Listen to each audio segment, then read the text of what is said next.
May I get everyone's attention? We are Por favor, presten atención. starting. Comenzamos la sesión.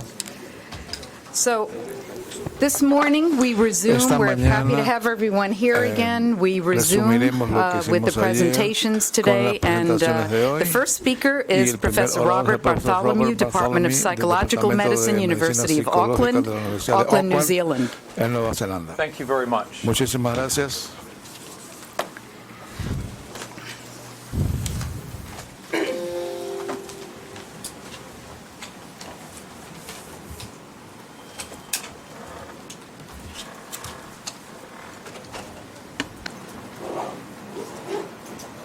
I think what has happened in Cuba Lo que ha sucedido en is the Cuba equivalent of someone es el equivalente a que alguien waking up in the middle of the night se despierte en medio and de la hearing a noche y strange noise escuche un sonido in their extraño attic en su ático. and immediately assuming Inmediatamente asuma it's a ghost que es un fantasma and calling in a psychic y llame investigator. a un investigador When in de lo fact, paranormal, they should cuando have de called hecho a plumber. debió haber llamado a un plomero. This case Este caso can be summarized in puede a single sentence, resumirse en una and it sola comes oración. from an old Y medical proviene adage, and it de goes something un like this. antiguo When you aviso hear médico, cuando usted the escucha sound of el hoofbeats in the sonido night, por la noche, first think primero horses, piense en not caballos, zebras. no en cebras. The doctors at the State Pero los Department médicos went for del the most Departamento de exotic Estado, hypothesis Con early una on. hipótesis exótica llegaron a otra They were conclusión. going for Ellos unicorns buscaron unicornios when they should have stuck en to the ese mundane. galope, sonido de And people galope. say to me, Y they la say, gente me dice, you bueno, don't know what you're usted talking no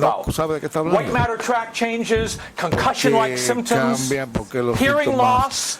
la pérdida brain de damage. audición, daño That's not cerebral, mass hysteria, eso no es histeria masiva, but that's not what happened. pero eso no If es you lo look que at the pasó. Si usted 2018 analiza Journal of the American Medical Association study, el estudio de la even revista de before la the study Asociación was Americana published, de Medicina, incluso antes de que information se was leaked to the publicara, la press información fue filtrada a la prensa that many of the de patients que muchos de los had mysterious pacientes white matter tract changes to their cambios brains. misteriosos en sus cerebros. When the actual study came out, Cuando el estudio como tal salió a 3 relucir, had white matter tract 3 changes. tenían algunos cambios 2 were mild, 1 was moderate.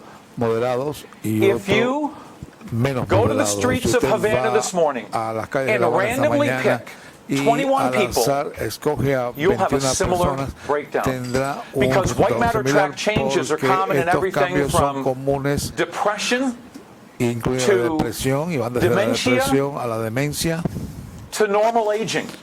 al envejecimiento And then normal. people say to me, Por lo they say, tanto, la gente me dice, But what about the concussion-like ¿y qué symptoms? pasa con How los can you síntomas de explain concusión? that? ¿Cómo usted puede explicar eso?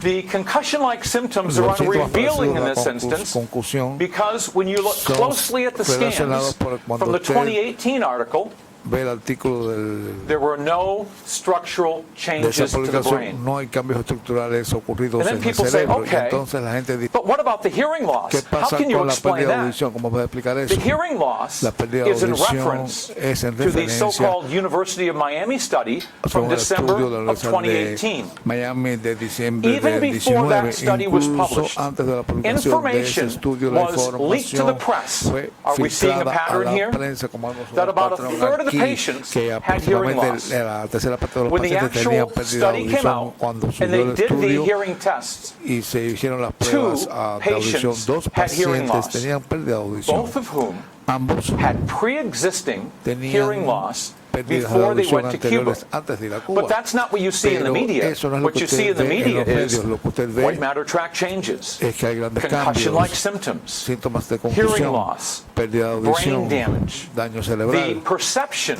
La percepción is very es different from es the muy reality. diferente a la realidad.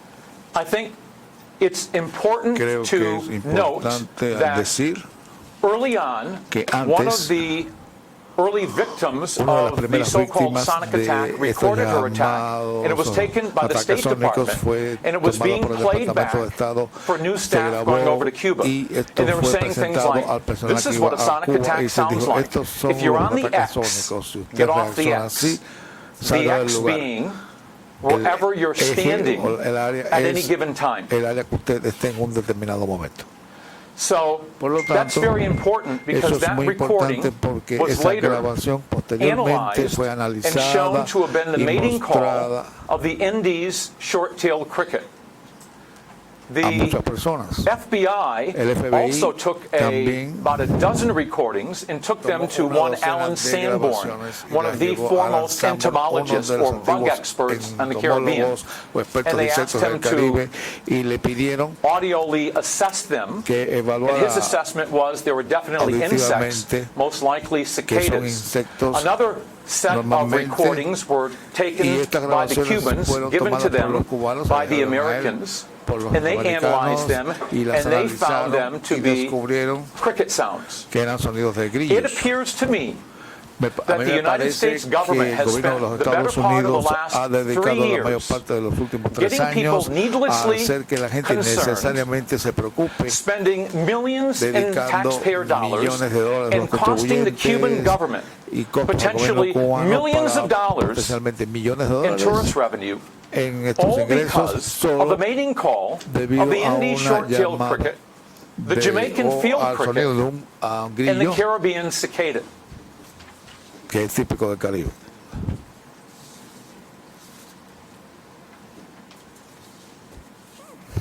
If there is convincing evidence Si hay una for evidencia a mysterious convincente weapon de causing un a arma novel misteriosa syndrome que that provoca is un síndrome typified by novedoso damage to the tipificado brain por el and daño inner al ear, cerebro y al it has yet to interno, be presented. esto aún tiene que There ser appear to be probado. several layers to what has been Hay done varias capas a Havana lo que se ha syndrome. hecho con el síndrome de La Habana. First, Primero, You have individual and Hay- collective functional neurological disorders, hay trastornos including mass neurológicos psychogenic colectivos illness. e individuales, incluida una Secondly, enfermedad concreta. En segundo Are lugar, common ailments that have been nuestros given a new males label comunes se le and han dado reframed una nueva etiqueta as y se Havana han syndrome. vuelto a definir como el síndrome And de La third, Habana. Y less esto common ailments se that have been infieren reframed males más as comunes Havana syndrome. que los que se deben incluir The en evidence este for a síndrome de La sonic Habana. weapon La evidencia de una or arma sónica microwaves o un is microondas far-fetched and would es defy the laws of muy physics. difícil de Is it demostrar impossible? porque desafía la I would física, put it es on par imposible. Yo, with the evidence for yo Bigfoot, lo compararía alien con abductions, and chupacabras. Las chupacabras Science y deals in Bigfoot y probabilities, otros seres and the probability for mitológicos. any of Está la these probabilidad phenomena de que algunos de are estos very low. fenómenos sean muy bajos, Very, very, very low. muy poco probables. And as for the Y pesticide en cuanto hypothesis, a la hipótesis de there los are a pesticidas, number of hay una issues serie with this de explanation, temas con but esta at least explicación, it's pero al scientifically possible. menos científicamente es posible. I view it as Lo ambiguous veo at best como at the present cuando time. más algo ambiguo en este UCLA momento. neurologist Robert Ballo Robert Ballo, and un I are neurólogo, convinced that y the yo estamos explanation convencidos that que la best fits the data explicación que más se is acerca a mass los datos psychogenic illness. es la In the enfermedad más reframing oxénica.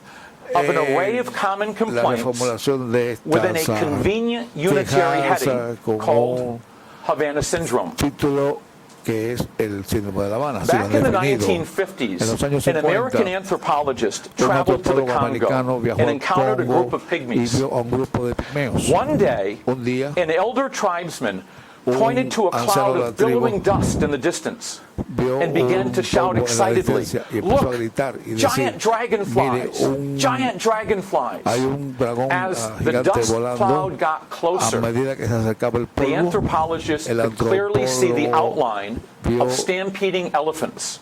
los elefantes que eran The man then que iban en turned estampida. to the elder pygmy and Se said, volvió a ese "Those pigmeo aren't mayor y dijo, dragonflies, esos they're no son elephants." dragones volantes, son To which the elefantes. pygmy Y replied, el pigmeo "Look, respondió, the mire, giant dragonflies, they've turned into ellos se elephants." han convertido en elefantes, los dragones. Human beings Los seres humanos have a remarkable tienen proclivity una for self-deception. Propensión extraordinaria I know this al autoengaño. myself Yo lo sé because por mí mismo porque knew somebody at the hotel we're conocí a staying alguien en el at hotel donde who had a estamos friend que tenía who un amigo worked in a cigar que factory. trabajaba en una fábrica de And I tabaco think I got not y original cigars. creo que no había recibido But my friend tabacos and I, my originales y son mi and amigo I, we y yo, took mi hijo y yo quite a bit of time debating whether they're dedicamos un tiempo authentic cigars discutiendo cuáles or eran not los authentic falsos y cigars. cuáles And no lo eran. we went back and Y forth. I really wanted to regresamos, believe y it. vivimos y And but my son discutimos. Mi hijo was convinced me otherwise me based on convenció the según su evidence. opinión a partir de la evidencia. Throughout history, En toda la historia, people have la created gente ha creado imaginary enemies enemigos imaginarios where none existed.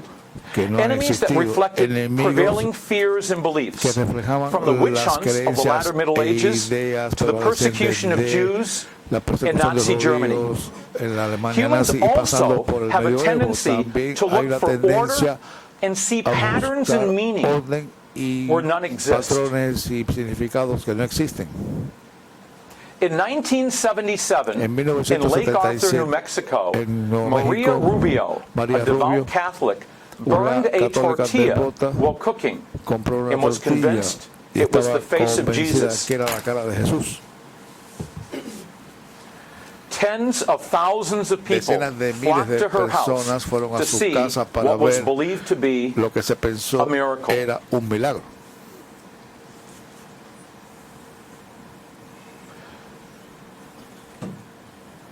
The face on Mars is another example which turned out to be shifting dust and sand. There are many examples of human self-deception in the history of science. In 1877, an Italian astronomer, Giovanni Schiaparelli, peered through his telescope and saw channels on Mars. He called them canali, Italian for channels. The word canali was mistranslated into canals, implying that the channels were made by intelligent beings. In 1894, astronomer Percival Lowell, believing this to be the case, peered through his telescope and mapped out a complex system of canals across the red planet. Many of these consisted of straight lines and were seen as proof of intelligent life. Most experienced astronomers who tried to confirm Lowell's claims could not see the channels because they never existed. The network of crisscrossing lines that Lowell thought he saw reflected the human tendency to see patterns where none exist. In an ambiguous landscape, he saw what he expected to see and what he wanted to see. His imagination filled in the rest. I believe that Havana syndrome is a modern-day illustration of a similar process, of scientists getting fooled.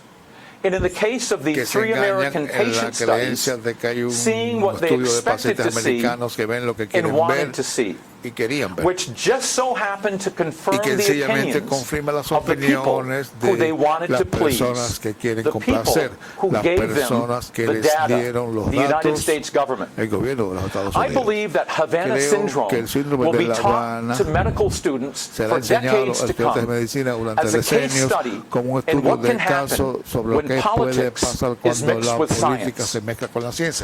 I am here today on behalf of myself and Professor Robert Ballo, a neurologist at the UCLA Medical Center. Bob was a reviewer for the first JAMA article, the Journal of the American Medical Association study, on the American diplomats in Cuba, published in 2018. Why? Because Bob had helped to devise many of the tests that were being used by the researchers in that study. Bob has been the head of the UCLA Neurology Lab since 1974. Neurology is the study of the vestibular system, the workings of the inner ear. Bob Ballo raised several concerns with the Journal of the American Medical Association study and was so disturbed by the response that he received by the editors that he contacted me and we wrote a book which is due out later this month, called Havana Syndrome. For the past 3 years, we have listened to claims about sonic attacks, exposure to eavesdropping devices, microwaves, and more recently pesticides, each based on ambiguous evidence. I am here today as the voice of mainstream science. We are here today only because Havana syndrome continues to be portrayed by elements of the U.S. government, some researchers and some journalists, as a mystery. To me, Para The mí, real mystery el verdadero is how poor misterio science, es cómo la vested ciencia interests, deficiente, los and intereses creados superficial news reports y los have informes created an periodísticos oficiales unfounded han belief creado that the una Cuban creencia government or its infundada de que el proxies gobierno cubano have o sus tried to harm seguidores foreign han diplomats. tratado de dañar a los diplomáticos People keep extranjeros. asking me, La gente me what sigue do you preguntando, believe? ¿qué usted cree? It's not a question of No belief. es una cuestión de It's creer, a question of es una evidence cuestión de in what you evidencias can prove. y lo que usted puede probar.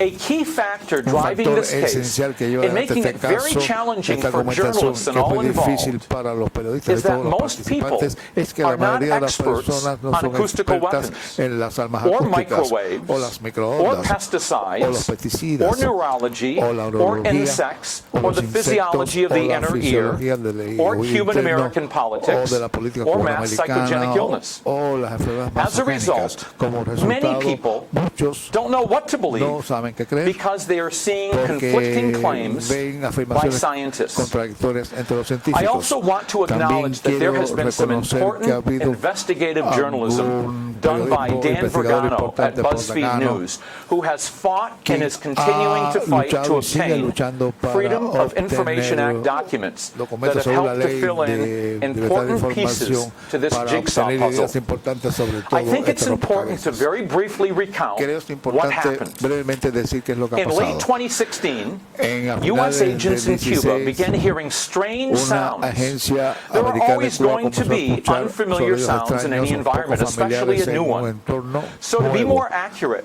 in late 2016, A finales del U.S. 16, agents in Cuba el began organismo, los agentes paying estadounidenses attention en Cuba to comenzaron what a they prestar atención a lo que perceived to be strange percibían sounds. como sonidos As the months extraños. passed, Al these pasar los sounds meses, estos began to be sonidos associated with se feeling asociaron unwell a and sentirse an mal array of common complaints. y a una serie de malestares. Rumors Hubo began rumores que among the Americans and later entre Canadian los diplomats estadounidenses y después los that canadienses they diplomáticos may have been de exposed que to a posiblemente habían sonic quedado weapon expuestos a as a un form arma of sónica como harassment. forma de hostigamiento. Now, this idea did not come Esta about out of idea thin air. no surgió There de la was a nada. well-known history of Hubo una Cuban historia bien agents conocida engaging de in agentes mostly cubanos que low-level se harassment of dedican U.S. diplomats al hostigamiento decades earlier that los has become part of diplomáticos CIA americanos que se habían folklore. convertido en parte de From folclore de la rearranging CIA. bookshelves in people's homes to Desde leaving crear cigarette problemas butts en on las kitchen casas tables hasta to let poner you know puros that en you're las being mesas watched. y otras cosas. This is the important context Este that's es el vital contexto to importante que es vital understand this para incident. comprender este The incidente. State Department El Departamento de investigated Estado and investigó suspected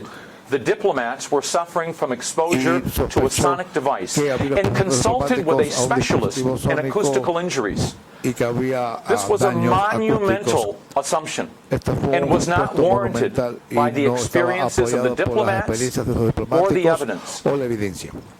This is a key event Este es un hecho because clave, it is well documented that porque está bien physicians documentado can que shape los the médicos presentation pueden of conformar la symptoms presentación de through síntomas a suggestion, través de la sugestión. especially when you're dealing with Especialmente so cuando many usted vague complaints, enfrenta tantas headaches, quejas dizziness, vagas, nausea, dolor de cabeza, fatigue, mareo, difficulty náusea, concentrating, fatiga, dificultad memory para problems, concentrarse, ear problemas de pressure, memoria, insomnia, presión, el oído, complaints insomnio, that doctors see every quejas que single los day. médicos ven todos los días. Everyone in this room would have Cualquiera en este experienced salón habrá all of these experimentado complaints todos at some estos time in their malestares en life. algún momento de su vida. I had half of these symptoms Yo on my tengo la mitad de 21-hour estos flight over here, síntomas en mi probably vuelo because hasta I'm a aquí, nervous flyer. posiblemente porque soy nervioso. It Me pongo is nervioso well al volar known en that avión. ambiguous Es symptoms sabido can que be los síntomas ambiguos reframed to pueden ser reflect what doctors and authorities are cambiados telling them. para que The very los process médicos of lo vean referring diferente. patients with vague Remitir a symptoms pacientes con to a clinic specializing in brain trauma síntomas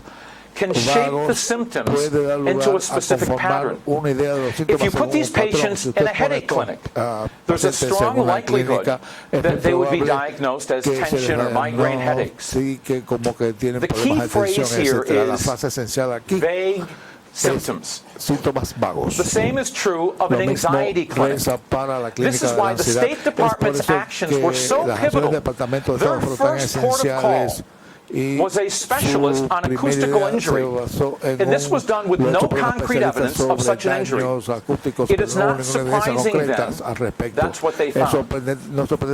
This helps to explain why, ever since the initial diagnosis of sonic exposure, researchers and State Department officials have been trying to support their initial suspicions, and they've not been able to because the evidence is not there.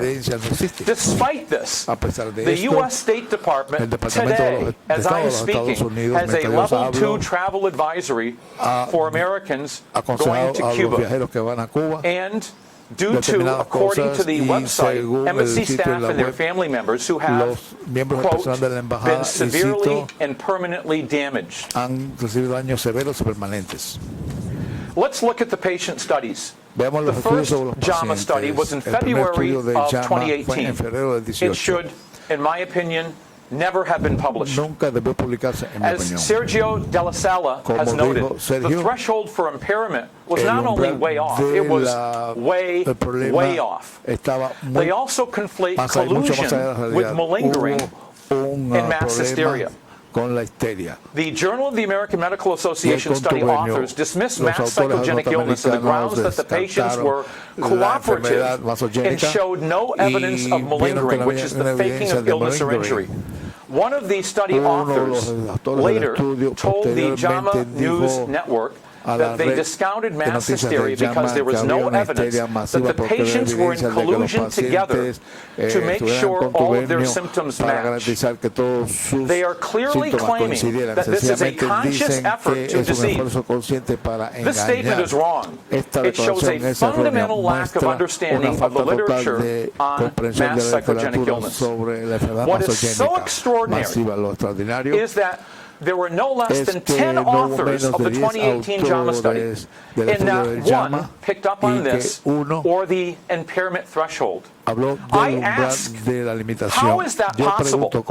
How could 10 medical professionals sign their name to a study that got very basic information wrong? Information that would have been flagged by a high school psychology teacher. How is it possible that this could have passed the scrutiny of the JAMA reviewers as well? One of the top medical journals in the world. The answer is, it did not.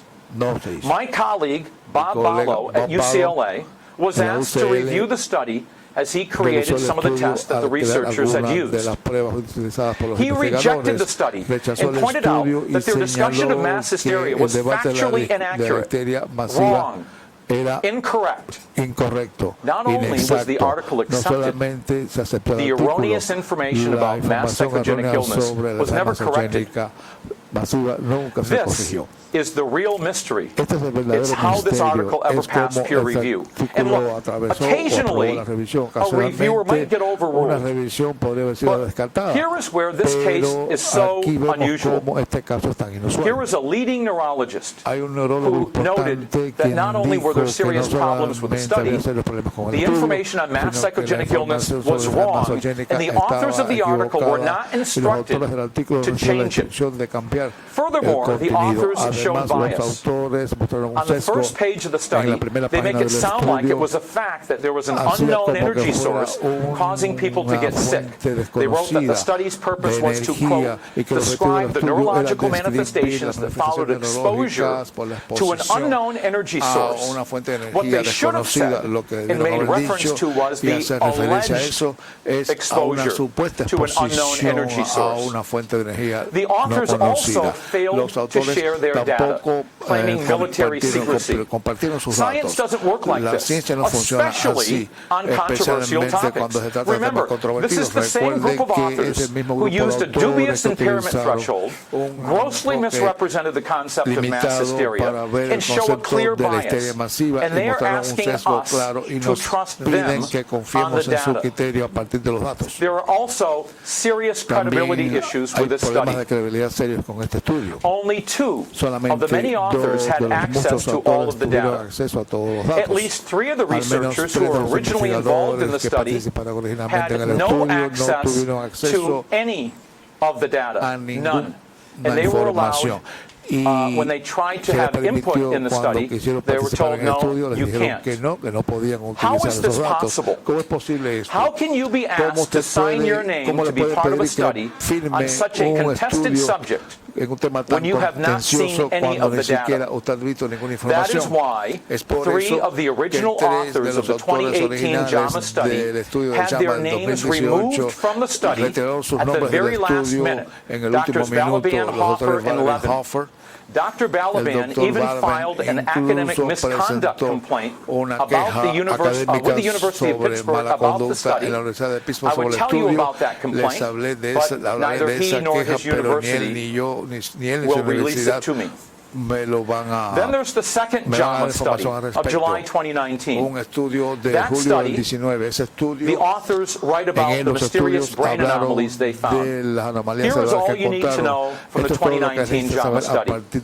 Buried in the limitations section, they write that they could not rule out that the differences between the patients and the group of healthy controls were caused by individual variation. Now I'm going to say that again. They could not rule out the possibility that the differences between the patients and the healthy controls were caused by individual variation. By the way, I did not see that in the abstract. It's kind of buried deep in the article.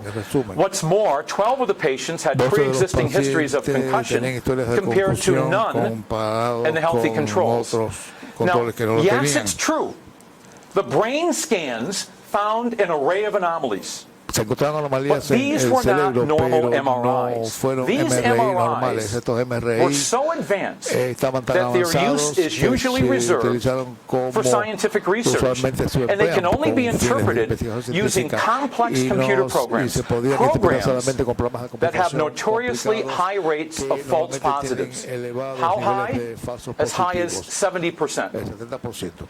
Lastly, the authors conflate brain changes with brain damage. The third patient study was the so-called University of Miami research of December 2018. They had no appropriate controls. Just 6 of the affected diplomats reported headaches, a major feature of head injury, which is about the same as their unaffected housemates. The 10 housemates who did not report symptoms were not tested. Ear damage was not demonstrated, as I previously mentioned. Prior to the study, it was being claimed in the press by members of the research team that a third of the patients had hearing loss. When they actually did the tests, just 2 had hearing loss, which was pre-existing. There was an array of symptoms suggesting different causes. Aside from dizziness, which is very common and notoriously difficult to measure, there was little overlap in the symptoms. The idea that a sonic attack could cause inner ear vestibular damage or brain damage without affecting hearing makes no sense. Experimental goggles were used by Dr. Hoffer in his study and were clearly a potential conflict of interest that should have been declared. At the very least, those goggles could have led to confirmation bias, where people start seeing what they expect to see or want to see. Lastly, there is the May 2019 Canadian fumigation study.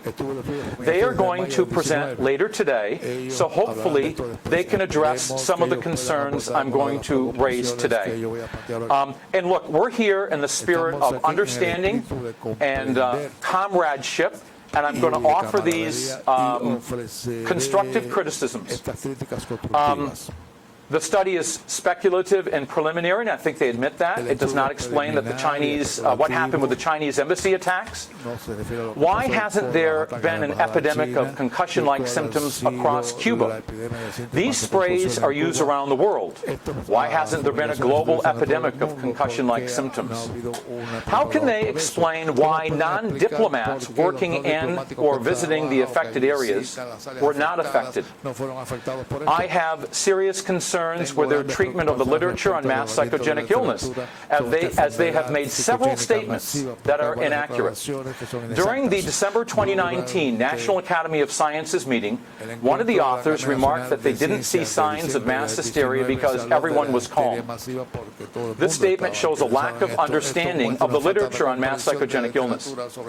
Another author of the fumigation study, Cindy Culkin, told the Canadian Broadcasting Corporation that mass hysteria played no still part in the symptoms because, quote, I have interviewed all but one or two victims, and I haven't found any evidence of psychiatric disorder. This is a very strong group, very resilient.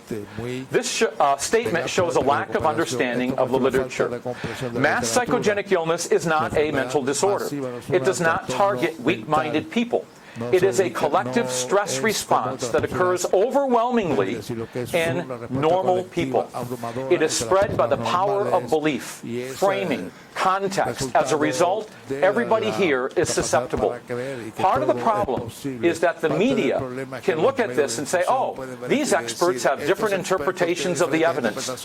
No, we don't. That's not what the literature says. This is not controversial. The literature on mass psychogenic illness is clear. Yesterday, Professor Beatrice Golub of the University of California, San Diego, told this meeting that Havana syndrome wasn't mass hysteria because there was no evidence that the patients had colluded with each other. And when press said, quote, I am absolutely skeptical of the existence of mass psychogenic illness, I applaud her for having the courage to present here. However, it must be pointed out that that is a very radical position, and this is not the position of mainstream science. Mass psychogenic illness is not collusion. Victims are not feigning or weak-minded or suffering from a psychiatric disorder. It is a collective stress response, and it should not be stigmatized. So the key takeaway from these studies is that flawed studies can get published. Now, I know my first 30 minutes is up, and I can take questions from the floor. I had about 20 minutes more I was hoping to present, and if that's possible, that's great, and if that's not possible, that's okay too. There are other important things I think that need to be discussed here. Yeah, okay. So we're going to open up now to questions. Yes. Yep. Go ahead. Yes. Yeah, you're very strong in your opinion, that's for sure. What is the evidence for mass psychogenic illness, and what is the evidence that there was stress within at least the Canadian diplomats? Well, if I could finish, and I think this is important, and this is the next part on here, so thank you very much. And, you know, I just want to say that some people have criticized me for coming here. I have seen nothing, but no one's told me what to say. I've seen nothing but a spirit of honest, frank, open dialogue. And I appreciate that, and I appreciate the spirit of your question. For me, the thing that stands out here is who is affected. The symptoms were confined to U.S. and Canadian embassy staff and their families. And isn't that odd? It followed social networks. Wouldn't you think other people would have been affected? Cleaners, neighbors, visitors? You know that they were not. I don't, but I'm not aware of the information that there were. So we don't know that they were not. That's exactly the point. Okay. Wouldn't you think that other people would have been affected or come forward or been identified, especially considering these so-called attacks took place in major hotels and an apartment complex, often in the presence of other people, most of whom didn't report hearing or feeling unwell? Now, to answer your question, U.S. Embassy staff in Cuba were a close-knit group sharing a common work environment in an atmosphere of high stress in a foreign country where everyone knew that their movements would be monitored. And new staff who went over to Cuba under the Obama administration were all told. They were told about the past history of low-level mischief that had taken place to U.S. diplomats decades earlier. You might wake up in your house and find that your bookshelf had been rearranged, cigarette butts on your kitchen table, and you don't smoke, just to let you know that you're being watched. As a result, you had a diplomatic staff who were socially paranoid and on edge. It is within this backdrop that rumors began to circulate that Cubans or their proxies using a sonic weapon were harassing them. Embassy staff were scared. By April, 2017, officials at the American Embassy in Havana had taken the extreme measure of advising its staff to sleep away from windows in the middle of a room. This dramatic move was of particular concern for diplomats who were stationed in Havana with young children. One of them said, everyone was in a frenzy about it. This is a direct quote. We had a big window in the front of the house. It was a horrible feeling. We just thought, oh my God, we're in harm's way. You start feeling paranoid. So it's important to point out that stress associated with mass psychogenic illness can also cause changes to brain function. That's very clear on the literature on mass psychogenic illness. So I hope that answers something of your question. And look, I'm very much looking forward to listening to your presentation this afternoon with an open mind. Okay, Dr. De La Sala. Thank you, Robert. I have a minutia. You co-wrote the book with one of the reviewers of the original 2018 paper, and he was brave enough to reveal that he rejected the paper. That's this year. The book's coming out later this month. Yeah, we will buy it. The question is this, though. Although we have this information, which is really interesting, there are bits and bolts around this information which would also be revealing. So, Dr. Ballo would know, for instance, the temporal sequence of the editorial process. So a paper is submitted, then it's sent to review, then he says, I have rejected it. But we are not privy of the timeline. Was that a straight rejection in a day? Was that a back and forth in a few months? What did the other reviewers say? This could be revealed without revealing their identity. Because, say, Jama sent the paper to 5 reviewers, and he is one negative, and then they had 4 positive, then the statement I have rejected is less vital. Instead, if he rejected the paper and he was the only reviewer and has been published nevertheless, that would be more interesting. So, do we know anything about the timeline and the weight of this rejection? That's a very good question. You'd have to ask Dr. Ballo. But I do want to point out that there was some pretty blatantly inaccurate information that was published in that 2018 JAMA study. And I don't know what the other reviewers said, but it's hard to imagine that passing the scrutiny of people at that level. But I can't answer your question. That would have to be to Professor Ballo. But thank you. Yeah. Okay, I think Dr. Cohen wanted to make some comments. Yep.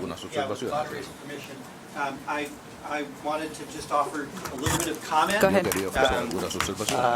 If we could go just way down on the slides. Sorry. This is generally in support of the lecture we just heard. More? I'm so sorry to do this. I didn't have any more slides anyway. That's all right. Okay. No, I'm just in terms of this horrible thing. Okay. I want to say a few words about epilepsy. Is this on? I'm not even sure. So epilepsy is a terrible, terrible disorder with major physical complications and manifestations. It also often requires an enormous amount of chemical intervention to try and treat people with epilepsy. And the emblematic feature of epilepsy, of course, is seizures. What you're watching here, however, is not epilepsy. What you're watching here is called psychogenic non-epileptic seizure. And psychogenic non-epileptic seizure is an incredibly common phenomenon. In fact, when we looked at people who are medication resistant, which, as you could see, is a very, very large fraction of people with epilepsy, what we found is that among this population, on the order of 25% of people who are medication resistant have psychogenic non-epileptic seizures. Why do we call them psychogenic? Because there are no EEG abnormalities. This doesn't have the electrical features of epilepsy. And really, that's my point in all of this is simply to say that it's exceedingly difficult to distinguish between psychogenic disorders and biological, classical biophysical disorders, and the physicians make all kinds of errors with this. The people who are the most highly trained people will go ahead and take these patients and treat them. And in fact, on the order of 5% of these people who have psychogenically based seizures end up having brain surgery, resective brain surgery, in order to treat this disorder. They're treated with a mixture of chemicals, all of which have terrible side effects. And my point really in all of this is to say that the people who produce these, the reported studies that we've seen, they're highly qualified, but it's extremely difficult to identify these disorders. Yet they are treatable. And they're treatable with the compassionate understanding that these people have real symptoms, they are truly suffering, but they can be treated through essentially psychotherapy. So I just want to leave that. Yep. And can I just say to the people doing the pesticide study, fumigation study, for lack of better identifying, I think in your study it would help if you made the case for mass psychogenic illness, and then you can make the case against it. But I think it's important to put in there the case for, and then the case against, as opposed to just the case against. I was hoping to mention something about what I feel is political interference that's happening with this investigation. But you go ahead. Well, can we just see if there's any other comments or questions? Okay, if I could just... Pardon? Yep. Yes.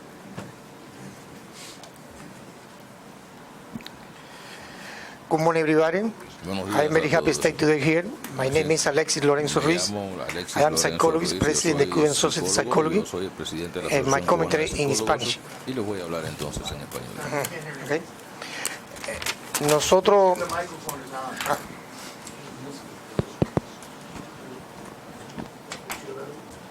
Or you can just shout, that's okay. Yes, okay. Yep. Nosotros estamos de acuerdo con la opinión We agree with the opinion. Yes. We agree with the opinion of Professor Bartholomew. First, because we never had the opportunity to examine the cases. Second, because the clinical symptoms, the psychological and social symptoms described by the articles coincide with many problems affecting apparently healthy persons, persons suffering from neurological problems, or persons suffering from other health problems. According to our clinical experience, when you read the information available, we realize that we favor these hypotheses more, because these persons, up to a certain given moment, they were behaving well, and the evidence that we have received following the same methodological for clinical and differential diagnosis, described by Hessenfeld, the Manual of Psychiatry Association. These are not fabricated symptoms. There are no evidence of organic failure, and the clinical manifestations do not coincide with the clinical case, an ordinary clinical case. So the stress reactions could be either positive or negative. This could be for a short time or accumulative. And the description of the so-called mass hysteria are about cases with very common information, but persons with a history of life of reactions to stress before, either at the workplace or elsewhere else. So we do not think, without being able to examine the patients, something that we have asked at repeated times. We have not had the opportunity of examining the patients or the clinical records, or being able to have these conversations as we are having today before with our colleagues. So there could be a mass hysteria case affecting these persons, or something described by literature, which is the secondary traumatic stress, which is not a clinical diagnosis as such. It is rather a manifestation that could be present in persons with highly stressing professions, highly stressing or threatening professions, and this has some clinical manifestations, psychological manifestations, physiological manifestations, and also the psychological manifestations described here. So I repeat, in order not to keep on speaking about a symptom or a health problem caused or generated by all the factors that you explain, I mean microwave or sonic attack, we do not have still the necessary scientific evidence to assert that. We support that hypothesis described by Dr. Bartholomew and other authors. But these persons do not show any damage to their health. We rather believe these there is a manifestation common to many health problems. Thank you. Thank you very much. I think that one of the things that has thrown people with this case, first of all, was initially all the sound, and the focus on the sound initially, but also the concussion-like symptoms.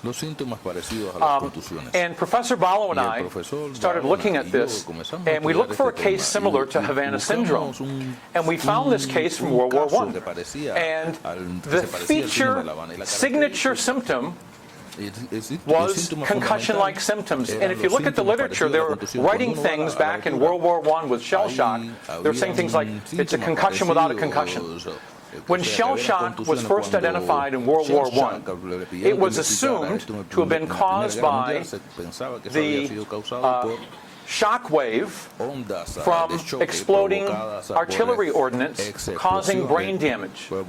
But then it quickly became apparent that many of the victims had been nowhere near an exploding artillery shell. And then they started to come up with, because it baffled the psychiatrists, they started to come up with these exotic hypotheses like, well, maybe it's bullets and the shock wave from bullets whizzing near their brains causing tiny micro tears and hemorrhaging. And then a consensus emerged in the psychiatric literature that it was caused by the trauma of war. And you can look, you can go right through from the Civil War all the way up to the present day, since the advent of modern medicine, with major wars that the United States, for example, Western countries have been involved in. There have been clusters of unexplained symptoms and returning war veterans. And so the Civil War was DaCosta syndrome, and World War I it was shell shock, and World War II it was combat stress syndrome, and the Vietnam War it was post-traumatic stress disorder, and in the Gulf War it was Gulf War syndrome. By the way, many people who have Gulf War syndrome or diagnosed with it have reported concussion-like symptoms, but were nowhere near an exploding improvised device or artillery shell. And so I think that when you look at concussion-like symptoms, you know, when people say mass hysteria, mass psychogenic illness, there's different forms. One is the short-term form, the so-called anxiety hysteria, as identified by Simon Wesley of King's College. The other one is the one with long-term neurological symptoms. And I think that's the one we're seeing here. So, Dr. Friedman has one more comment. Just want to clarify one thing. I'm the last person on earth that will deny that stress affects the brain. I did part of my career on studying stress on the brain in humans and in animals. So this is not, of course. And psychogenic epilepsy, the problem I have is with the word, in a way, psychogenic, because it suggests that it's not real or it's not biological. And as you said, there are biological changes in the brain. So I mean, I think there is a lot a problem also with terminology, and the fact that in psychogenic epilepsy is not in the cortex and we don't see it in EEG, of course, but it's someplace else in the brain. And by the way, psychotherapy can also affect epilepsy and epileptic patients with epilepsy. So it's a different disease, and I think the word psychogenic is just a problem. But the question if you can do something about it, and that's what I would like to suggest. I have to thank you for that, and I have to say, in our study, if you don't like the word psychogenic, you won't like the term mass hysteria, because we're going for a popular audience, but we define it at the very beginning. If I had, if it's possible for 3 minutes just to make a point here, I think it's very important, but if it's not, it's okay. I think we have a few minutes still. Okay. Another problem we have is the U.S. government meddling in this investigation. Last year, amid ongoing controversy, the State Department announced they were seeking a neutral third-party analysis from the National Academy of Sciences, a non-governmental organization. However, when the National Academy of Sciences met for the first time in Washington, D.C. in December of 2019, it was opened by the Chief Medical Officer of the State Department and multiple State Department officials who, while not officially on the panel, were physically sitting next to other committee members as the panel convened. This is a clear example of government meddling in trying to exert influence over the panel and their findings. The State Department is on record that the Cubans were involved in some type of conspiracy involving a secret device. It is likely to be embarrassing if an insect mating call was mistaken for a sonic attack that triggered an international incident. The State Department needs to separate themselves from this supposedly independent investigation. Before traveling here today, the former president of the Royal College of Psychiatrists, Simon Wesley, told me from London that he had been invited to be part of the National Academy of Sciences panel looking at the claims, only to be suddenly dropped. The reason given was a radio interview that he did in which he stated that based on the available evidence, the mass hysteria explanation seemed to be the most likely. This is yet another example of politics intersecting with science. And on the subject of politics, the Center for Disease Control and the FBI investigated the outbreak, but the U.S. government refuses any information in terms of information requests, the Freedom of Information Act. Yep. I can go on and on, but you go ahead. A little more careful in that all NAS studies have a funder, and in this case, the funder is the State Department.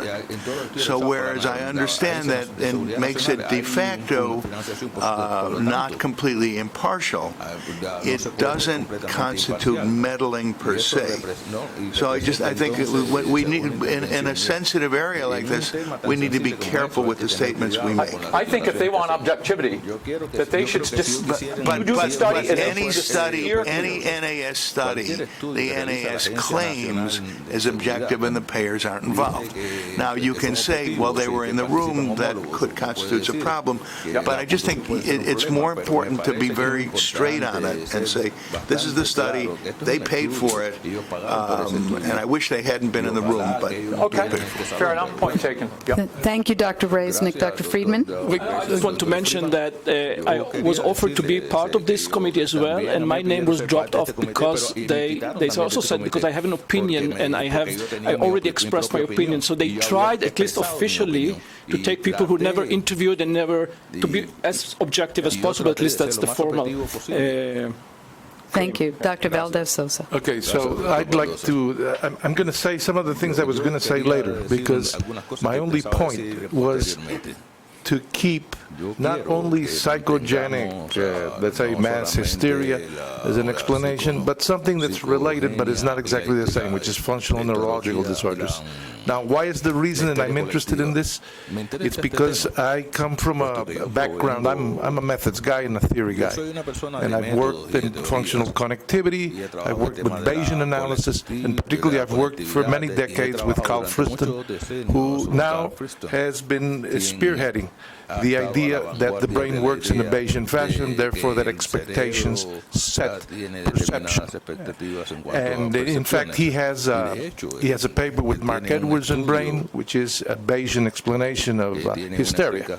Now, what I was concerned about is that when this whole thing started, many of the people that work on functional neurological disorders came to me and said, this is a possibility. And I've seen this possibility not being examined objectively.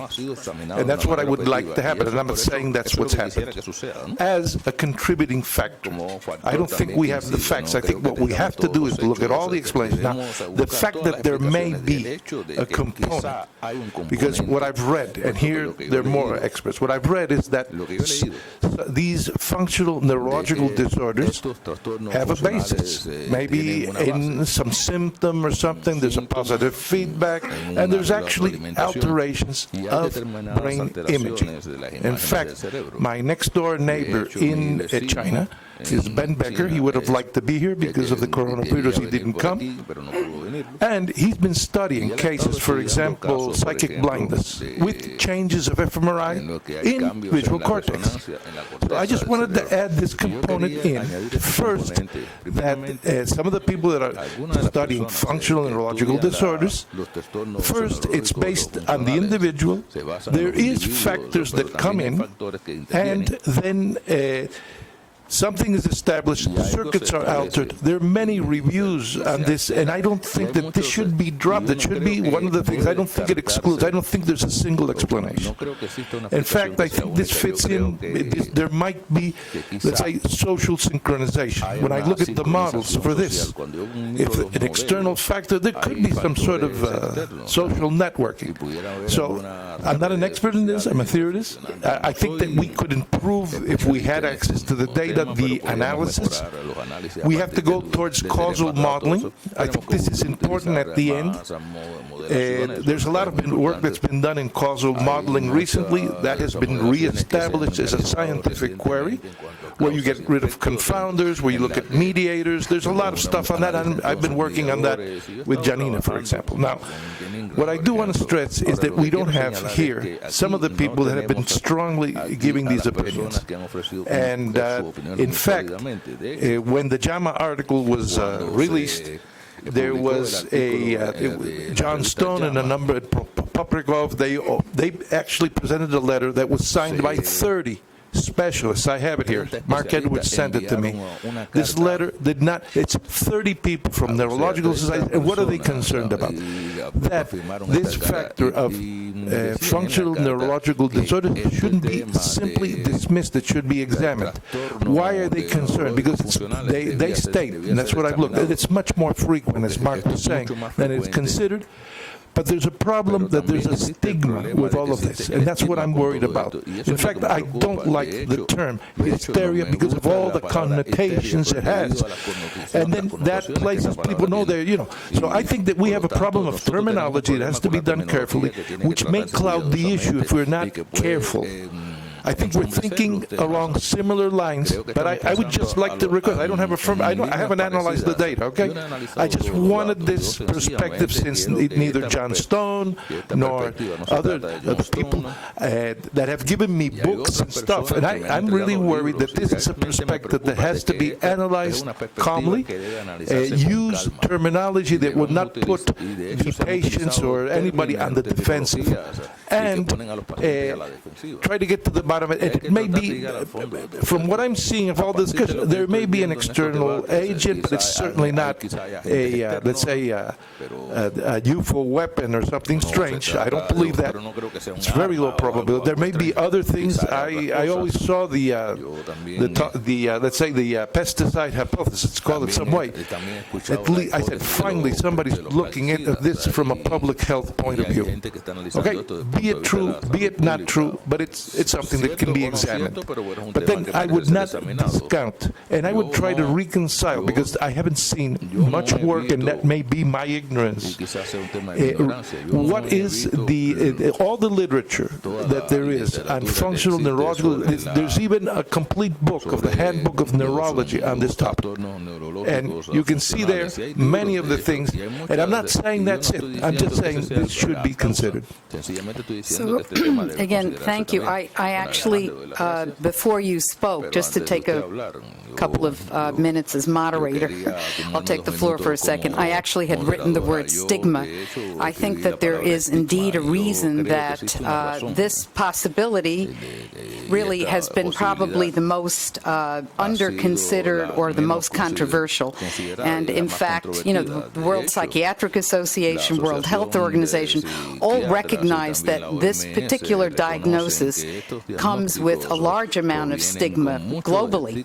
And it's really the last consideration. And as Pedro has indicated, and as others have indicated, we need to be open at this meeting to all possibilities and options. And there are curiosities. And in the absence of having direct examination of the subjects, and in the absence of having the records of the subjects available, we continue to need to be open to any and all option. Okay, we're going to take our break, and we look forward to, I believe there is one more comment, and then we will take the break. That's it.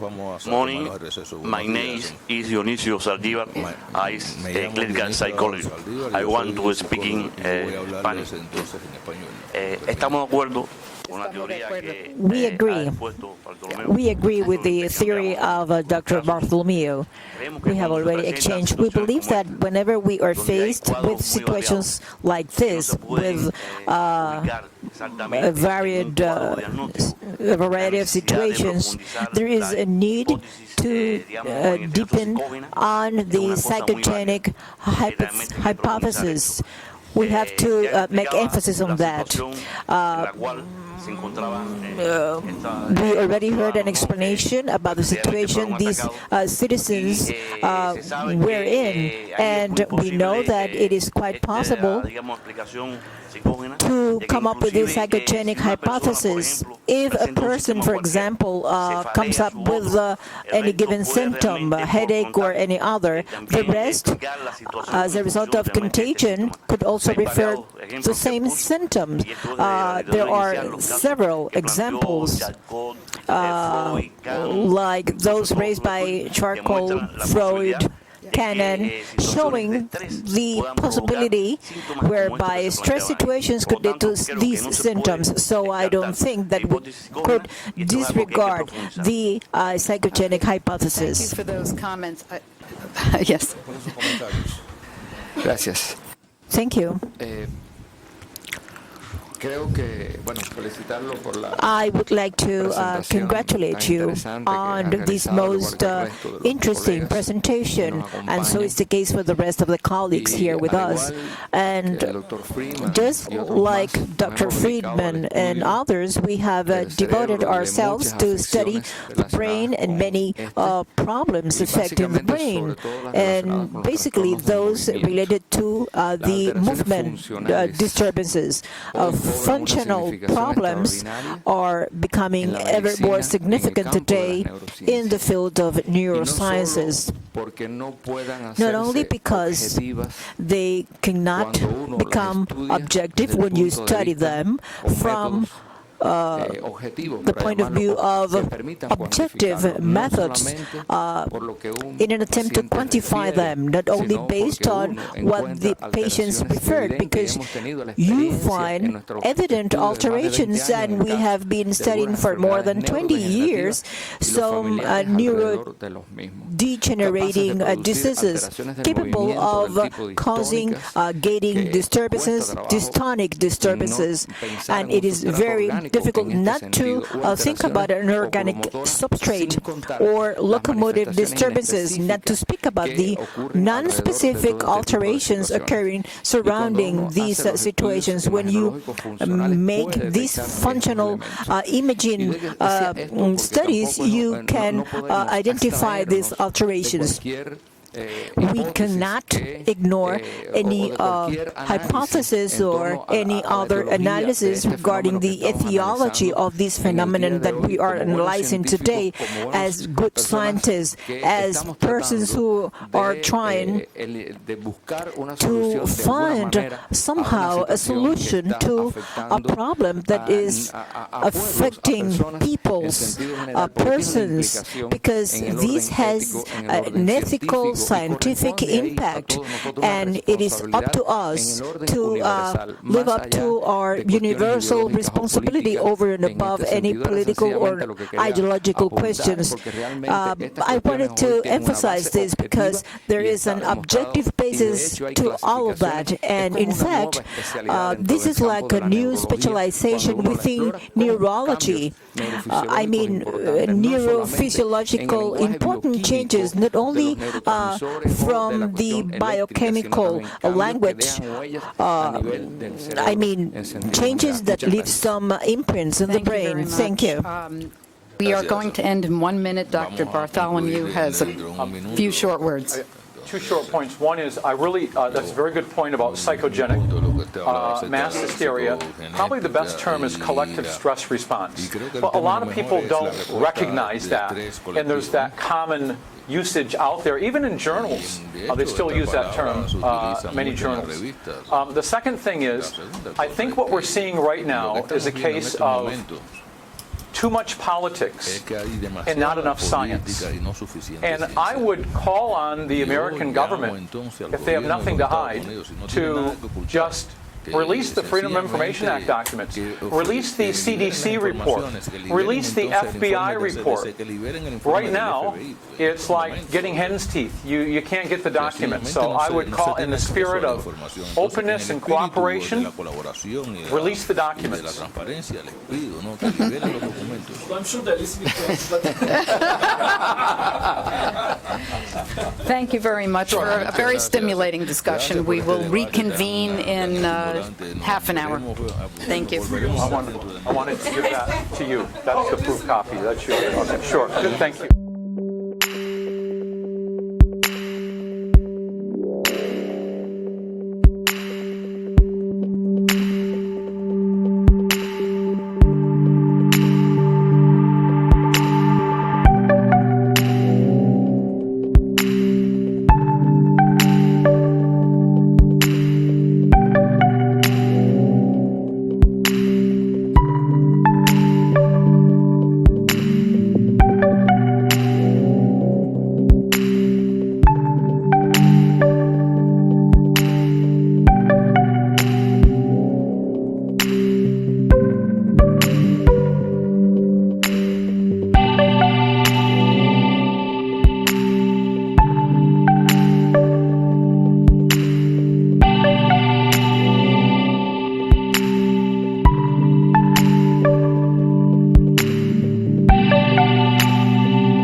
presentation by Professor Alon Friedman, and from the Faculty of Medicine, Dalhousie University, Halifax.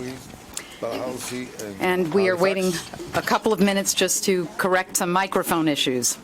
And we'll follow the same format. There will be a presentation, and then we will have roughly a half an hour for questions.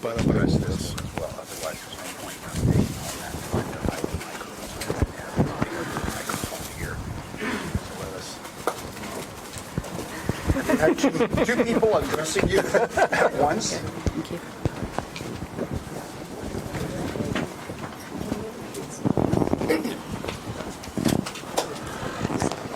Can I get you to use your little delicate fingers to actually, yeah.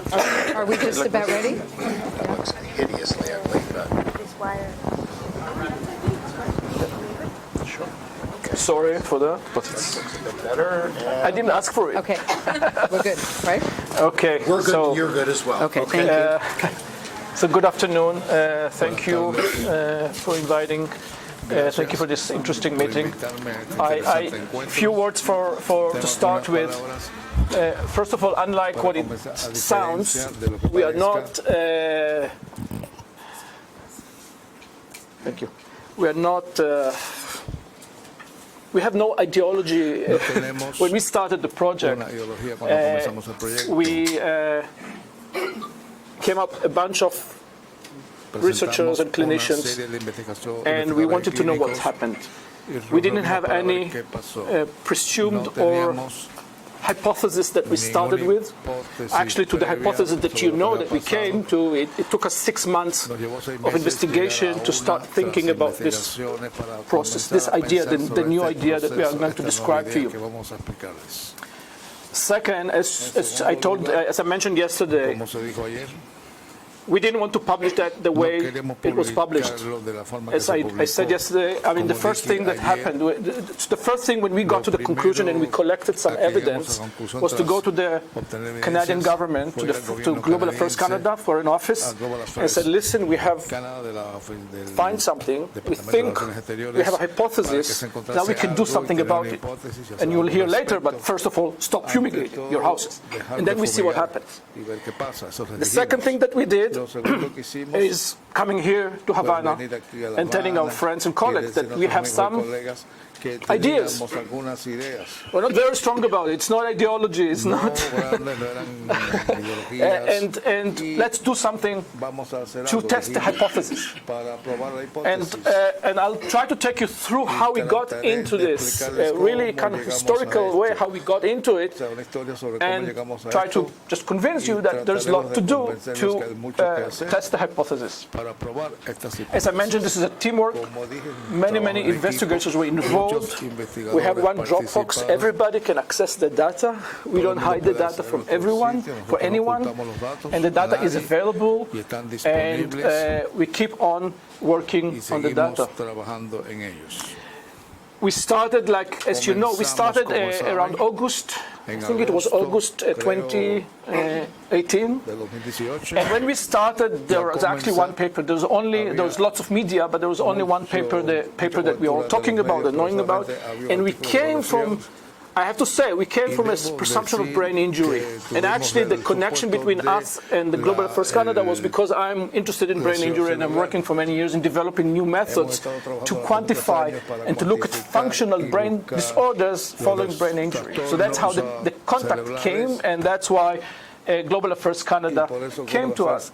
But as you know also, Canadians are a little bit looking at it from a different point of view than the Americans. I mean, you can see Canadian flags everywhere here. So we didn't start from any presumption or assumption that somebody attacked us or anybody else. We just want to say, let's look at the data. Maybe we find nothing, maybe we find something, and go forward. And the disclosure is that the study was funded by Global Affairs Canada. The goal of the study when we started was to investigate brain changes following an undetermined brain injury.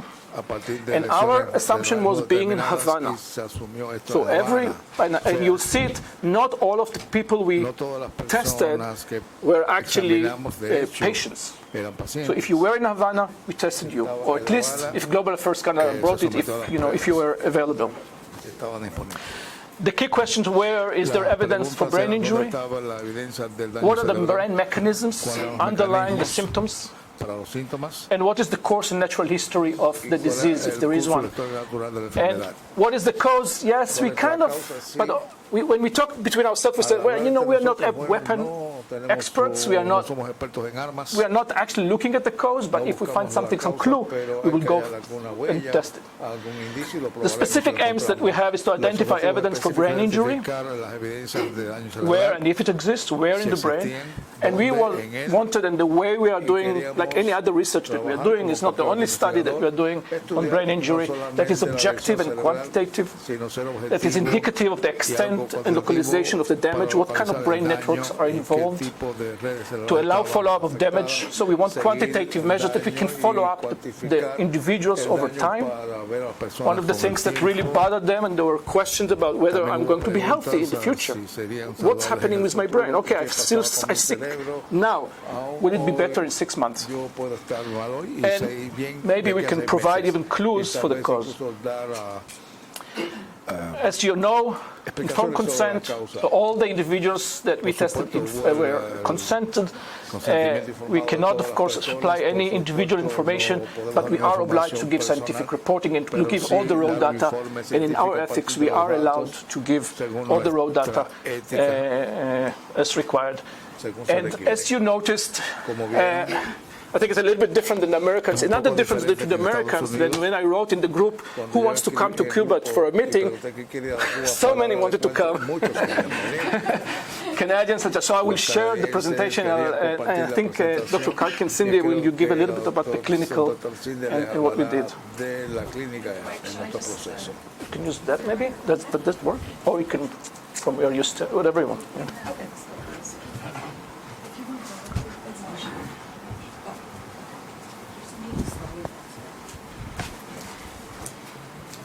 On. Can everyone hear me? Okay. So we examined 29 subjects altogether. 6 had never been exposed. 8 had not been exposed, but then had gone to Cuba, and we tested them again upon their return. So we have before and after testing. And we had 15 subjects who were exposed. So these were Canadian diplomats who had been brought back to Canada from Cuba, having been here for a couple of years or so. So we had 14 non-exposed in total, so healthy controls. I'm sorry, we can't hear back here.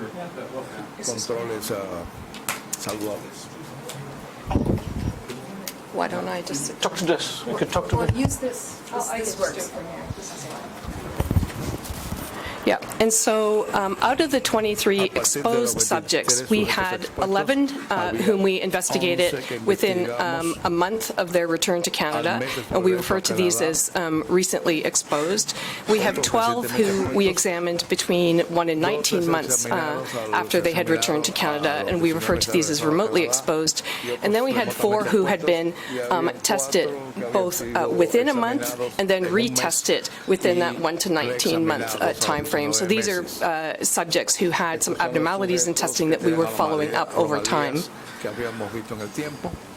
So Dr. Friedman and I examined almost all of these subjects ourselves. So we took detailed medical histories, and we used self-rating scales, looking at things like head injury questionnaires, the Rivermead post-concussion questionnaire, headache questionnaires, screening tools for psychiatric, depression, anxiety, psychosis, looking for paranoia, all sorts of different screening measures.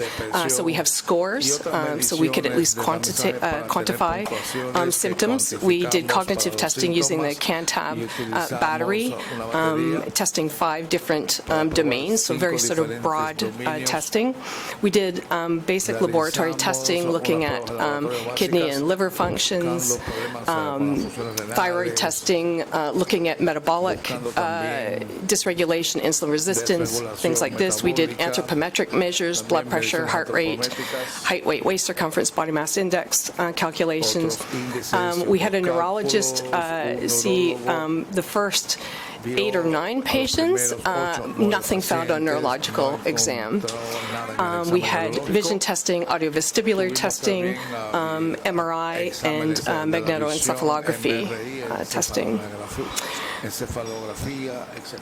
So the main symptoms in our cohort were the diplomats complained of cognitive difficulties, difficulties with memory, balance, blurred vision, light and sound sensitivity, tinnitus, vestibular problems, feeling a bit off balance, sleep difficulty, however, that was no different from the general population, from controls. Fatigue and headaches was one of the main complaints. We did not have hearing loss as a complaint.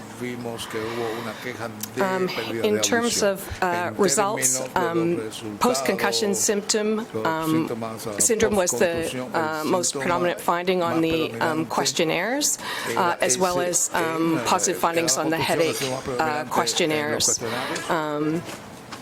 And depression, anxiety, and post-traumatic stress disorder were unlikely based on the questionnaires. I also interviewed these patients, and I have a background in psychiatry as well as medicine. So the clinical course for our patients was also different. There was not a sound. 2 out of the 29 subjects heard a sound, and we think this is a red herring, the whole sound phenomenon.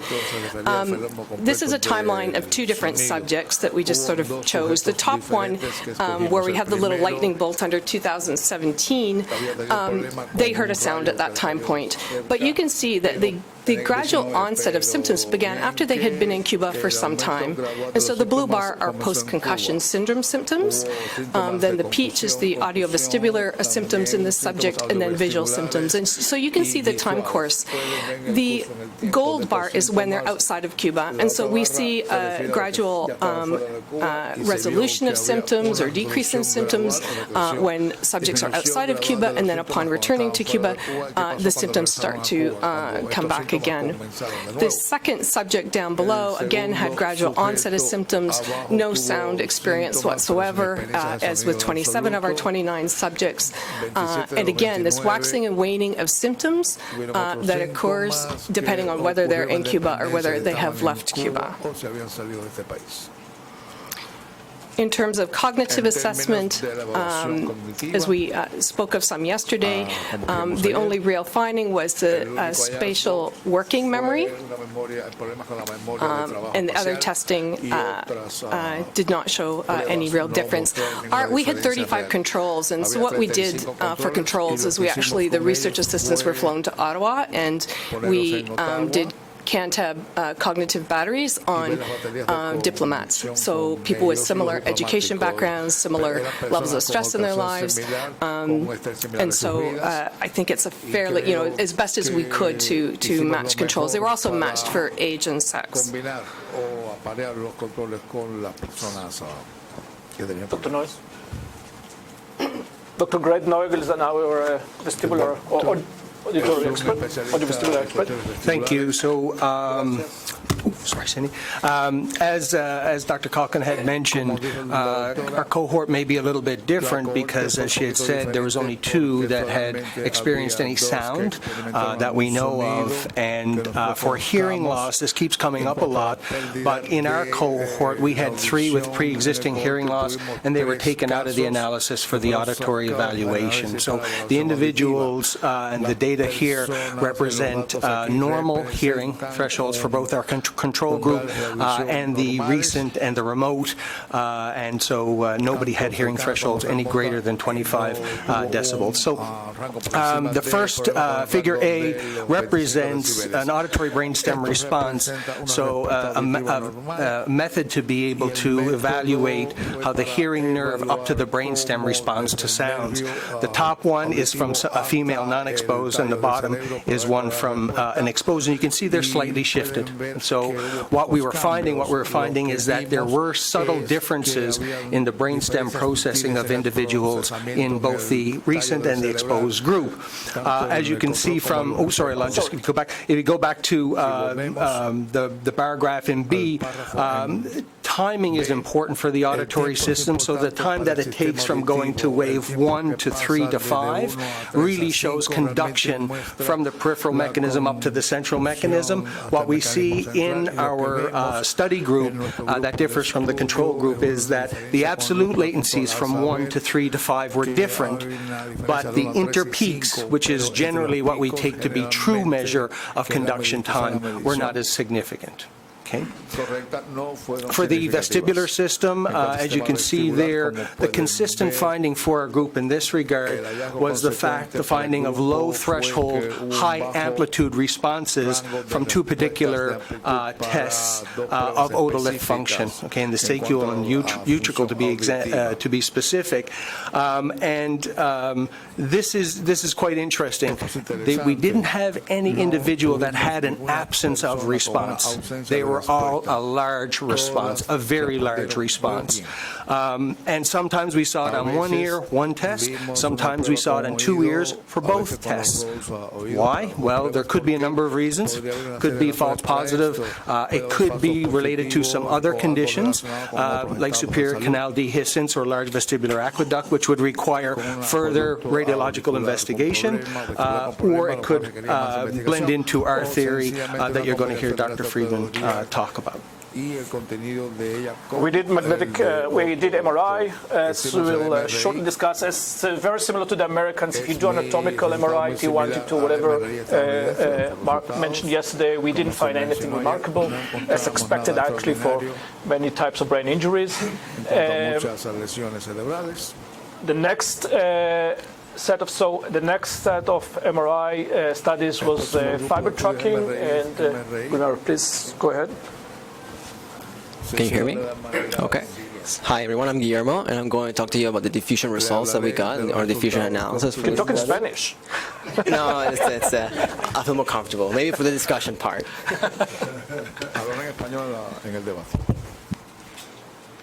Can you hear me?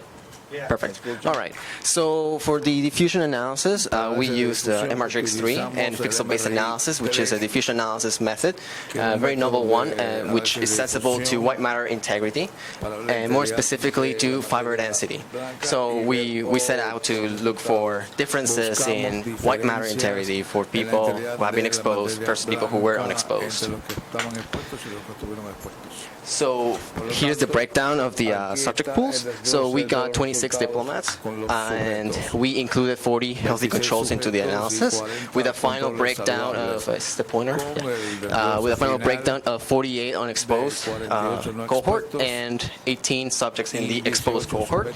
So for the statistical analysis, we use whole brain comparison between the exposed and the unexposed group with fiber density and the fiber in the white matter tracks, and we use conventional methods for multiple comparisons corrections, such as non-parametric permutation testing, family-wise error correction of p-value, and we included age as a nuisance regressor.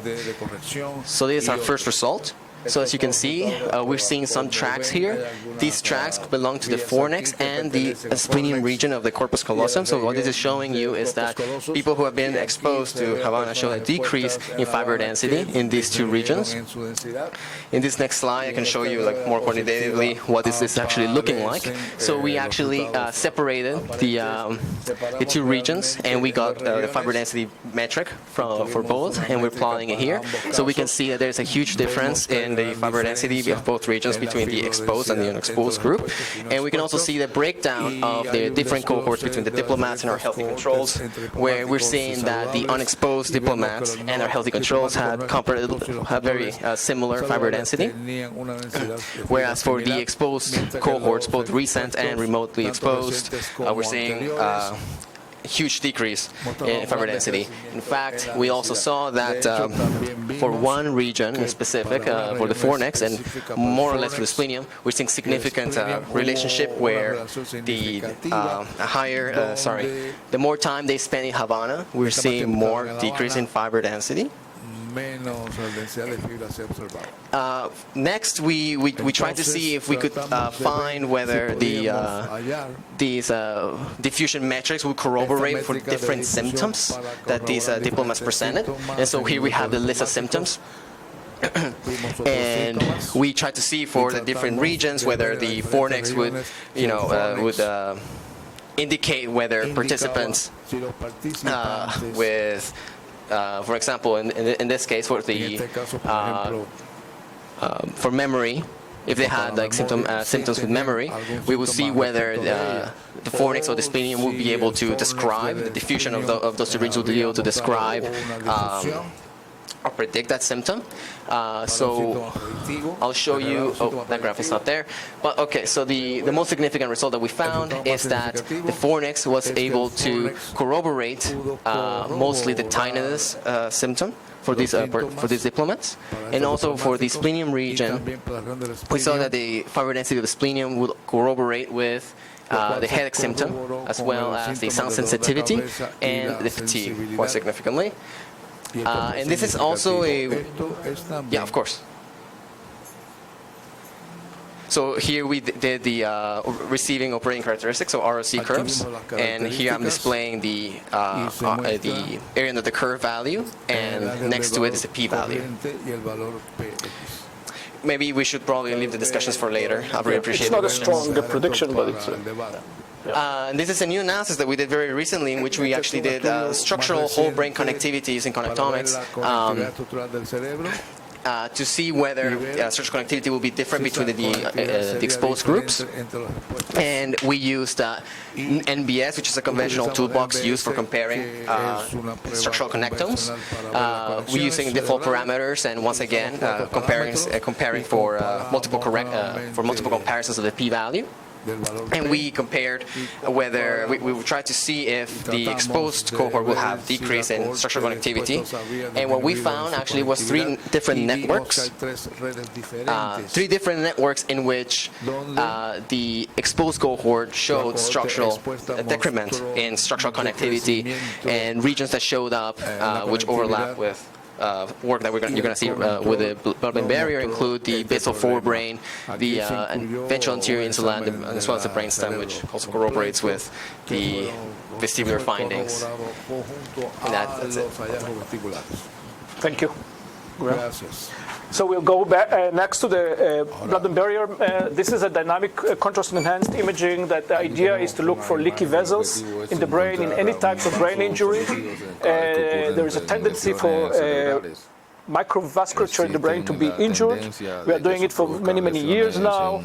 And the method, we are not the only one, but we have our own approach, but it was published in many, and you can look at the literature. We did it. We have over a few hundreds of patients, trauma patients, especially football players, aging-related changes in permeability. This is a study from Dublin, actually, colleagues of us that did the study, so we just gave them the protocol, and I hope we are, of course, giving it here. There is a subgroup of bipolar patients with leaky vessels in specific brain regions, and of course in stroke. So we have quite experience in this method, so we tried the same approach in our cohort. And the first thing that we did is to look at the patients that we saw them repetitively. We saw them twice. We saw them. So just that you know, in Global Affairs Canada decision, that any diplomat who is posted to Cuba is going through Halifax on the way and go through all these tests. Then he go to Cuba, and every 3 months he's coming back actually to be retested, if he wants, of course. And we had 8, as mentioned, that were tested twice. so far. And you see that this is what you see here is the MRI, and superimposed on the MRI are these red spots are areas, voxels that shows high permeability compared to over 130 controls that we have. So we did many controls, and these voxels are areas with blood-brain barrier dysfunction, so leaky vessels, and these are the regional analysis which show you in this score. So these are 30 standard deviations above the mean of specific areas. So notice that this individual had completely normal barrier before he went to Cuba. 6 months later, he or she showed changes, and they are mainly on the right hemisphere. When we did this analysis for all 8, so as you know, statistics is easier when you have a repeated measure of the same individual. And when we did it for 8 individuals, we saw 6 areas that were different. And as was mentioned, mainly was the right basal forebrain, which I'll get to it later. The insula is a very interesting area if you're talking about functional diseases, because the insula is an area that is very much involved in how you feel your body. So if you have an insular lesion, you expect that people will feel more any painful stimulus and so on. And what we did is that in order to ease ourselves from a statistical point of view, we only tested these regions in the entire population. And when we did that, you see that most of these regions are also enhanced in the right hemisphere. So we have a right hemisphere specific brain regions that are showing leaky vessels, anterior cingulate, basal forebrain, and few other regions. I added the parahippocampal region from hypothesis-driven. I'll discuss it later. But there are specific regions that are leaky in the exposed versus non-exposed, and they are more leaky if you just came from Cuba compared to, although the same regions are, but the differences are fading away as you stay in Canada with lower temperatures, perhaps. And this is the number of regions with leaky blood-brain barrier, more than 3 standard deviations in the exposed versus non-exposed. We next did a magnetoencephalograph. It's very similar to EEG. It records brain activity from hundreds of sensors. Very briefly, what we do, again, we looked for markers in other studies of brain injury and aging. What we do basically is one of the things that we do is let the patient or the individuals close his eyes. And when we close our eyes, as you may know, we turn into our cortex, and especially the occipital part of the cortex turn into an alpha rhythm, this 10 to 12 hertz alpha rhythm that you see. This is the normal EEG, or this is a spectrogram frequency versus time in this 2 minutes or 10 minutes recording. And what's happened if you come back from Havana, from whatever region it is, that you see this slowing of activity, and then what we do is basically measure this slowing of activity. We measure this. So what happens is that the brain is actually from 10 hertz, is jumping into a slower rhythm, go back to 10 hertz, jumping into a lower rhythm, and so on. And we measure that. We just count this number of events. And as you can see here, so we call them paroxysmal slow wave events. So because they are paroxysmal, they're immediate, they are slow, and they are events. They are discrete events. It's not continuous slowing. And we see a high number of events in individuals that were exposed versus non-exposed. And the duration of this event is much longer. And of course, we can map them. And you can see that there is a little bit, although it's not significant, there's a little bit tendency also to the right hemisphere. And recent, again, similar to the MRI, consistent with the MRI findings, this functional disturbance is more obvious in the recently, and it's fading away. It's kind of normalized when you go out and you stay out of Cuba. Very short, we had one dog. I don't think that this is a big, for us it was very exciting in a way, because one of the families complained of a dog that became epileptic, and he had seizures, and he changed his behavior, and we managed somehow, and the dog was euthanized just 1 week before we saw them. So we kind of managed to get into the brain of this dog.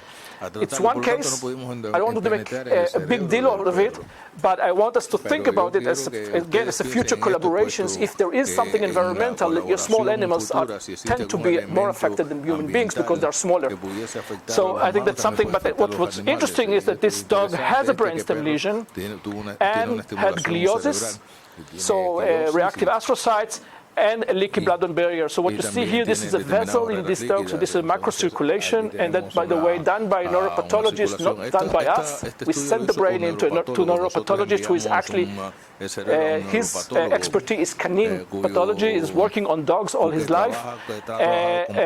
This is, what you see here is a microvessel, and what you see in white, this is albumin. This is serum albumin from the blood going into cells within the brain. So this dog definitely had leaky vessels. You see here, surrounding the vessels, this, you will never see it in controls, this water and whatever accumulations here and around the vessels, and the gliosis showing this is not effect of death, this is really something that he had before. So this dog had a lesion. So what do we have? We think that we have, how do we make, we try to think about it, right? Let's just sit and think what we have, all of these results, and what can come out of it. So what we had is the brainstem dysfunction, we think. Something take us to the brainstem, the connectomic, the vestibular, the auditory. There's something dysfunctional in these brainstems of these individuals, and the symptoms, of course, the dizziness, the hearing, whatever hearing changes, the tinnitus, it's all takes us into the brainstem. We have microvascular pathology, and in some specific regions, the insula, and I said the basal forebrain. And there are specific cognitive deficits, the spatial memory, that actually fits very well with the results of Dr. Javaria Hashmi about the fornix, which is the fibers that are going from the basal forebrain into the hippocampus and really responsible for processing of spatial information. And so we thought about it for a while. It took us a while, as I said, what does the basal forebrain, what is the basal forebrain? And of course, we have this general cortical dysfunction. So if you think what the basal forebrain does, is the basal forebrain is the source for cholinergic fibers within the brain. It sends its cholinergic fibers throughout the cortex, and there's another cholinergic nucleus in the brainstem. The basal forebrain is an area that sends cholinergic fibers into the hippocampus. When we want to be alert, when we want to learn, we send this fiber, we send information through this fiber to release acetylcholine and help us to memorize things. When we are waking up in the morning, we send acetylcholine to wake up and to wake up the cortex, and hey, you have to listen, you have to memory, you have to concentrate. That's where acetylcholine is released. So we were thinking, again, why acetylcholine, why the basal forebrain? And as you can imagine, that brought us to what could attack specifically cholinergic regions, and we came with the diagnosis that it could be cholinesterase inhibitors, and what I did at that time is using Dr. Google and ask what cholinesterase inhibitors, Cuba. Just do that. Try that. And we, of course, were thinking about cholinesterase inhibitors. These are toxins that are binds to the enzyme, and they disrupt the function of the brain areas that are associated with cholinergic functions, including the brainstem and the basal forebrain. And of course, there is these stories of acute high-dose exposure that we were mentioning before yesterday. This is, of course, not the case. But we also know from the literature there's low-dose exposure. So if you are repeatedly exposed to low-dose exposure of cholinesterase inhibitors, you become sick. And that's not our invention. There are many, many papers of that in the literature. So if you do PubMed about chronic pesticide exposure and brain disease, you'll find many, many papers. Chronic accumulatory organophosphate pesticides, it does. Most of the studies actually are in farm workers. There are very few studies in veterans. There are a few studies in sarin, people who were exposed to the sarin attack in Tokyo. But I think most of the literature in animals and in humans is talking about chronic exposure to pesticides, occupational, and so on. And neurological and physiological findings. There are brainstem dysfunction is documented. There are cognitive functions. There are sleep disorders. So the clinical picture literature, if you think about it, fits like it fits other things, but it also fits chronic exposure to cholinergic stress inhibitors. So then you can do again, ask Dr. Google, are pesticides used in Cuba? And the one thing that we found is that at the same time that we are talking about 16 to 18, there was, of course, as you all know, there was a Zika virus. By the way, this is a science paper that shows why the Zika virus disappeared, and actually that's in a comment that the Zika virus disappeared not because of fumigation, but because we all get herd immunity. So, I mean, that's something to think about. But there was at the same time Zika, which caused, as you know, a lot of fear in these areas of the world. And Cuba was one of the leaders, I have to say. And in many papers, if you look at Google again, Cuba is very proud, and I think we should be proud that Cuba took initiative to protect the population. And the people in Cuba know here, but this is all kinds of videos that we got, how fumigation was done here. Cuba confronts Zika, all hands on deck. I don't know if you can tell us more, but that's I only know from my reading the literature and what I talk to people. But there was a public health concern, of course. There was initiation. There was a Zika campaign. At least it's written here. You know. And that's from 2016, right? Fumigation every week isn't pleasant, says Havana resident. I take my grandson to the park for the 45 minutes of the houses to remain closed afterwards, and it still smells awful when we got home, blah, blah, blah, blah. And there was a fine if we didn't, at least that's what the report says that there was. So it was really something that people had to do. And the embassies, or at least the Canadian embassies, did it even more, really wanted to protect the people. So this is, can you just stop it for a second? I'll just explain. So just to explain, when we had this idea, of course, you know, we had to prove it, and we had to, when we asked the embassy, actually, what's going on? Do you fumigate? They said, well, we don't know really. I said, you know what? Next time you fumigate, tell me I'm coming. And actually, because people go out of home, they don't know how they fumigate. So I went there, and this is my phone, my cell phone, taking these videos, and if you could put back the videos. Back, just one back. And the music is also, I think the sound is good. If you're talking about sound. Now I don't hear it. Okay, sound disappeared, but you heard it. So it was done almost on a weekly basis. Just think about your house.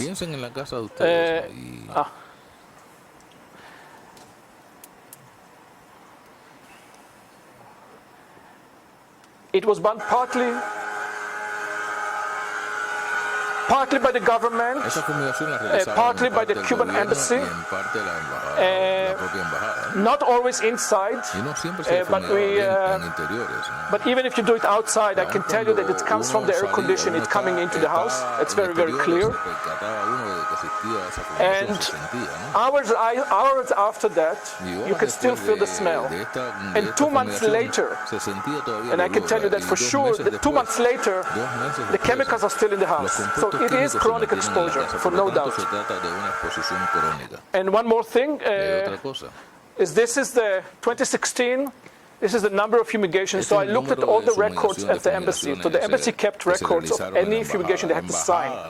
And these are the records about 5 times a year in 2016, or some houses not at all. And you can see the distribution, if you ask why some people are not, and some people up to 25 times a year, and some people, of course, not. It depends where you live and whatever the reasons are. And the same is 2018. But the first thing we could do is tell you know what, stop fumigation. And this is going back to one of the patients I think that you saw before. These are the number of fumigations before the patients experience symptoms, and the symptoms are really kind of, at least look that it's consistent with the fact that the houses were fumigated so many times. This is the dates of fumigation and when they go out of Cuba. And this is, at least it looks that patients, it's not, it's not a proof, but patients or areas that fumigated more were more symptomatic than patients were not. The last thing that we did is to went to the toxicology lab and asked them, can you check the toxins themselves in the blood? This is still work in progress. We are still not done because it's every product you have to go and look for with mass spec for any of these toxins. Before that, we of course looked at the cholinesterase enzyme, the enzyme that binds the pesticides and breaks it down. And when you have intoxication, you inhibit the enzyme. And there was, again, there is the group difference. There are differences between individuals, but there is a group difference. And both enzymes, the butyrylcholinesterase and acetylcholinesterase activity, and actually the month away from. So if you left Cuba and you stay out of Cuba for several months, your enzyme goes back to normal. So the activity goes back to normal after several months. But in the recent one, the one that came directly within a few days to us, there was inhibition. So their enzyme was inhibited. We looked at so far we looked at only few agents. As I said, this is work in progress. The main difference is that we've seen two types of agents. Temefos, which is an organophosphate, we saw actually the most about 50% of the remote individuals and less in the recent. And 3-PBA, which is a metabolite of pyrethroid, was measured in the majority of serum samples. It's more difficult because you can also see it in people in Western countries and Canadians, so we still have to collect more data and see what is it in the Canadian population.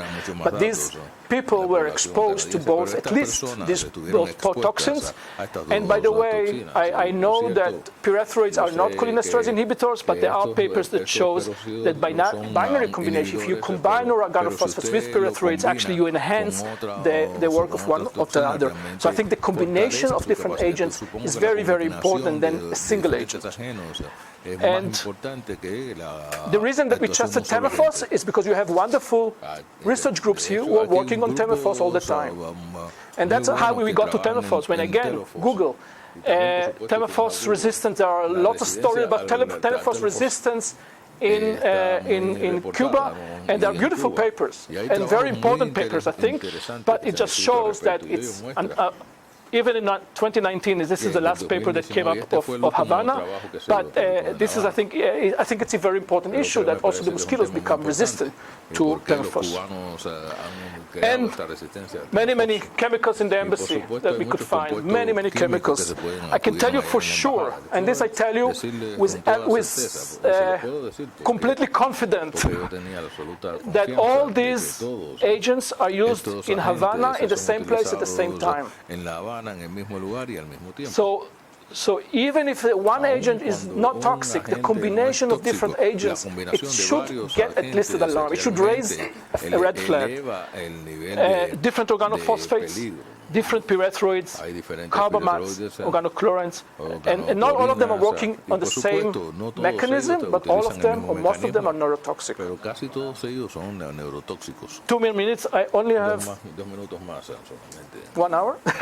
I'll try. So this is the hypothesis that we have, that we came up with, and I will. And of course, the big question is why not everyone? This is the big question, and the bottom line, I don't know. But I have some ideas. We have some ideas. First of all, I think we know from the literature that not everyone is sensitive to organophosphates at the same level. We're not talking about acute poisoning.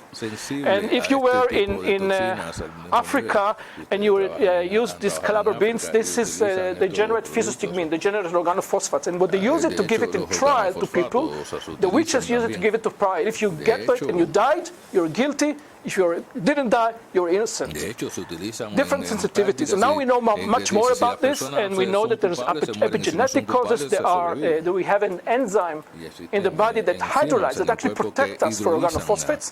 And there's very, very different levels. This is in our population. Some people have very high levels of the enzyme, and some people have a very low dose of the enzyme. And there are studies in the literature that shows that sensitivity to organophosphates really depends on your genetic background. Of course, we have to deal with another option, that people who are, and that's another fact that we know from science, not from here. If you are under continuous exposure, you generate more enzyme. There are body response. You generate more butyrylcholinesterase. Actually, we can see increase in activity in some of the subjects after that. So you generate, you have protecting mechanisms. So it could be that the local population is protected to some extent. Diplomats. So first, as I mentioned, the embassy was very, and I have to say, the embassy, the Canadian embassy, at least we know about the embassy, they were very, they wanted to protect their people. They really fumigated a lot. Only diplomats? I doubt it. We have a case of a tourist that came to Montreal very sick with poison. So just telling us that poisoning by cholinesterase inhibitor is not something that is necessarily that rare here. I mean, the chemicals are available, and I think too much available. And this is a tourist that came, and she came with acute poisoning. That's true.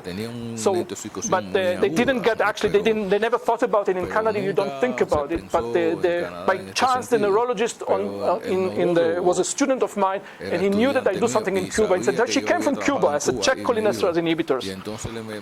So she was in coma. She had high levels of TDBA. Again, she had Temafos. This was recently, so she was poisoned with Temafos. And she has very low levels of cholinesterase from per the lab in Montreal. It's not my lab. She recovered, but she has now delayed symptoms. She has headaches, she had paresthesia, she had post-concussive symptoms. We tested her. She has poor sleep, she has impaired attention, executive function, she has vestibulopathy and auditory neuropathy, exactly the same picture by Dr. Noel Shodman. So she has exactly the same picture following exposure to organophosphates. I finish. Last thing, almost. Since then, we get many, and I have to tell you, my friends, that this is something we have to think about. There are tourists reporting us all the time, and we are not, and we are, people are, I'm working in Cuba, I came to Havana, I suffer from headache, I thought it's dengue fever. I was visiting Cuba, I was covered by spray, and I was spraying, blah, blah, blah. I lost hearing, buzzing in my ear, dizzy spells, falling down, and so on and so on. So people, when this came up, people said, well, I also have it. I'm not saying this is scientific evidence for that, but I'm just saying it calls for investigation. To summarize, I think we bring evidence for specific changes in brain function. So this is a functional brain disorder. Yes, it is a functional brain disorder, mainly functional, in Canadian diplomats. The question is what the cause for this dysfunction. And one of the causes that is overexposure to pesticides, and of course other causes we cannot rule out, but we can do something about it. This is at least something we can do. Not only tell them, oh, you're crazy, you're psychogenic, you're stressed. No, we can tell the people here, and I want to tell you for the diplomats, and by the way, there are some of the diplomats that suffered while here, they're still here because they love Cuba and they want to be here. But we can say, okay, you know what, we stop spraying. Even just the feeling that you have some control of what's happening, I think it's helpful. This is, we are doing follow-up. So this is one agent that we can test the serum cholinesterase activity. So you see this pre-exposure, he or she had high levels, then after they came and now they recover. We also see recovery, as I said, in blood-brain barrier and in EEG. So I think we are, at least we can follow them and see what's going on. I think we should discuss public health, at least it's an issue that should be discussed. And final remark, I just want to say a few words. I think we have to be, so we all remember, or the old guys here remember, that when AIDS started, there were also conspiracy rumors about the CIA spreading a virus to test it and so on. I mean, we all know that this is probably not the case now. We have to be very careful, and I completely agree with conspiracy and weapons, and I'm completely agree, but I also think that we have to be careful in what we don't know, we dismiss. My teacher and professor in Berlin used to say to me that the sign of professor, when you don't understand something, you say it's not important. So the fact that we don't understand what they have doesn't mean that they have nothing, and doesn't mean that it's all in their head. It is in their head, but it doesn't mean that we can just disregard it. And we have to continue to do the research in collaboration. And just mention epilepsy, because you mentioned epilepsy, it used to be a devil, right, that was in your brain. Thank you very much. And any question, I'll appreciate it.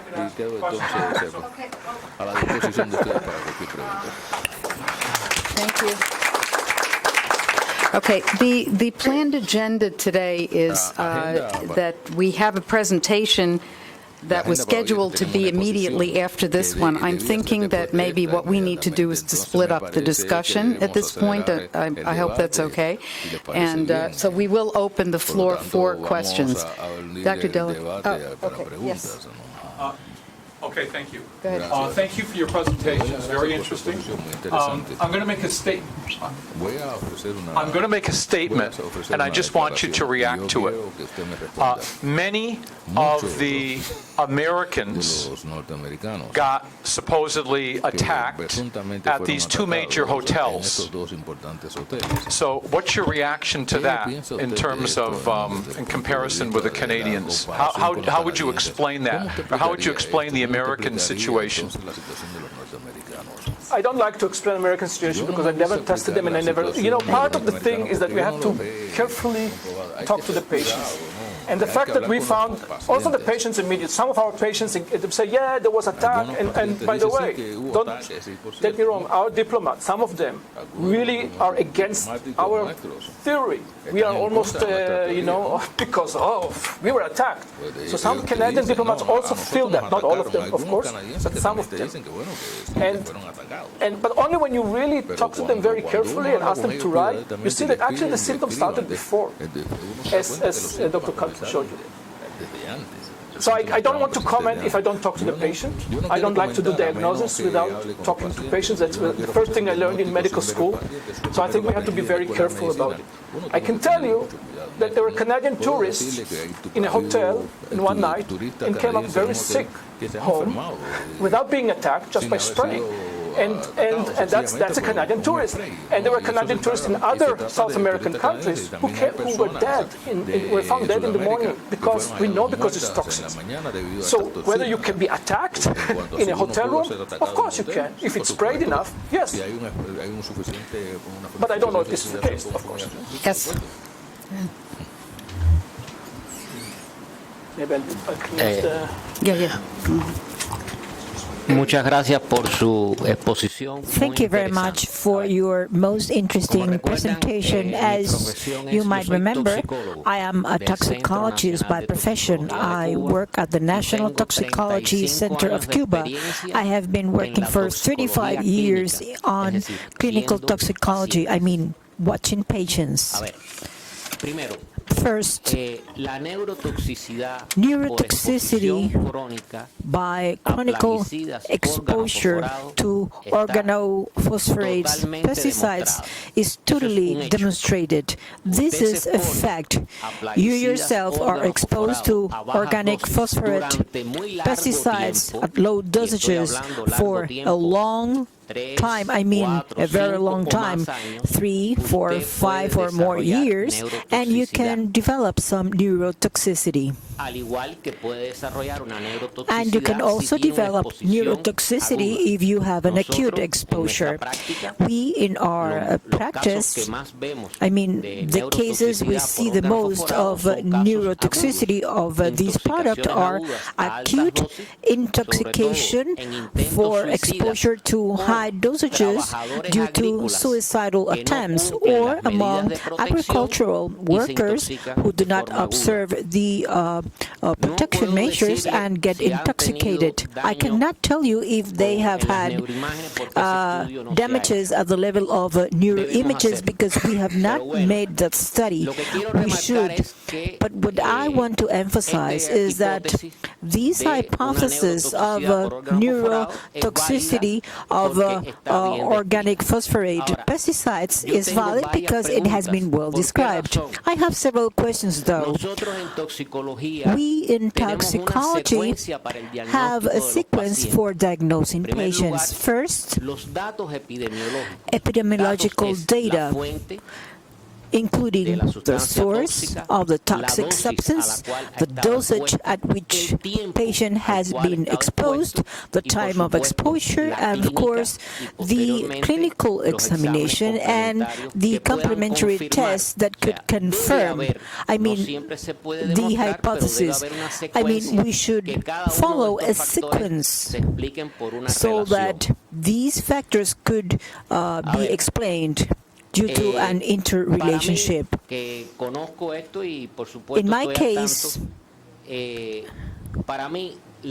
because I have been acquainted with this, exposure due to the anti-vector campaign carried out in our country with the use of pesticides, to me this is not enough to cause a neurotoxicity unless these persons have been overexposed to other substances. You're telling me that these diplomats were exposed within the houses, the private houses. Perhaps there has been an overexposure in this case, but we have not seen such cases. After 35 years, I have not seen any chronic neurotoxicity case in the city population as a result of the use of organic phosphorate pesticides. I have not seen that. We have certainly seen it among workers exposed to pesticides, namely the sprayers or the farmers who spray crops. We have certainly seen this kind of pathology, or among some populations very close to the crops and are exposed for a very long time to this. But I repeat, we have not been able to demonstrate through neurological tests that this is true. I have one question. For example, you were saying that you found an organic phosphorate particle in the blood of these persons. I understand this has been Temifus. In your presentation, you said that you found more Temifus in those who were remotely exposed than among the recently exposed. Temifus in Cuba is only used inside water tanks, inside the water reservoirs at private homes, and not all persons use it. I do not know if in the housings of the Canadian diplomats they have used Temifus, because this is used as a larvicide. It is not to kill adult mosquitoes, but larvae. So the only source of exposure to Temifus is the oral tract. And I suppose that the Canadian diplomats do not drink tap water. They drink bottled water, which has no Temifus. Another thing has called my attention: the presence of Temifus in remotely exposed patients. We should find another source. The average life of Temifus in the human body is 8 hours. After being exposed after 8 hours, in 24 hours time, this will disappear. So we have to find a source. This could be here or elsewhere. I do not know if in Canada you continue to use Temifus. I do not know. With regards to pyrethroids, these are also neurotoxic substances, not like the phosphorate organs. Both are used as pesticides, and in our country, pyrethroids are used at a lesser scale because they have a stronger effect as an insecticide, but it also has a secondary impact, which is much less as compared to phosphorate organic substances. Sometimes we have to use both. This is just one clarification I wanted to make. But I also wanted to know, because you have a group, you studied before coming to Cuba and after being in Cuba. Is there any possibility for us to know in the future the cholinesterase levels before and after with an intra-individual analysis? I mean, on a single individual, what was the level of cholinesterase before and after? Taking into account two aspects. The erythrocytary cholinesterase is a measurement for chronic exposure. We used that in Cuba, particularly among the workers in the insecticide campaign. We have the butyrylcholinesterase and the acetylcholinesterase, which is an erythrocytarian cholinesterase. We use both, but for persons exposed, I mean for workers, what we do is the erythrocytarian. Dr. Friedman a chance to maybe respond to, if that's okay. We appreciate the expertise and the great contribution. Maybe we can also discuss it later. Yeah. I have answers to everything. I mean, and definitely you are an expert more than I do, and I appreciate that.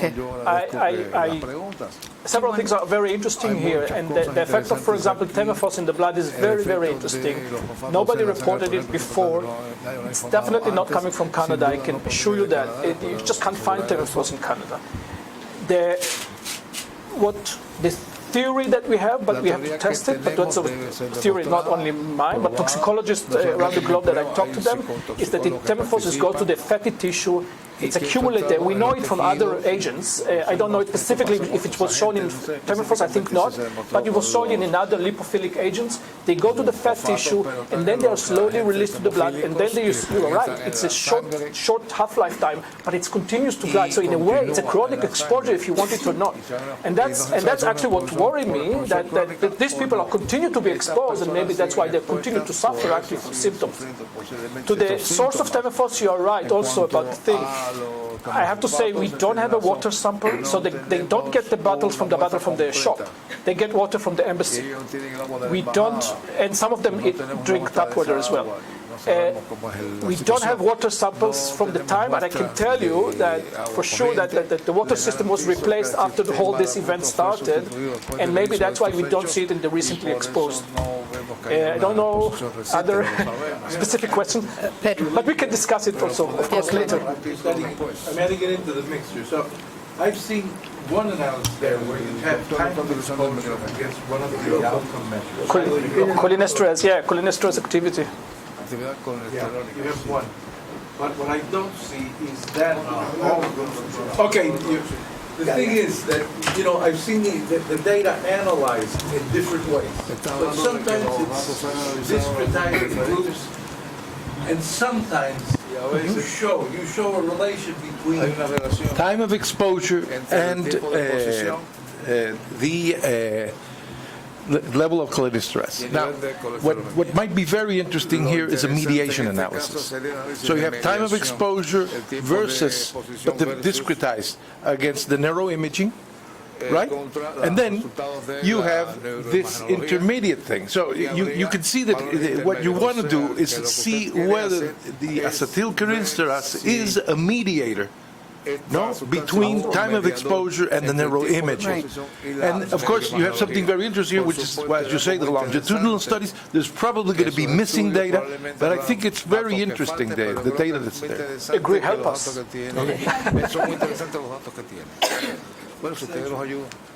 there, Hi. Thank you so much. Really interesting. Forgive me if I go into some mind tape. But this is what I do. Perhaps it will help if we can go back to the neuropsych table.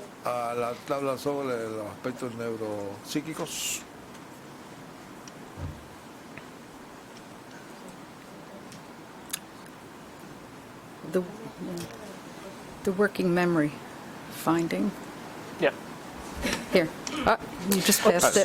Doesn't matter. I'll talk people through. Well, let's see. So, yeah, this one. Okay. So here, a few statements were made, which I would like to clarify a bit. So the first statement was, when discussing the neuroimaging findings, the term memory and symptoms were put together. There are memory symptoms, and here is the neuroimaging which correlates with these symptoms. But there are no symptoms in memory. There are questionnaires whereby they say that they suffer from memory, and because if you look at the pair associate, which is the measure for memory, they are absolutely normal. So the first point is, don't you find a bit odd that you don't have memory symptoms, but you have some neuroimaging marker of memory symptoms? The second point is a bit more pedantic, and again, forgive me. The only deficit that you report is on the Cantab spatial working memory. And my first question is it a deficit? You report a mean of 9.4 for the remote and a mean of 6.9 for the recent. So first point, does it mean that they deteriorate when going away from the exposure? Not second, because they are errors. They are errors. Yeah, but it's not they are errors. Second point is that are any of these data out with the norms? Because you well know that the norms for these tasks, for the Cantab error, are in the 20, 30. So scoring 8, 10, 6 or 9 is within normality. So how I want you to tell me what is deficit in this spatial working memory task? What I can say, there is differences, significant differences between our control population with a matched control and within normality. Well, I don't know. I'm taller than you, but we're normal. It was very difficult for us to get from Cantab normality of people. Oh, they're on the web. Well, not for this. I don't know. I didn't find for this measure, but maybe if we find it, I have it here. We had a problem finding. We wrote Cantab, and we were actually very disappointed that they didn't supply us normality for this age and thing. But that's why we did, like in any study, that's why we did control. We looked for control population, which I think it's a fair approach. Especially that we did diplomats that are sitting the same age, sex, and education. And I think that for me, if you look at distribution, and these are the results that are computerized tests. This is not symptom that sometimes report. Now, I know the test. And this, what do you mean? I know the task, yes. So if you don't think, if you think that there's no, if you look at this graph, and everybody here, scientists can look at this graph and say there's no difference, fine, no difference. No, sorry, no. I'm not saying there is no difference. In this room, there are people who are different height. Somebody's taller, somebody's shorter. But we are all normal, right? So it's not finding a difference within normality is a a different point than finding something pathological. Yeah, but These data are not pathological. But you know very well that this cognitive test, I mean, you see the normality is very wild, and it's very different if you go to diplomats in Ottawa or if you're going to you know, I don't know, farmers in desert in Israel. I mean, because there are different education, there's different background, so all this IQ, and we all know that cognitive tests are very, very difficult. And actually, the fact that we didn't find big cognitive changes, big differences, although the people reported. So that's the symptoms that you're saying. People did report cognitive difficulties, but we couldn't objectively measure those. And it doesn't mean that they don't suffer, by the way. No. Just our tools are not good enough to show them. And despite the fact that, you know, there are many people with MCI, minimum cognitive impairment, if you do them, they are fine. But he was a professor at the university. That's still normal. That doesn't mean anything that he doesn't have a disease. No.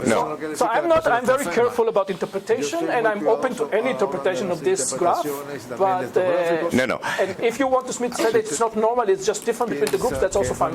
Okay, I'll let it go because maybe I don't want to bore people, but I wanted to make the point that these scores are normal. There is nothing in these scores that indicate a pathology. It indicates a slight difference between a group and another group, but it's the same difference that you have between recent and remote, which implies that remote will get worse. I disagree, because what I learned in statistics that you have some probability for that difference between the population is it the same distribution or not the same. There is no difference in the distribution of the data between the remote and the recent, and there is a difference in the distribution below the level of 0.05. So the chances that this is a chance, this result is a chance, is very, very, very low.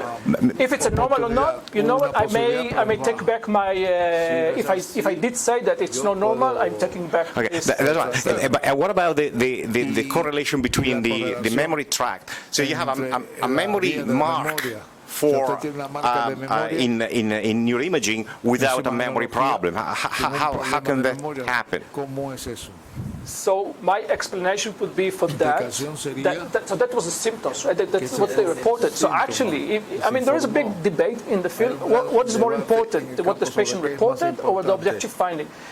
If I report, you know, that I'm getting old and I know that my memory is worse, but if you test me for memory, of course it's good, it's normal. But the fact that I'm worse doesn't mean that I don't have a problem with my memory at my age.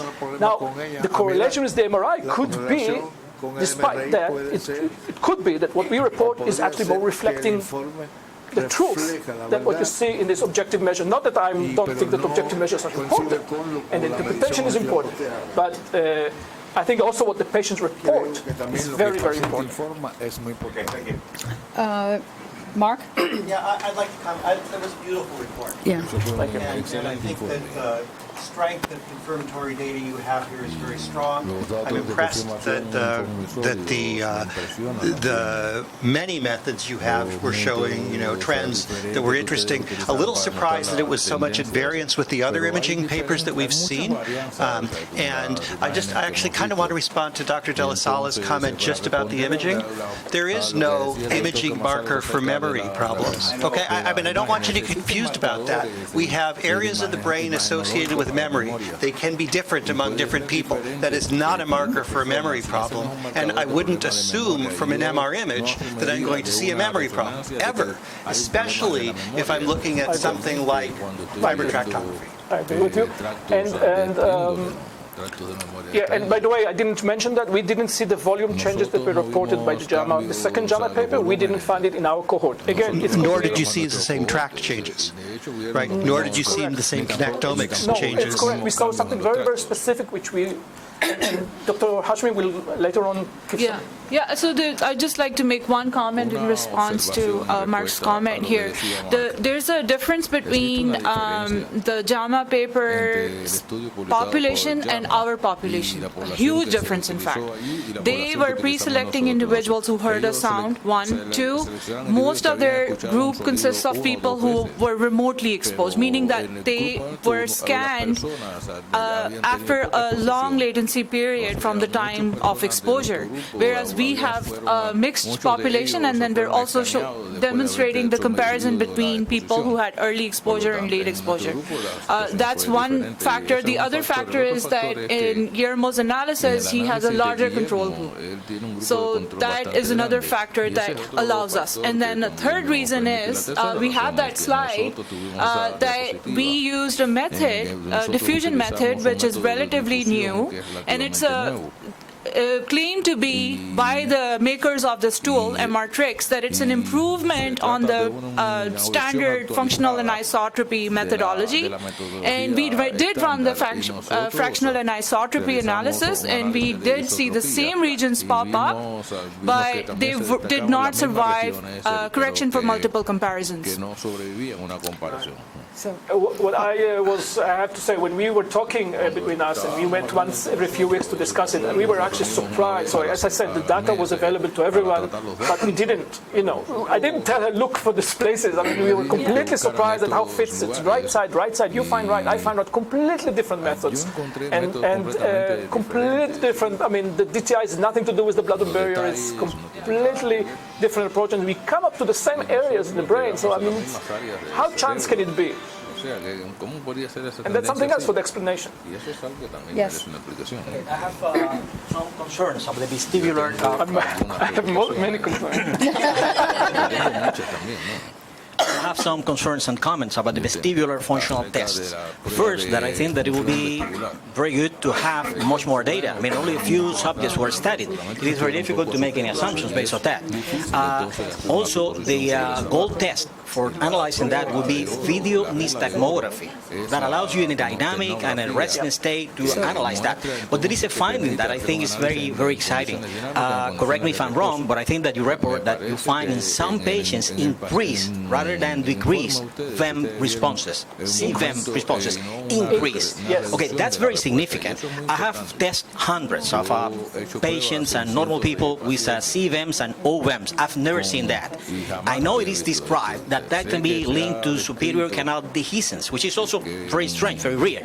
So one possibility in the interpretation of that would be that the problem we are looking at as the explanation of that increased responses might be not at the vesicle, but at the muscle. And might be something related to the decreased acetylcholinesterase.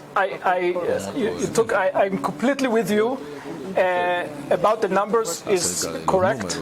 About the interpretation, so the dehiscence, we actually did 2 or 3 CT scans, and we found nothing. So we don't think this is peripheral issue, and it could be muscle. Or my hypothesis as a neuroscientist that worked in the field, in exposed animals, what you get is hypersensitivity to acetylcholine. So it's a long term. So I think it could be also that the network is more excitable in the long run, or it's a muscle, or it's periphery. Yeah, I completely with you, and we could test it. We should actually test it. So, again, I'm just concerned about the time factor here, so I'm going to take 2 more questions and we'll go to the next presentation. Yes. Go ahead. Gracias.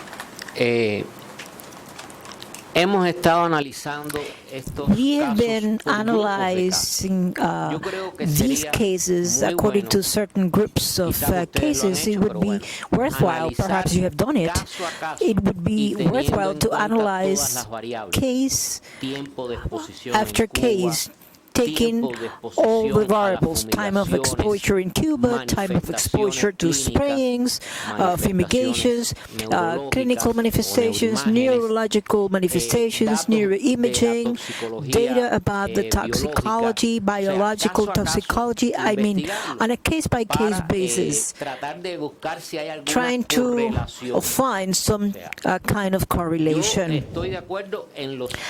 I agree with the data that you have presented. These are facts. You can't change that, but we should try to establish a relationship among all of them and provide a logical explanation. Brief answer? So brief answer. First of all, I agree. Let's do it, because you have the population. We have, our sample size is just too small, too variable.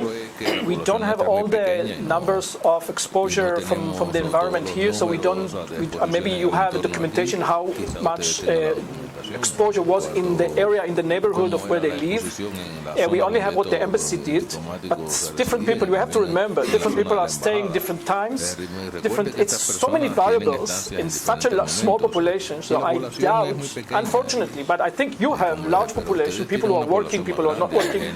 I mean, we could do it, but I don't think it's reasonable to do it is 20 few diplomats. I just think it's not realistic, although I agree, but we tried, and believe me, we tried to look at it, but some people were here a year, some people were here a month, some people were in this place, some were in other neighborhoods, just too many variables. There was one more question back there. Yes. I congratulate you. You have done a tremendous work. It called my attention, the results you have achieved. But there are many new things still.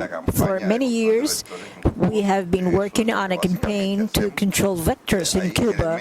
This is what we basically do. But there are elements that must be taken into consideration, which could be used either here or in Canada or elsewhere. And the more knowledge there is about it, the better we make use of pesticides for sustainable agriculture. Insecticides are widely used. The U.S. uses 55,000 million kilograms to harvest those beautiful red tomatoes, those beans that you are going to eat. All of them are the same size, the same weight. I have had the opportunity to work in one of the most prestigious agricultural centers, the UCR in the U.S. Under the UCLA, I worked for 2 years there, and I learned a lot. There were many lessons I learned, lessons for life. These you were saying when you said, when somebody claims this is not for nothing. I mean, if you have a headache, it's because you have a symptom. You cannot ignore that. We do not know where there are the new paradigms. We should all try to build knowledge together. But in public health, we only use 10% of pesticides used in agriculture, which means... Okay, I'm just sorry, I didn't understand it. Tengo entendido que usted es el nuevo orador, ¿no?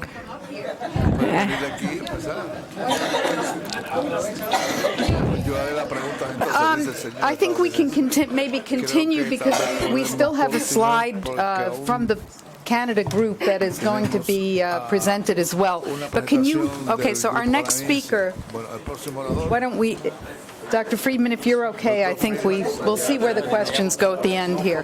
Okay, our next speaker is Professor Juan Andres Bisset Lescano from the Pedro Curi Institute for Tropical Medicine, Havana. Let's have you come and give a formal presentation. Dr. Friedman, thank you very much for taking the time not only to come and to present, but the contrast between the type of data that you have, the effort to really try to include appropriate controls or whatever is very much appreciated by those of us who, are involved in the scientific inquiries into trying to understand the Havana syndrome. Thank you. Yes, go ahead.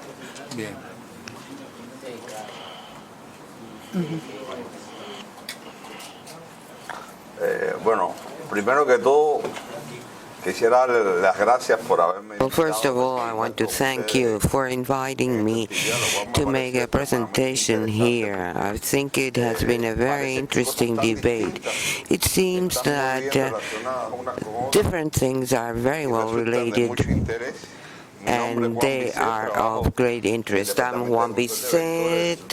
I work at the Institute of Tropical Medicine, and I've done some papers for or on the control of Aedes aegypti mosquito, and we have analyzed or run all the vector systems in Cuba. In November 1983, we began an anti-Aegypti campaign to eradicate the vector. The campaign worked perfectly well for several years, but after that it didn't work anymore because for countries like the United States and Cuba, there is a problem. The fact that homes cannot be violated. You have to be in an emergency to violate a home. To make this campaign. At the time, the main insecticide we were using was the DDT.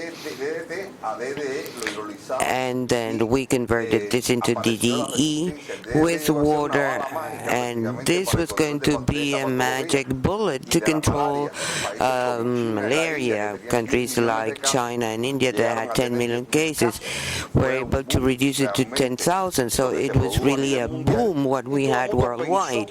And everybody thought that this was going to be the permanent solution. The U.S. scientist Malander said that insects could become resistant to insecticides, and the scientific community thought that that would not be the case. However, in the 1970s, he began to see the main problems in terms of resistance. So we had to apply more insecticides and new insecticides. In 1981, we had what the doctor already mentioned. We had an epidemic of dengue in Cuba, which was very suspicious. So Cuba was not prepared because we had not been suffering from this disease. But then we had the death of 152 children. So the idea was basic sanitation and the use of Malathion thermophus fences insecticide. The insecticides we used were organophosphorus insecticides. That they are a neurotransmitter and increases cholinesterase.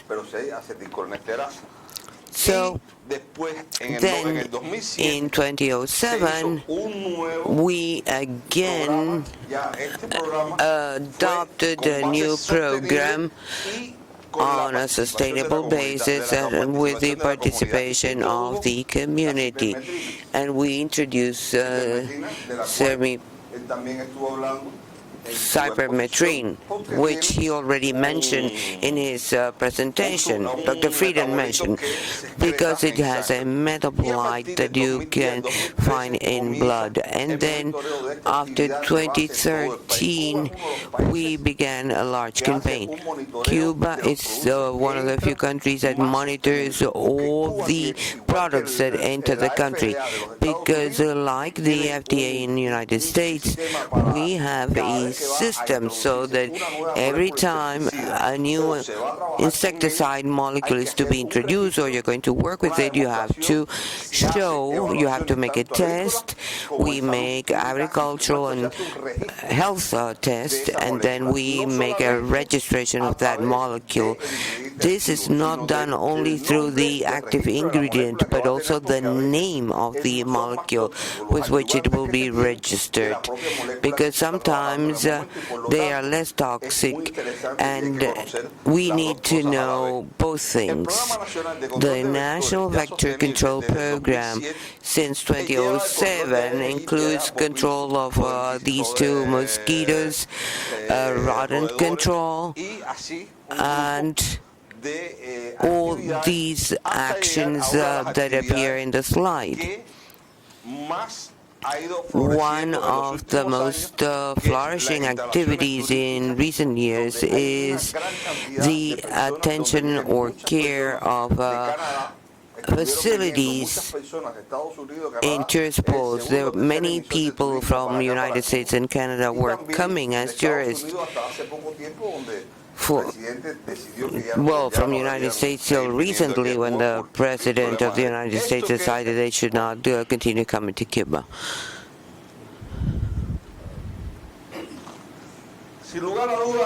Undoubtedly, this was combined with the international situation of Zika. Between 2016 and 2017, we had Zika and chikungunya. We don't talk much about this because we had very few cases, but in the Americas there were many cases of Zika and chikungunya. And there was an increased international cooperation by Cuba. Before, we used to do this with Europe, and we use very little insecticide. Now, when we increase this activity, the risk of infectious diseases also increases. Then we have challenges like climate change, increase of unsure containers, inadequate sanitation infrastructure that is very characteristic of third world countries, and the increase of artificial containers.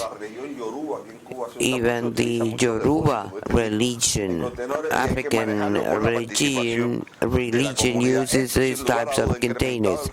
This has increased the risk of tropical pathologies and the number of vectors also.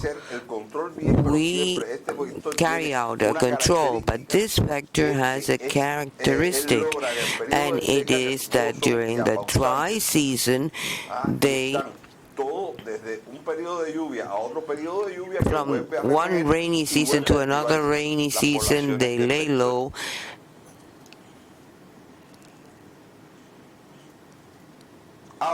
Now, Cuba has the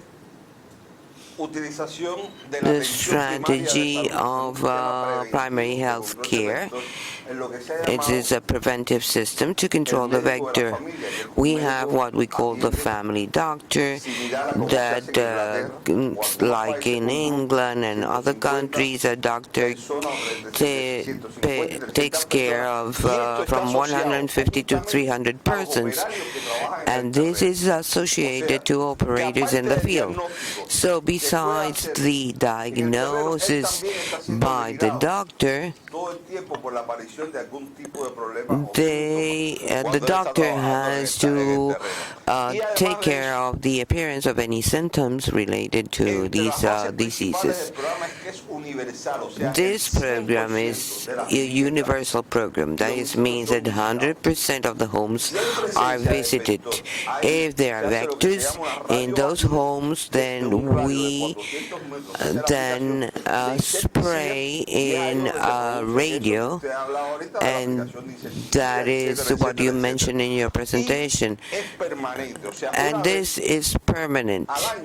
Once a year, each house or home has to be visited and checked.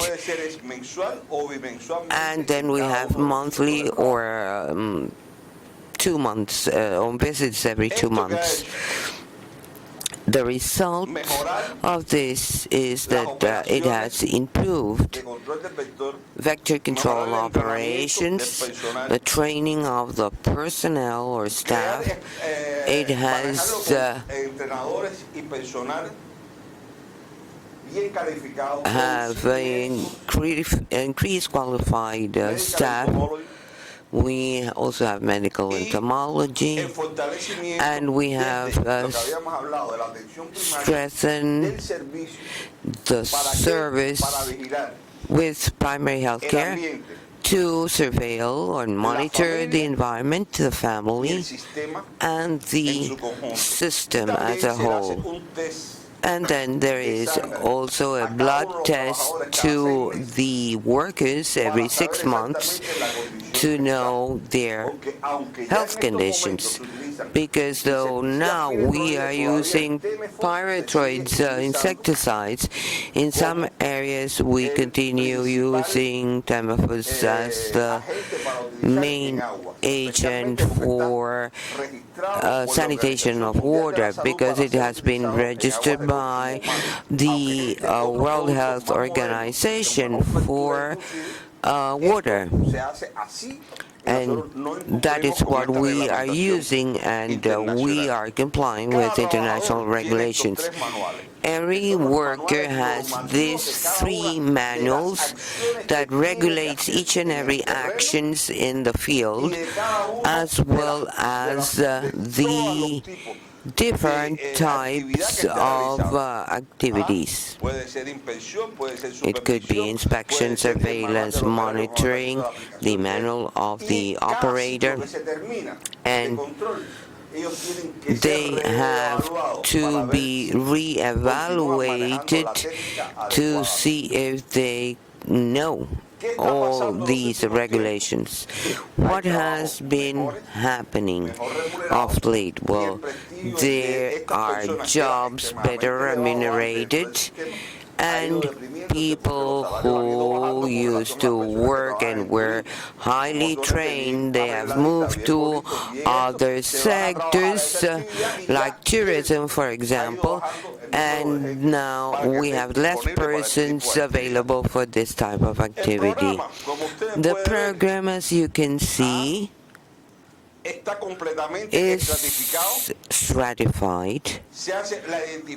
We identify risk management given the proliferation of vector. It's not through the number of patients, but the proliferation of vector. We make treatment when the vector appears, not when the patient appears, because this is a well-balanced system, and the patient, the disease is developed in a period of 25 days, so you can't wait to have the patient. And this is done through agents that are community workers. And this covers a 2-month cycle. What you see here is, well, I'm not going to go in depth here, because what I want you to see is that everything is systematized, and that it starts in the doctor's office up to the head of the department that is controlling the activity. These are the risk areas throughout the country, and how this is checked every 2 months. All this work is based or supported by 189 national labs with 428 biologists and entomologists and 11,000 field workers.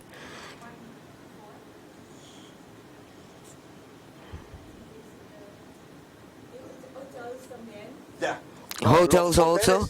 No.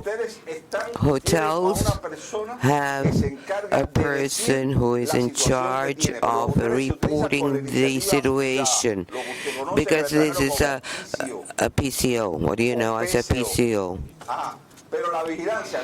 But monitoring and surveillance is done. PCOs are checked. Those persons in the hotels in charge of this, they check, we tell them, you have this problem, you haven't solved the problem, because we cannot introduce an epidemic or a disease in the country, because tourists are not checked. And this is what is used by the embassies. We don't visit the embassies. The National Public Health doesn't enter any embassy unless we are requested to do so by the diplomatic personnel. We don't go into an embassy because that is a foreign territory. So we don't go into embassies. And I want to leave this clear. or state this clearly. Well, there is a group of entomologists who develop the tests and monitor the situation. This slide, I include this slide because I think it's very interesting. And the message of this slide is that the industry doesn't want to produce new insecticides for two reasons. Cost. The new molecules, insecticide molecules that 30 years back was $10,000 is $300 million today. The production today is $300 million, and sometimes they have problems before you can use that molecule because there is cross resistance and multi-resistance, and I'll talk about later on. Secondly, the success of using DDT till we had the re-emergence of dengue and hemorrhagic dengue fever. After that, we had the 4 types of dengue, then Zika, chikungunya, and now we have other diseases. So there is an increase in risk every day. So if the industry is being cautious, almost all molecules for new insecticides today are only for agricultural purposes. As I explained before, 90% of the insecticides and new molecules are applied in agriculture. There is no market, or the public health is no market for this. We are using the same molecules we were using 40, 30 years back. And you need to find combinations. Now, what is the most serious problem? And Dr. Friedman mentioned this indirectly.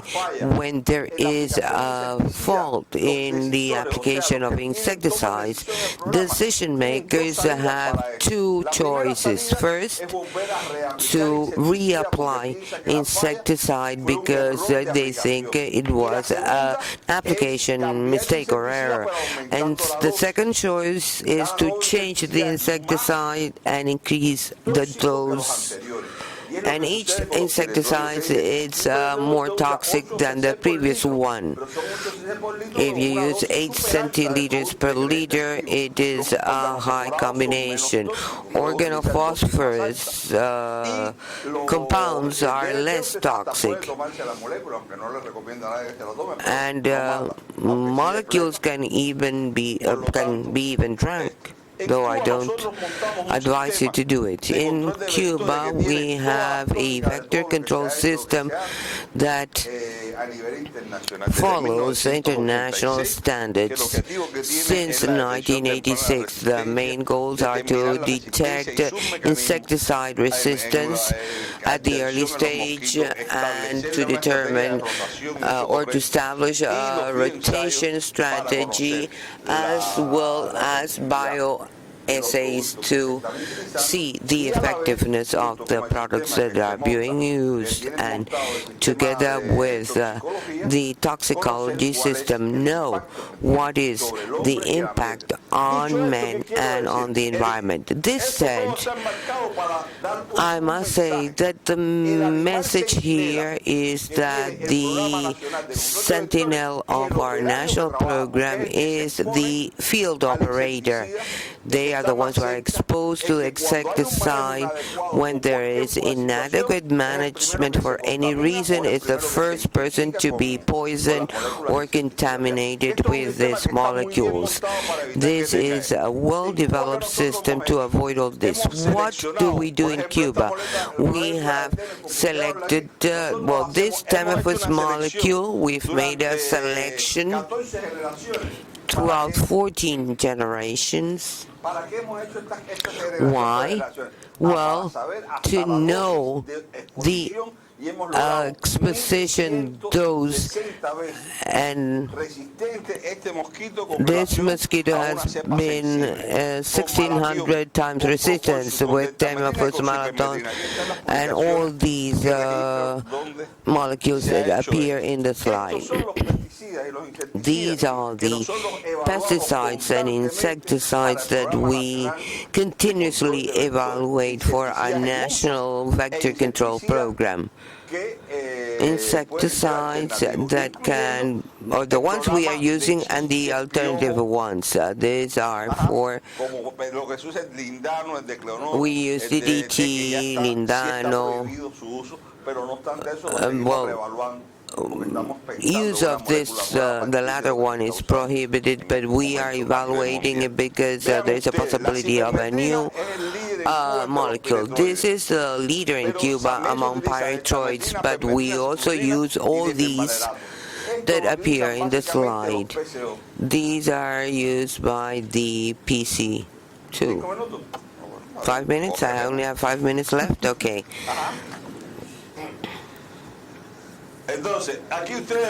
So, here,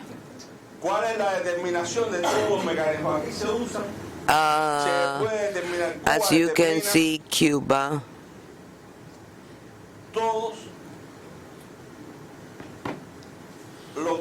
uses or has determined all types of resistance. I would have liked that what you did to use Persistil 1999 so that we can have a normal composition, and within that system you can know exactly what is happening, what is really happening.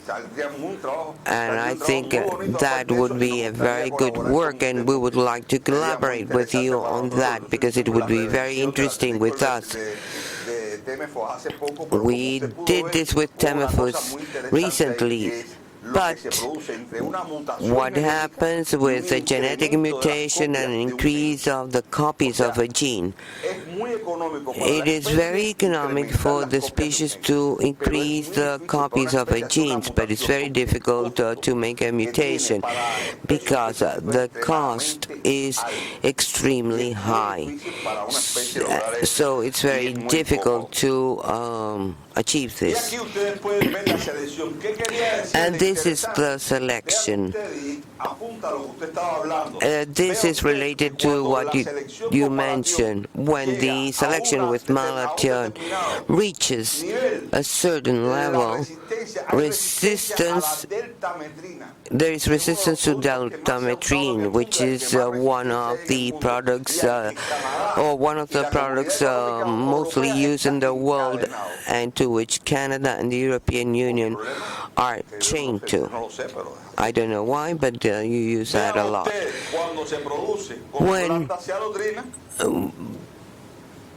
When we have a deltametrine selection, there is no problem with sermetrine that we use in the country. Now, this is resistance by replacement, and it's very costly for the species, and when it happens, it becomes stabilized because it's done through sodium channels, and it's very difficult to withdraw.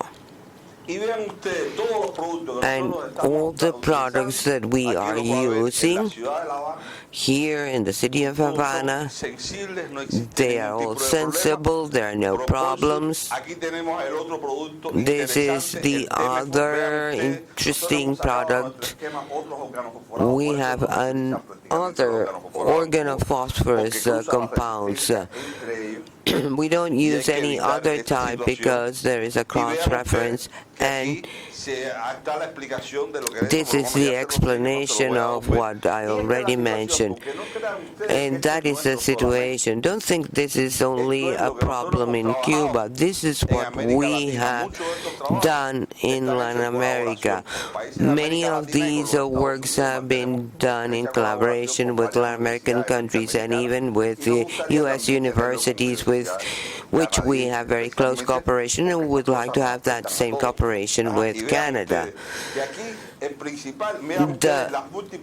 These are the multiple copies of esterase 4, and you can see here where we have less quantity. These patterns tells us that there is a different level of resistance to this product. And so this is the cheapest product, and if you don't use it, we cannot continue our work. I think I've stick to my 5 minutes, so you just tell me the song and I will play it. Okay, are there questions? Yes.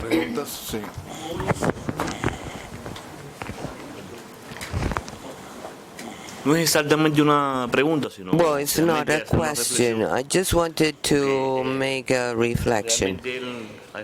I think he has explained very well the different controls we have in Cuba. But I think the essential thing here is the fact that the incidence and prevalence of neurotoxic disorders associated to the use of these products in Cuba, both in national hospitals or those who care for foreigners, is almost inexistent, and mostly all the cases are in agricultural cases where there could be an overexposure. The disorders that you saw in Canada, if we analyze them here in epidemiological terms, are associated to the use of those products in agriculture, and they are very few. Thank you. Yes. Permítanme aprovechar el tiempo Allow me to hacerle una pregunta make a question to Dr. Friedman. Did you take into consideration exposures to repellents? Worldwide, we use mosquito repellency based on permethrin, and they are described that they are neurotoxic. There is a lot of literature and evidence on that.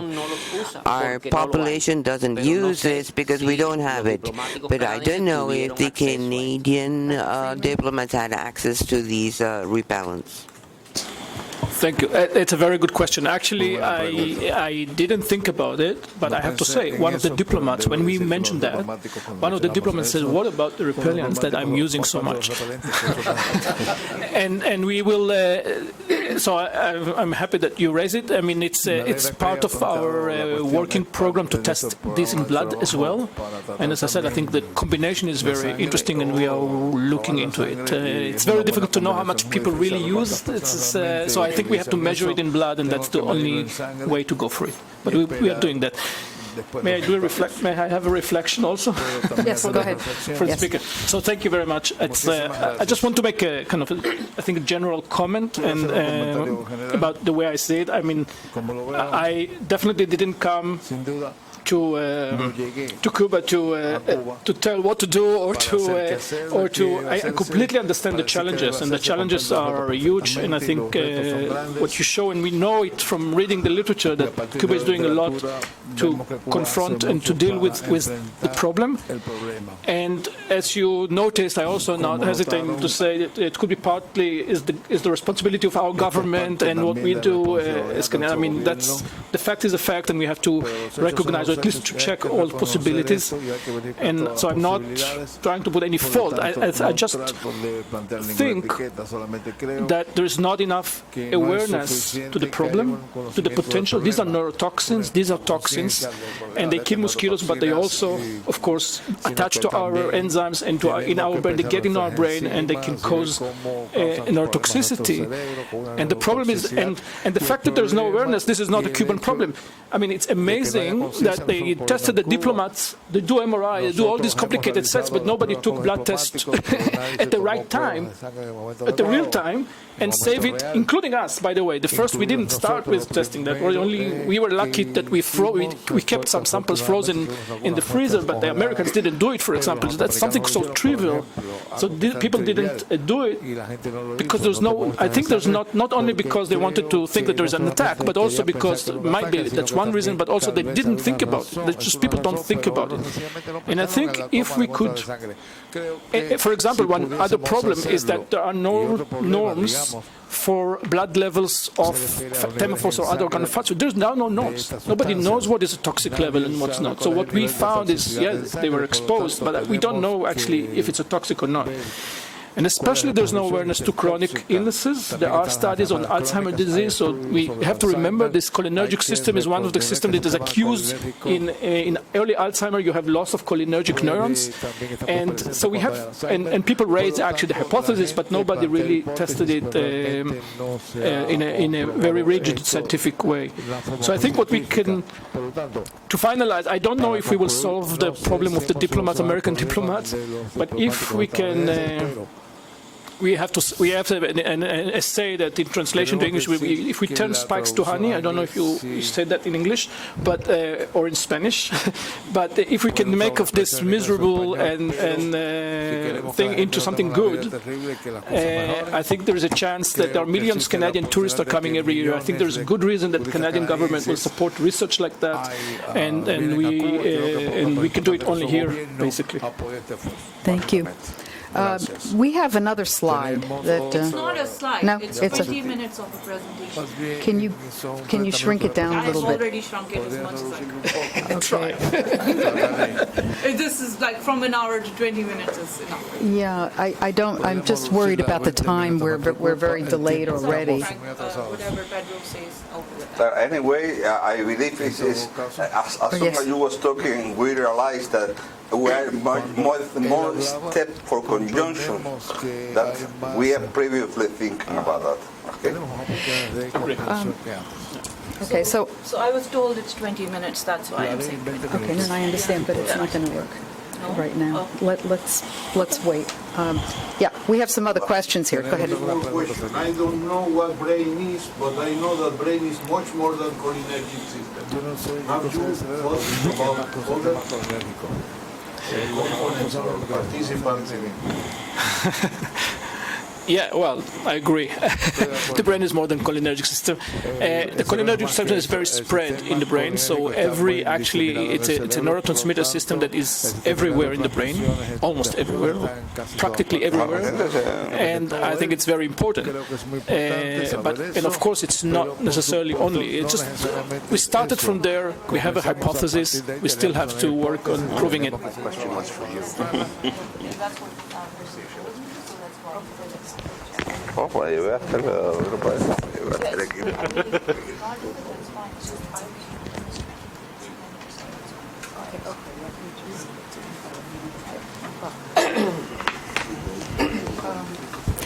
Are there some other comments or questions? Yes. So my question is for the gentleman next to me. The U.S. State Department has said that it would like to have a record of what the spraying record or pattern was in Havana during the time of these incidents, and they complained that they haven't gotten them from the Cuban government. It's not clear if they've asked for them, but is that something that you could provide the U.S. State Department, or do you have a good record or register of the spraying that was done in the neighborhoods where these people complained of these incidents? Thank you. Wow. En Cuba, in Cuba, the exact record, I mean, to get the exact record, it will take us to check the records at the health sector working on that. But number one, we cannot work inside diplomats' houses. Number two, we cannot work inside diplomats' residences. Sprayings and fumigations are outside the houses using ULV or thermal machines. And if there is any foci of Aedes aegypti, we fumigate for 15 days. One day we make an application, and during the second week we have a second application, while the brigades for vector control, made up by a head of a brigade, and 4 elements must fumigate 4 blocks around the site. This is the standard practice. Maybe at some point in time we remain short, or if we happen to find another foci in that nearby block, we will continue to fumigate. Otherwise, we won't continue to fumigate. Anyway, I do not think this is a secret. This is just a system of work, very well described. Let's see if I can give you a pamphlet with this information. And I also believe you can ask Carildo so that you can meet them at the National Unity of Anti-Vector Campaigns. This is a standard practice. Cuba has applied in several countries. For example, in Brazil, they have a similar to ours. Also, it's the case for Costa Rica and Colombia. Okay.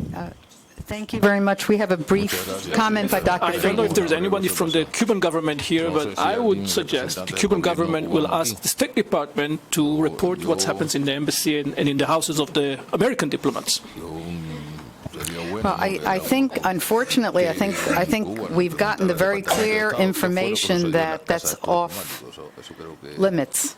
Okay, and if there's, again, given what you've raised and the interesting issues and potential impact of organophosphates in this situation, that may need to be revisited, by both Canada and the U.S. I mean, I think, again, we're talking about potential outcomes that we can address here at this meeting, but there are going to be some suggestions that are outside of the limits of what we can do here or can be done in Cuba, but that are really excellent suggestions. Also, the potential monitoring of some of the hotels, since at least 2 hotels were also involved in this situation. También la información acerca de las labores de fumigación en algunas de las viviendas de diplomáticos estadounidenses en La Habana, ¿no? Sería una información de utilidad. Le llamamos para conocer los patrones generales de fumigación en estas regiones, ya sea en Cuba. Exactly, and also, and there was an excellent comment earlier also about the need for additional. I think it was very helpful to have the information about the kind of products, use of products, historically and currently. But I think the earlier comment that was very valid is the need for additional epidemiologic information about uses and potential impact of these agents, since they are necessary under these circumstances. I had another question, which again I'm sure is included in your evaluation, Dr. Friedman, which is asking about mosquito-borne diseases and potential exposure, especially because conditions like chikungunya is a relatively brief infection that can look just like a bad cold or flu for a period of time, and they have clear-cut brain and neuropsychological impact, etc. Yeah. We were asking that, but we didn't. Nothing comes up. Nothing comes up. Okay, so that's an important point too. Okay, so we have a little shift in our schedule. We have a brief presentation again. And which will replace the comments that were already made by Dr. Valdez Sosa. Yeah.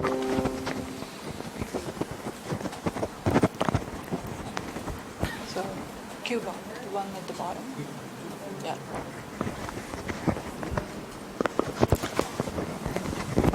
Don't have her full name.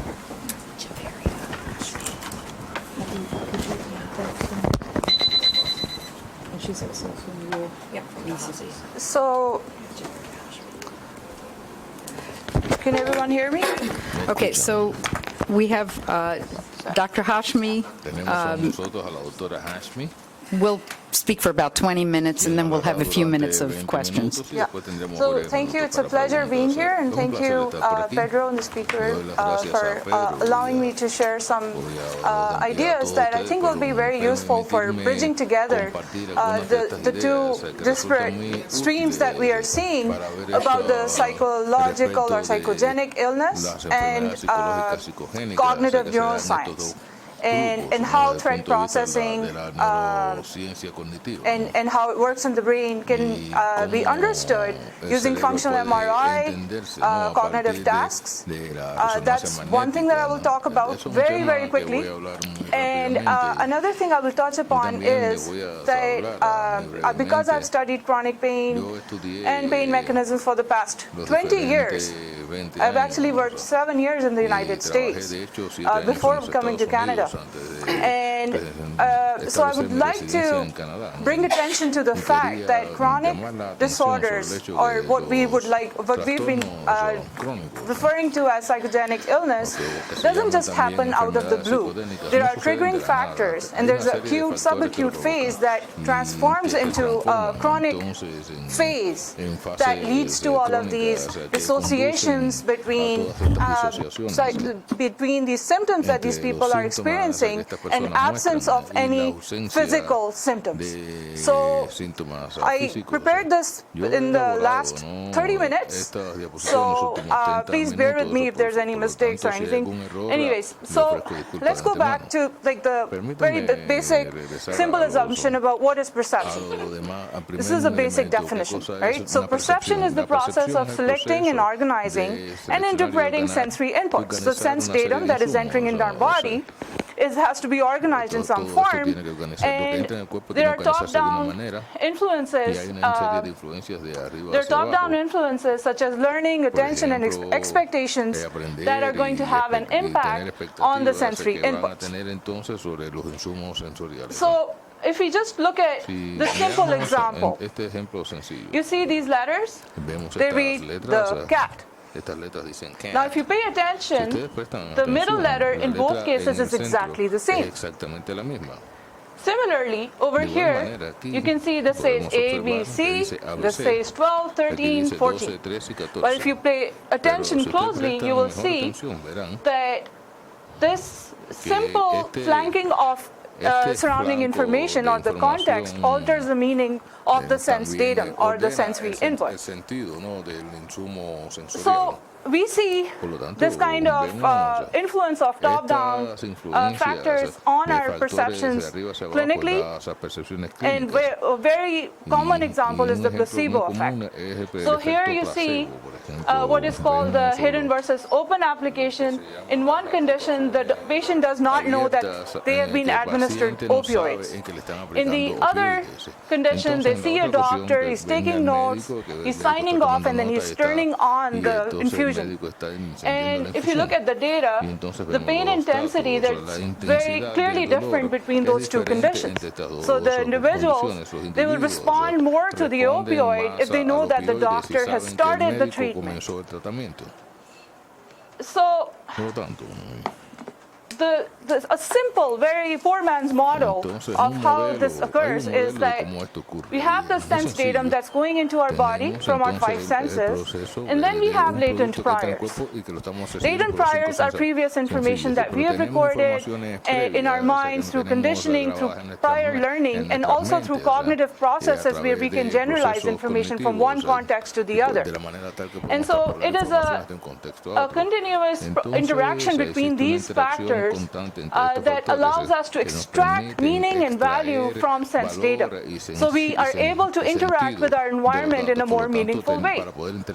And the main outcome is predictions. The brain is a prediction machine. It is constantly predicting what is going to happen, and it's constantly interpreting sensory information based on what it already knows. And this is what we refer to when we're talking about top-down effects.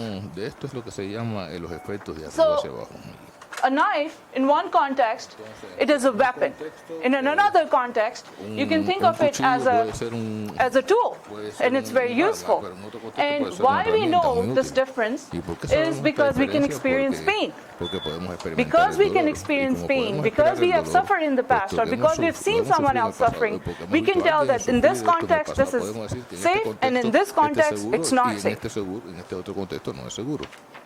And when we come to subjective phenomena like pain specifically, this is not just direct sensory input that is being processed in the brain.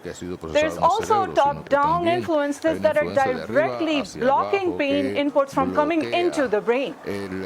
So we have these mechanisms that allow us to crank pain up and crank pain down, so that we are able to do all of these things such as explore, do lift weights, run marathons, and without the system we would be nowhere. So it's a balance between exploring our environment and knowing when it's good not to explore because it's not safe. So pain is an important sensory input in that respect.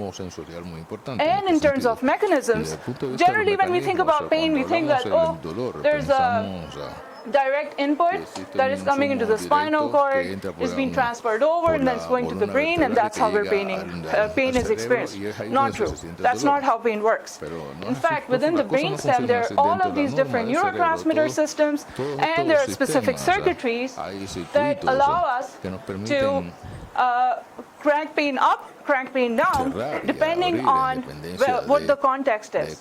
So we have one pathway, which is the dorsolateral periaqueductal gray area within the midbrain that is processing immediate threats and intrinsic threats. And the other system is the ventrolateral periaqueductal gray area that is involved in processing contextual threats. So it is integrating information from the rest of the brain, sending information down to the spinal cord, and then saying, pain, don't come into the brain, or pain, you should be there and come in and save the day.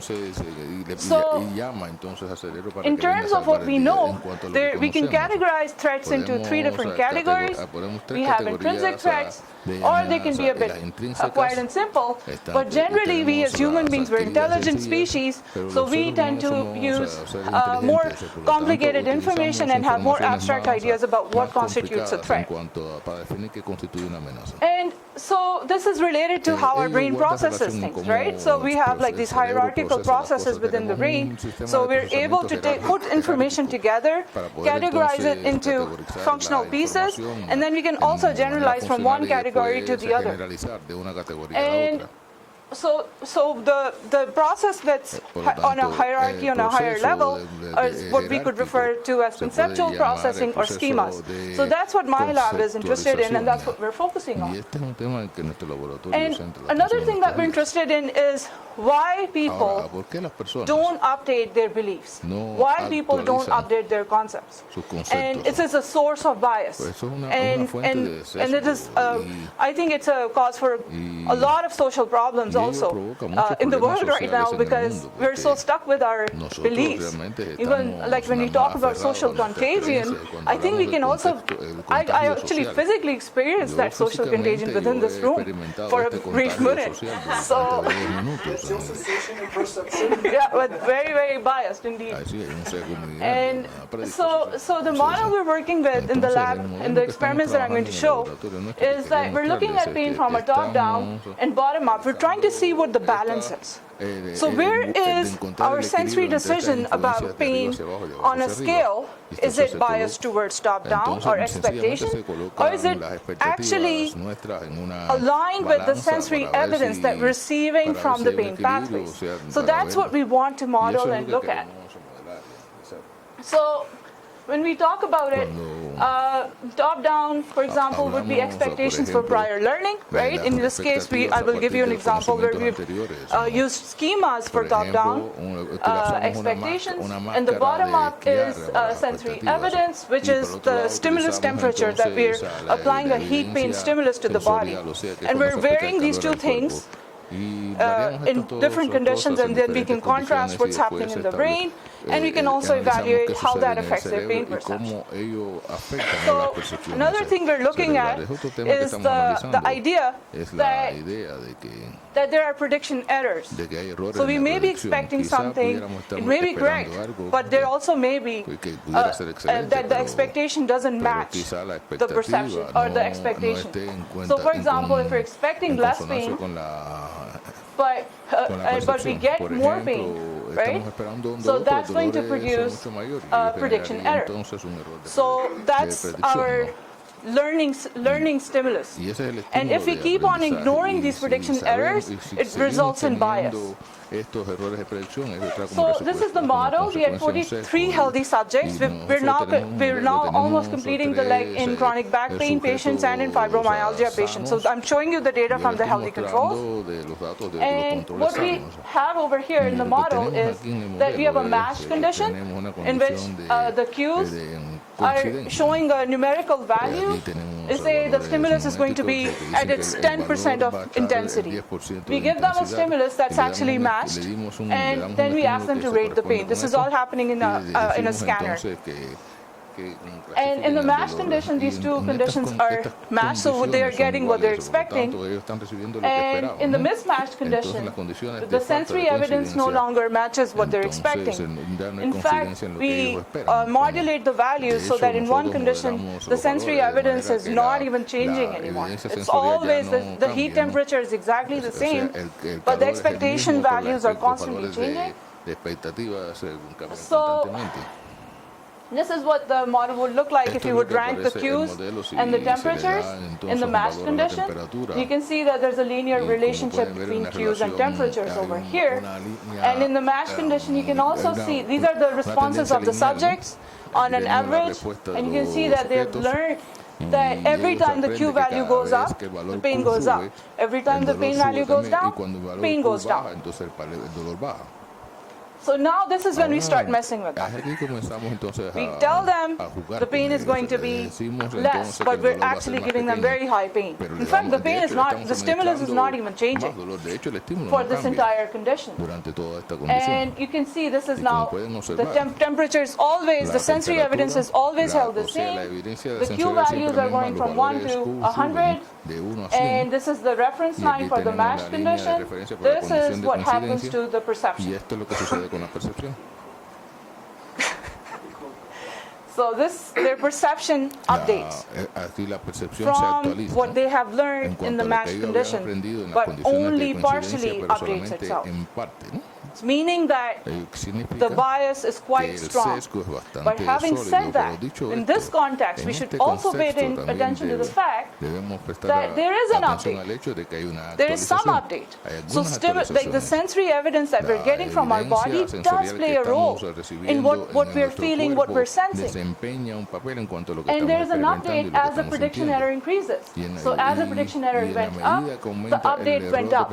But the maximum we could observe was up to 27%, meaning that there's a role of the sensory evidence, but at the same time the bias has a strong influence on perception.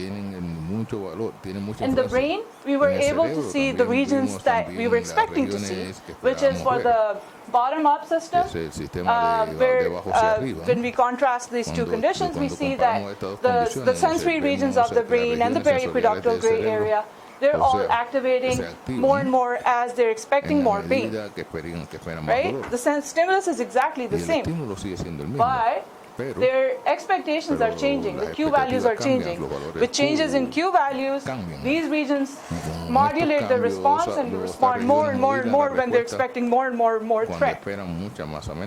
So it's happening in the brain. The brain is aligning itself with the threat perception. In the opposite systems that are playing a role, the top-down systems are the systems that are involved in intelligent functions, the systems that are involved in working memory, in thinking, in abstract thinking. So these are regions like the dorsolateral prefrontal cortex, like the frontal parietal networks, and so on. But we're not all the same, and not everyone showed the same response. And that was linked with their self-reported behaviors on a questionnaire, which we call the pain catastrophizing questionnaire. So people who have a stronger fear of pain, they tend to score higher on the pain catastrophizization score. And what we found was that these individuals, the people who were catastrophizing more, they were showing more bias. They were more aligned with the threat. And the group that was, and they're also showing less pain tolerance. And it was linking with mechanisms that we would expect to see, which is the reward circuitry and the ventral medial prefrontal cortex. And then we also observed the flip effect, which is mindfulness. So you have mindfulness can be evaluated with a questionnaire. In this case, we used a self-report questionnaire for mindfulness. And it tells, it basically measures how aligned are you with your sensory awareness. Are you paying attention to your body? Or are you all in your head and you're thinking all the time? So these are the sort of things you would experience, like say, for example, if you're walking down on a nice nature walk on the beach. That's like what we mean when we're talking about sensory awareness. And we saw significant effects again, that mindfulness was lower in the biased individuals, people who are more aligned with the threats from the cues, lower on mindfulness, and the regions that were not responding properly in this population were the putamen, both in relation to mindfulness and the bias scores. So take home from this part of my presentation, top-down versus bottom-up. Expectation versus reality. Who wins?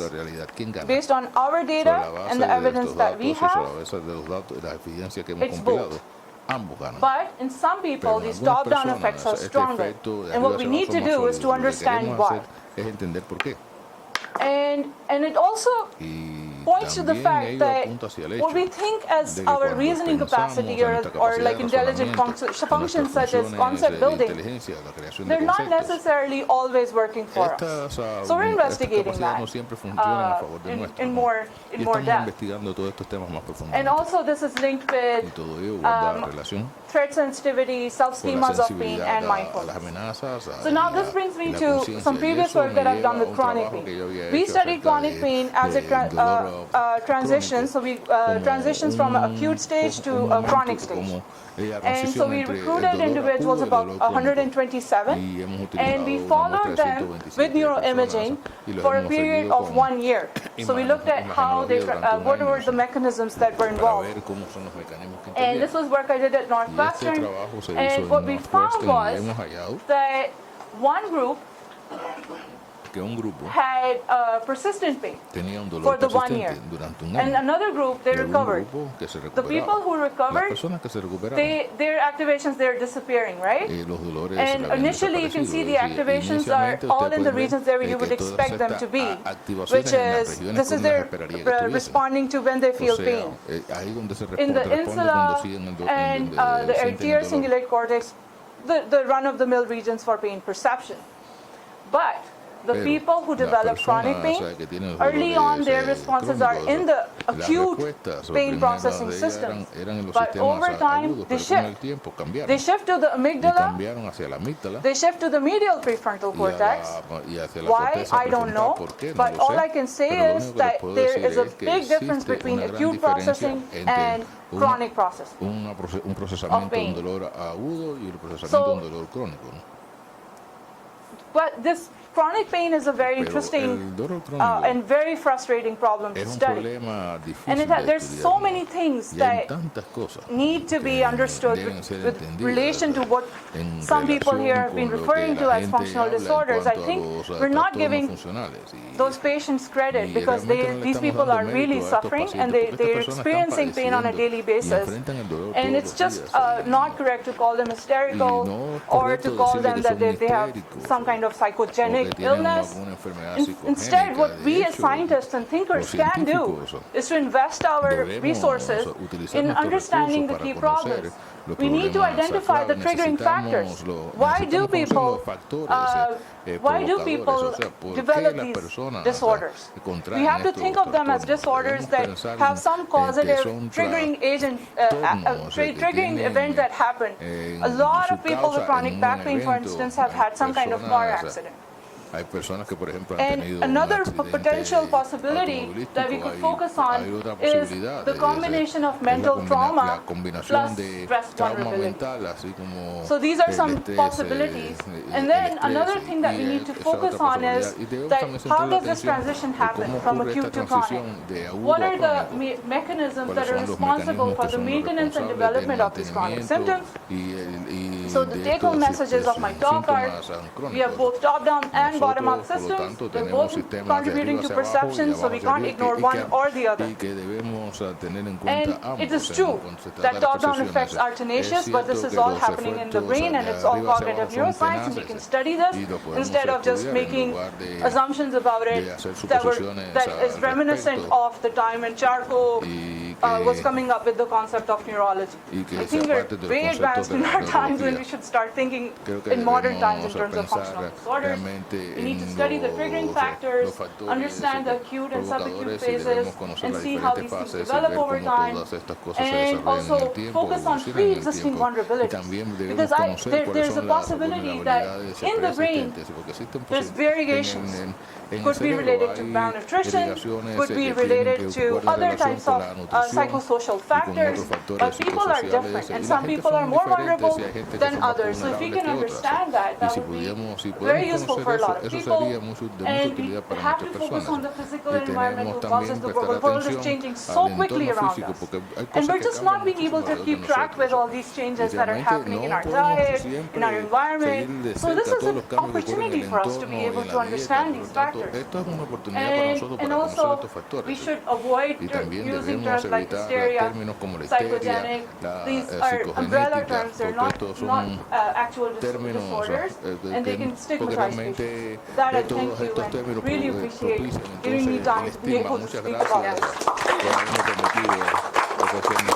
I mean, thank you very much, and you know, for really deepening our understanding of the extent to which the perception of pain, etc., can really be impacted tremendously by expectations, etc., and implications for interventions.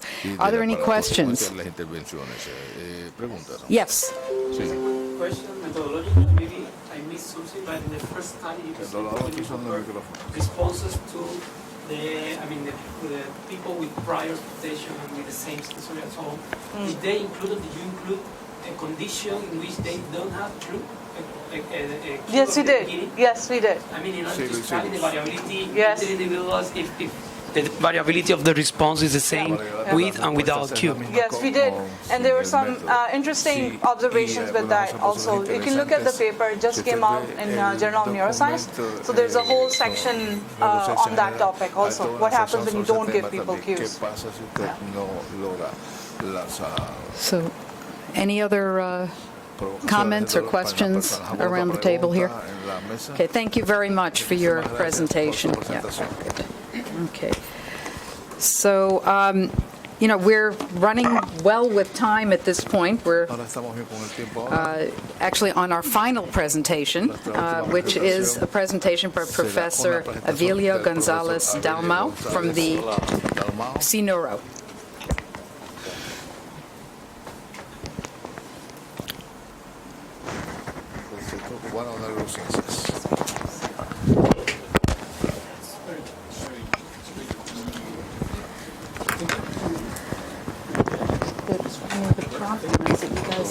Again, we have less than N of 18 exposed, right? Yes. 18. I thought that's what he said. Looking back at the table, Buenas tardes. Good afternoon. We are almost at the end of this meeting, and I'm sure you're all tired, so I'll try to be brief. I'm going to present the progress made in the development of a joint protocol together with our Canadian colleagues. This protocol has been aimed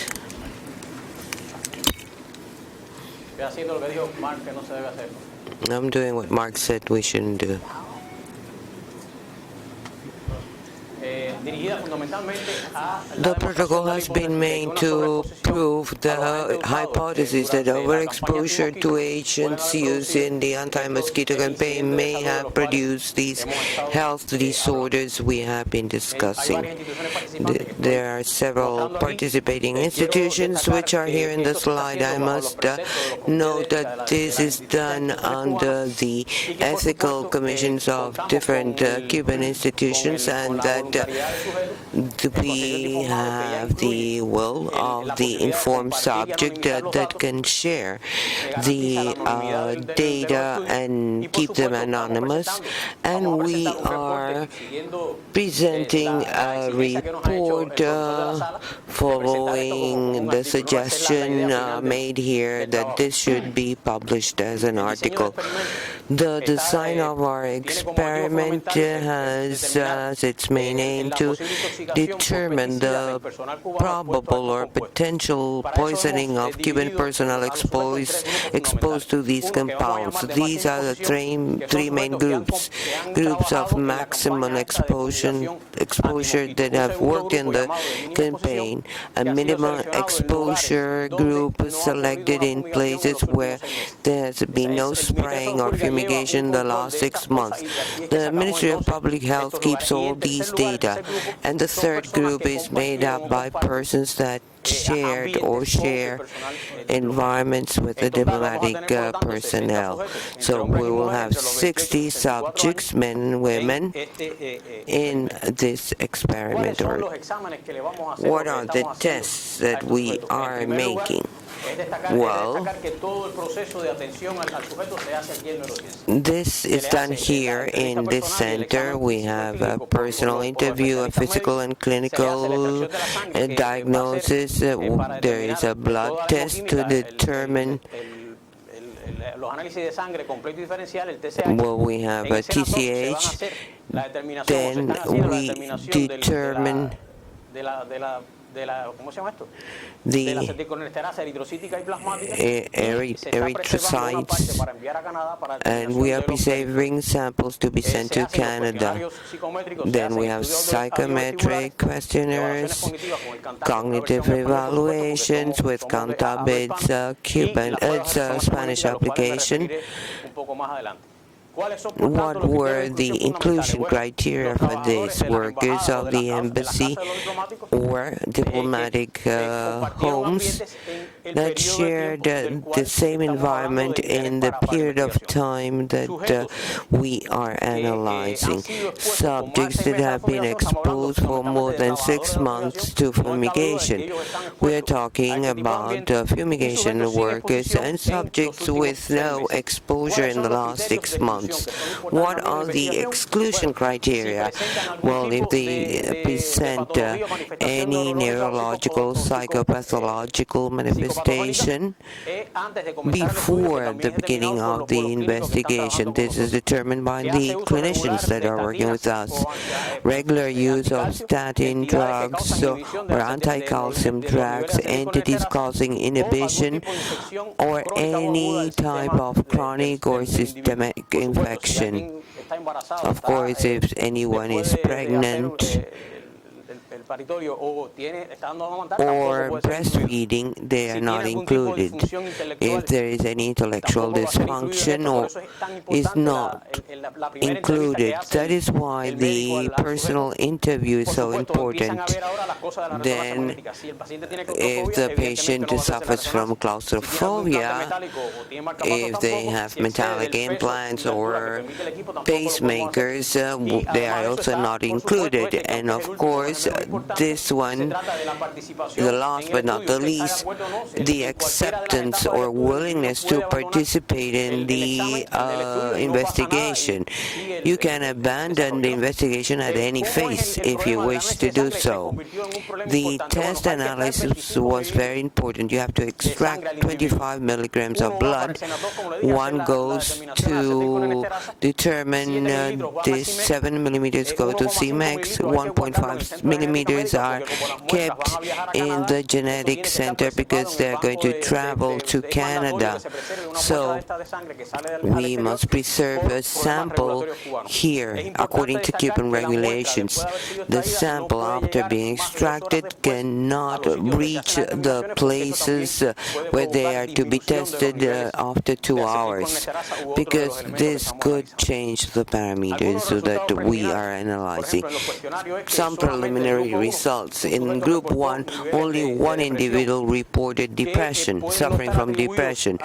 This could be attributed to his or her condition, but maybe his understanding level, or he or she has not understood well the questionnaires. The Cantab, the Spanish version, there are 3 tests that are not included in this version, but they are not the most important ones. This iPad was shared with us by Dr. Freeman's lab.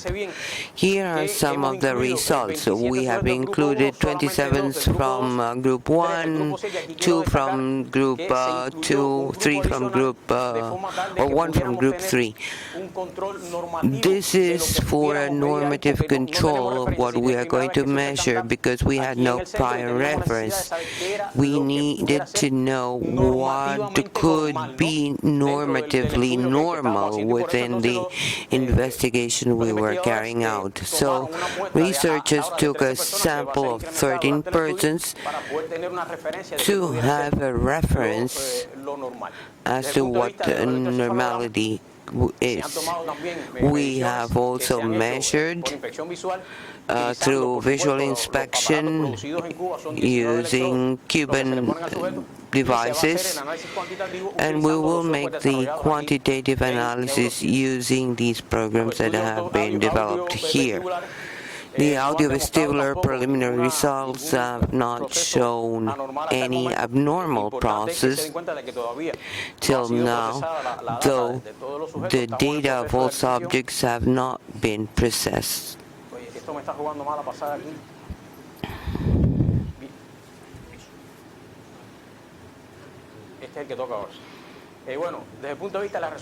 As to magnetic resonance imaging sequences and purposes, we wanted to analyze what the Americans had done, as well as what had done the Canadian colleagues that shared their study with us.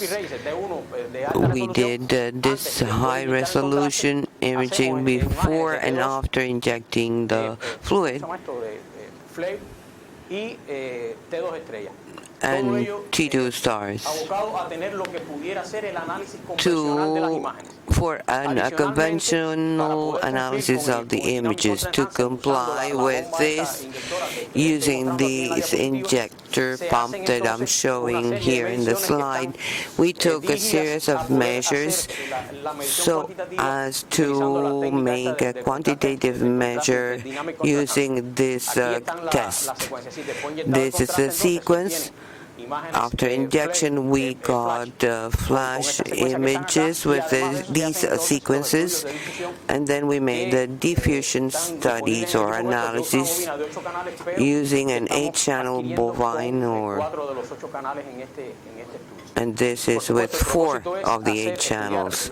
The purpose is to study the integration of the bar and the normal analysis you make with MRI. These are some of the images that have been processed. You can see that there is this is a high-resolution image. There are structures that can be segmented, but we have to incorporate application.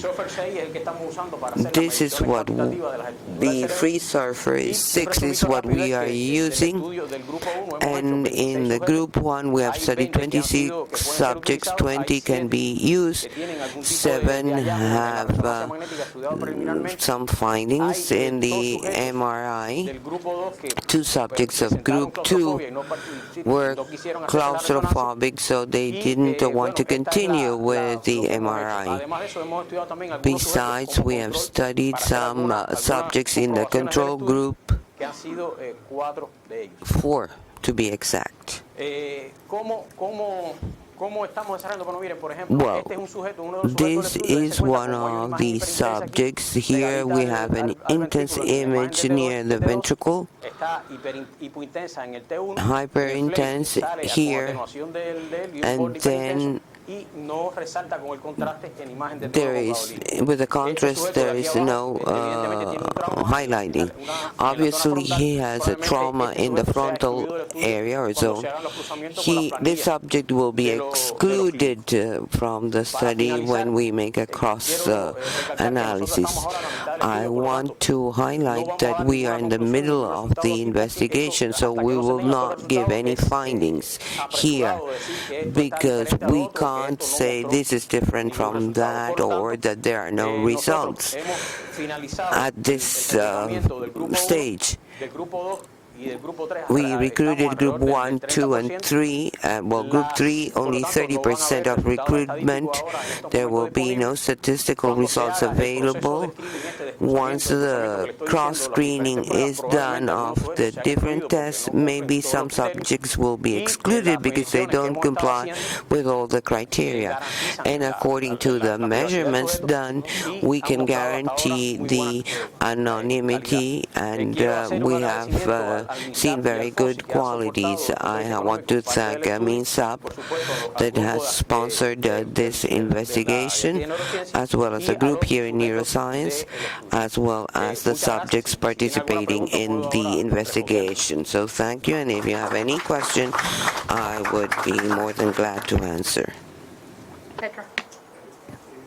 It's a minor question, but you report auditory brainstem responses. You're not doing steady-state audiometry?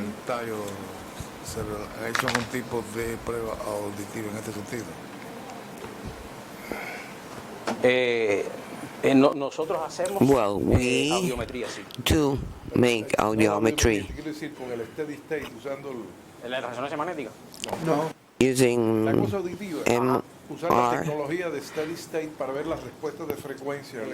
to use the steady-state technique.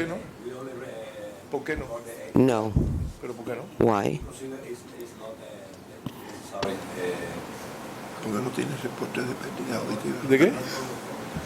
We don't expect any change in audiometry. No esperamos ningún cambio a partir de la audiometría.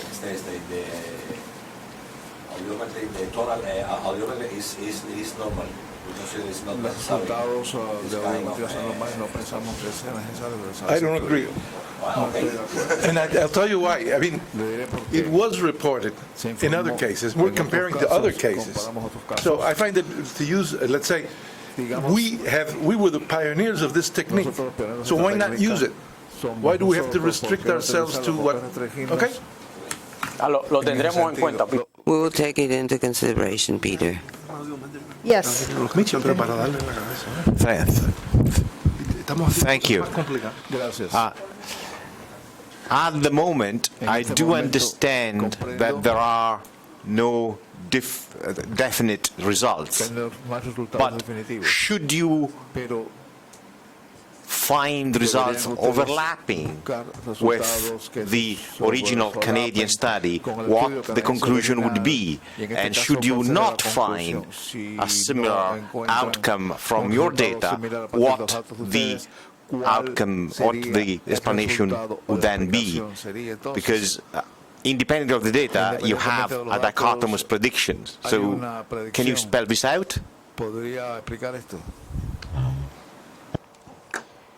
Bueno, la hipótesis que estamos manejando es the hypothesis we are considering is that is the exposure of chemicals used during the fumigation process. I mean, overexposure were the ones causing these incidents. To us, this is very important because this might be a health problem also for the Cuban population. That is why we have an additional interest in this study. If the hypothesis proves not to be valid, we will be then in the presence of the fact that we have no hypothesis to prove what happened with diplomats. That is why we are carefully selecting the personnel taking part in this study. It is very complex to find, for example, the group of persons who have not been subject to fumigation in Cuba. We try as much as possible to fumigate all areas in Cuba. We have carried out a very conscientious work with the participation of the public health agents to find these persons. We have been very rigorous when selecting persons who have been subject to fumigation as well, because as was told by Professor Huang, the quality of persons participating in this group perhaps do not comply with the intellectual requirements needed for future tests. So there are many new variables, but the importance is precisely that, to have groups that could be compared among themselves in order to accept or not the hypothesis of contamination. If we cannot prove that, just simply the hypothesis is not valid. Pragmatical note, and that's it. And that is that given the relevance of the replication study, and given that we do not know whether the outcome would be a verification or a falsification, I would have really urged you guys to have a pre-registration of the study rather than collecting the data and then interpreting it. I would find that procedure much more palatable to any skeptics and much more viable to publication in the case of negative findings. On the other hand, should you find data which are not in line with previous findings, would be very difficult to put them out, and it would be very difficult not to try to single out bits and bolts that comply. So I think that in the future, I would really urge a debate to end up in common pre-registration study. Dr. Friedman. So is this an offer? Yeah, I mean, is it still? I think it's just an early stage in the study, so they can. Pre-registration can be done through the Open Science framework, as you well know, and there are several outlets nowadays, including the Royal Society, which would accept pre-registration manuscripts. But it would be important to have a pre-registration in the Open Science framework before starting collecting the data, before even planning the study. You should accept peer review before collecting this data, because otherwise we are prone to post hoc interpretation all the time. No, I agree with you. There is no question if in this study we didn't. I mean, nobody did it right here. I mean, I even wasn't aware of this option. So the question is it you think at this stage where we are now, is it still? That's the question, because it can still be changed. I mean, maybe the study could still. So that's the question. If it's not too late. You have to try out to the Open Science framework and see what they think about a study which has already been in line. But for any future collaboration, the relevance of the issue is so big, and the data are collected not in double blind. They're not blind. So a pre-registration, my mind, is mandatory for anybody to trust the data, so that you have a peer review before you collect the data. This is what I think. Profesor. Professor, the only persons we know what groups persons belong to are three. I mean, subjects have been coded in such a way that no one knows what group subjects belong to. So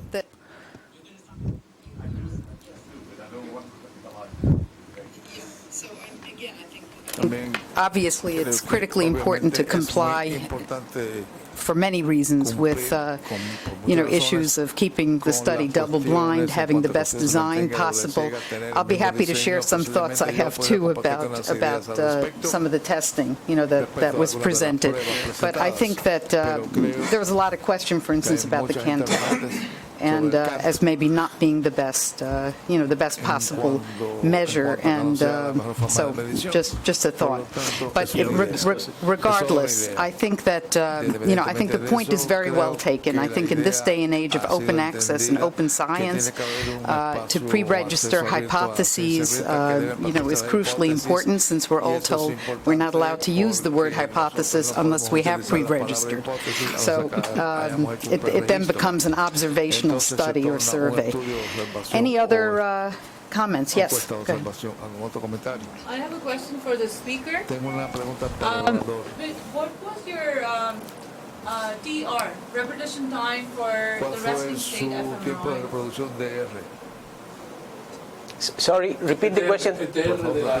¿Para cuál?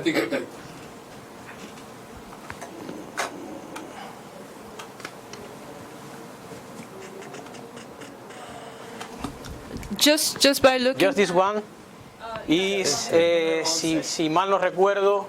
If my memory serves me right, it is around 8 seconds. 8 seconds. Unless it's multi-banded. So you're not using No.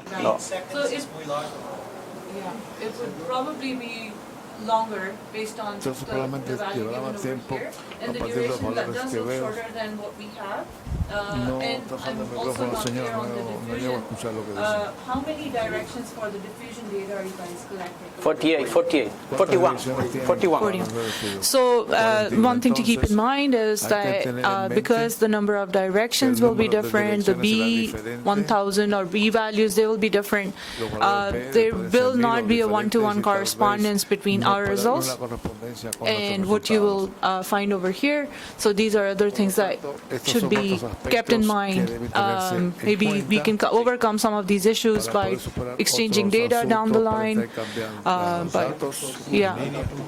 Sí.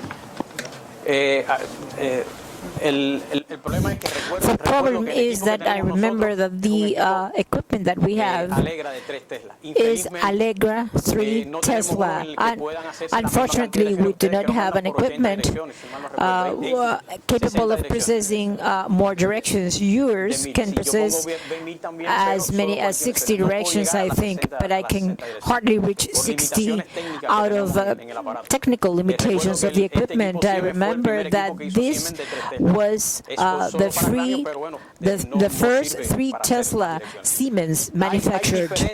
There are certain differences when it comes to the design of the pulse or frequency. We recognize that should be taken into consideration when processing the information. That is clear, and we try to get as close as possible to your design, at least to be able to make a comparison. Maybe measurements are not similar, but the trend should be similar. I am not looking for an exact replication of the experiment, but the trend should be similar.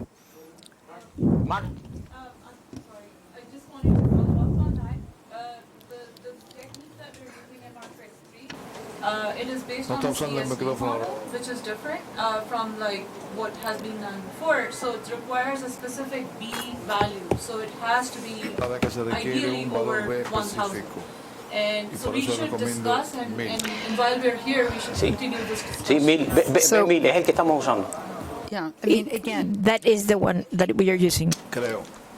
This is a very exciting step forward, based even on what we were talking about yesterday, that, you know, there are, I would call them preliminary findings from Canada, since you haven't published them yet. I'm sure you will at some point soon. But I think to be able to replicate, you know, as quickly as this and to get this data out, I think will be very, very helpful. Any other comments, Mark? Yeah.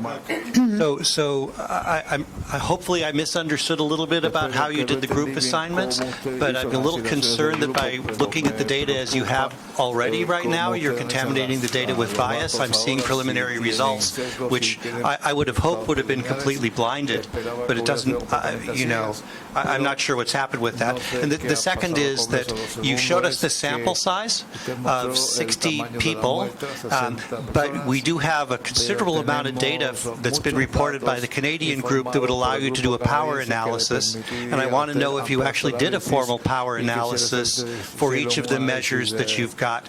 And I do want to follow up to the prior question, but I'll let you answer first.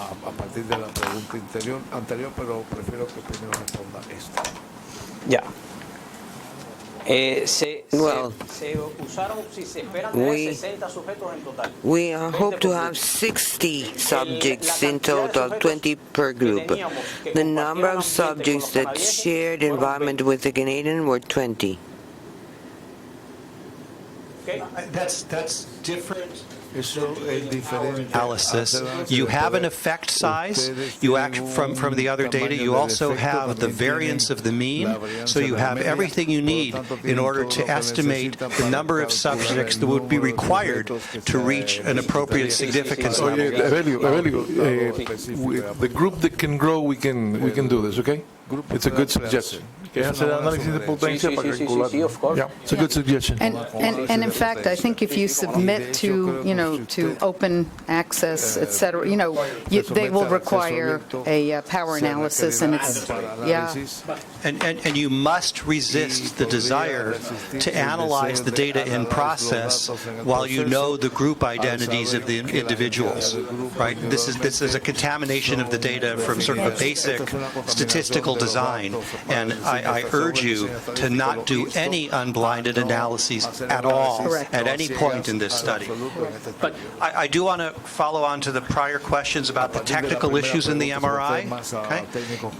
While I understand the desire to make everything identical, and it does make the analyses somewhat easier to interpret, the principle here is that these measures are looking at fundamental phenomena in the brain, and small deviations, for example, from the B-values and so on, will change the quantitative results. However, the point is not to compare these specific individuals to the Canadian cohort. The point is to try and understand the underlying fundamental variables in the data across the groups in this study. It's a little bit like, you know, one group studied histological data under 100x magnification, and somebody looked at it under 150x magnification. Formally, they are not the same pictures. However, the trends that you see, hopefully under the microscopic evaluation, will be the same. So, go ahead.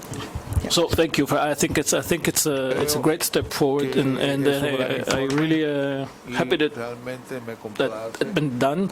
I think one of the problems that we have is always when reviewers will read our paper is that a small sample size. But what can we do? We cannot create more diplomats that are suffering, and you have the advantage that you can really decide what's the sample size, and that's a great advantage.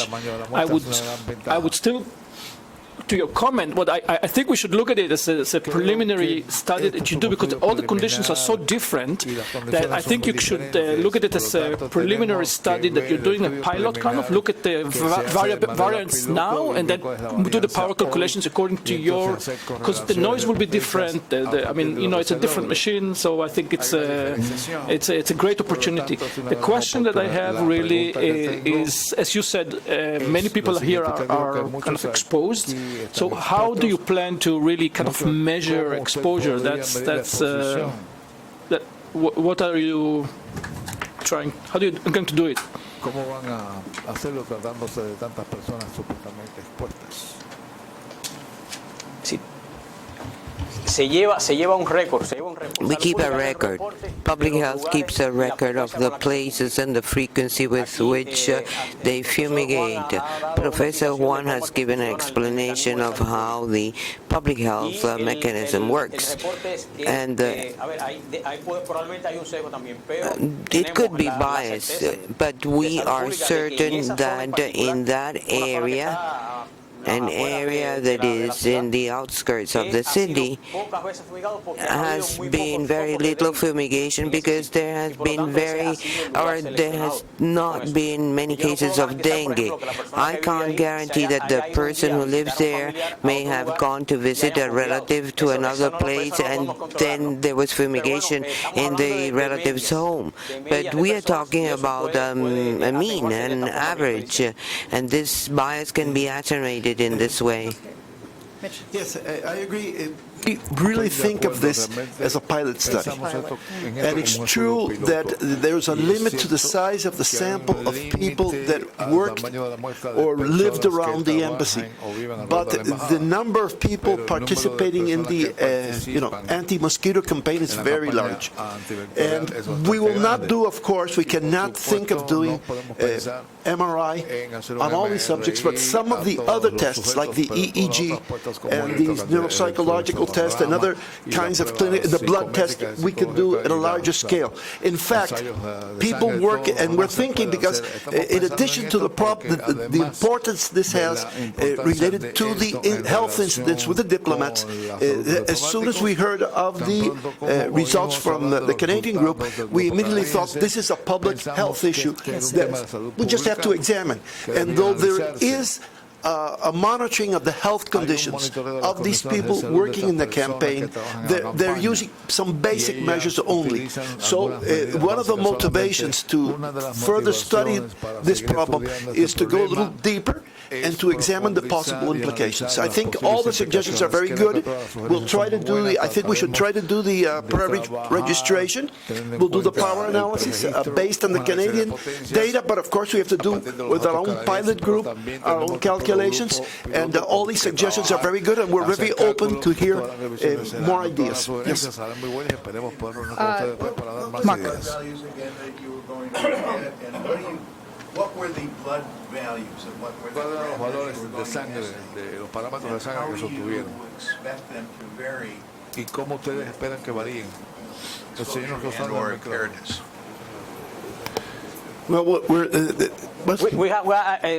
Pasa a otra diapositiva que están después de esa, la que dejé ahí.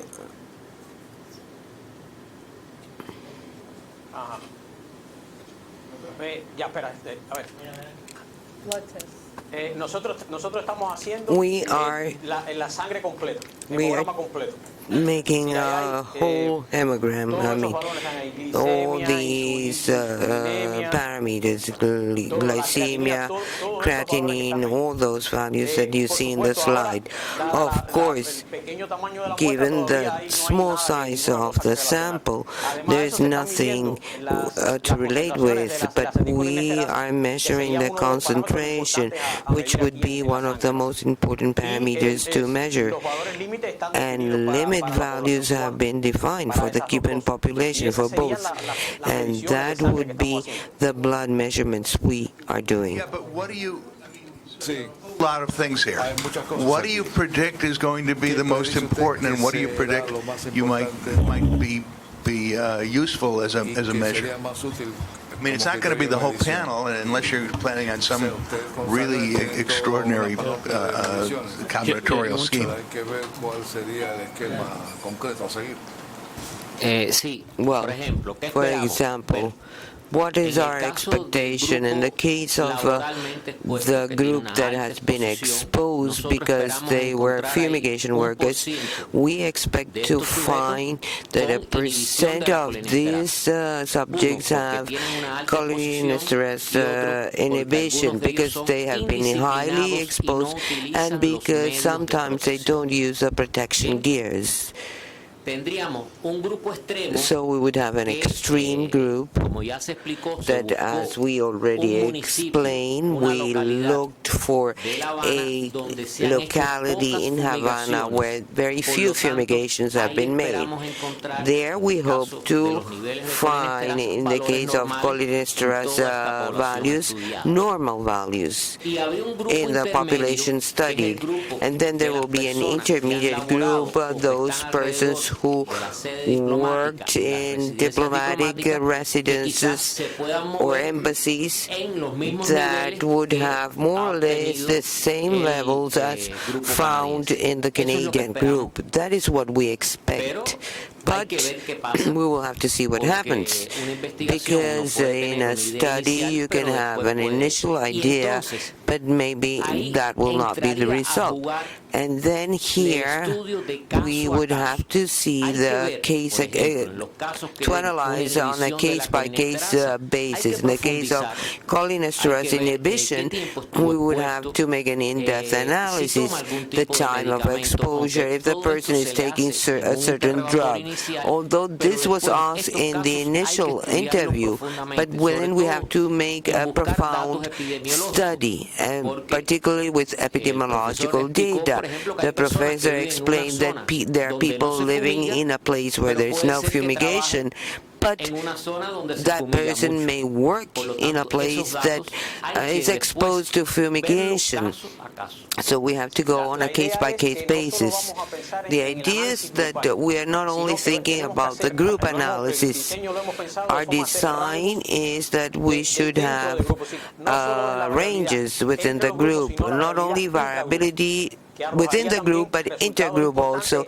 This will give us important findings and information that could be important to make a decision for the next experiment. It's one. What you're saying, what we have to do is to look at the associations of individual subjects, but this has to be done blindly. The suggestion to take all the subjects and start studying maybe can be done in a pilot study, but that goes against hypothesis testing. That is precisely what we're saying. We have to do it blinded, one. So if we do what you're saying, that may be to later carry out another study. Because if not, we're always going to find an explanation post hoc. So we have, and that's what I'm suggesting, that at least what you want to do is have reserve some of the blood, both the cells and the plasma, so that you can return to this when there may be some other parameter that jumps out as being useful to look at. Dr. Friedman.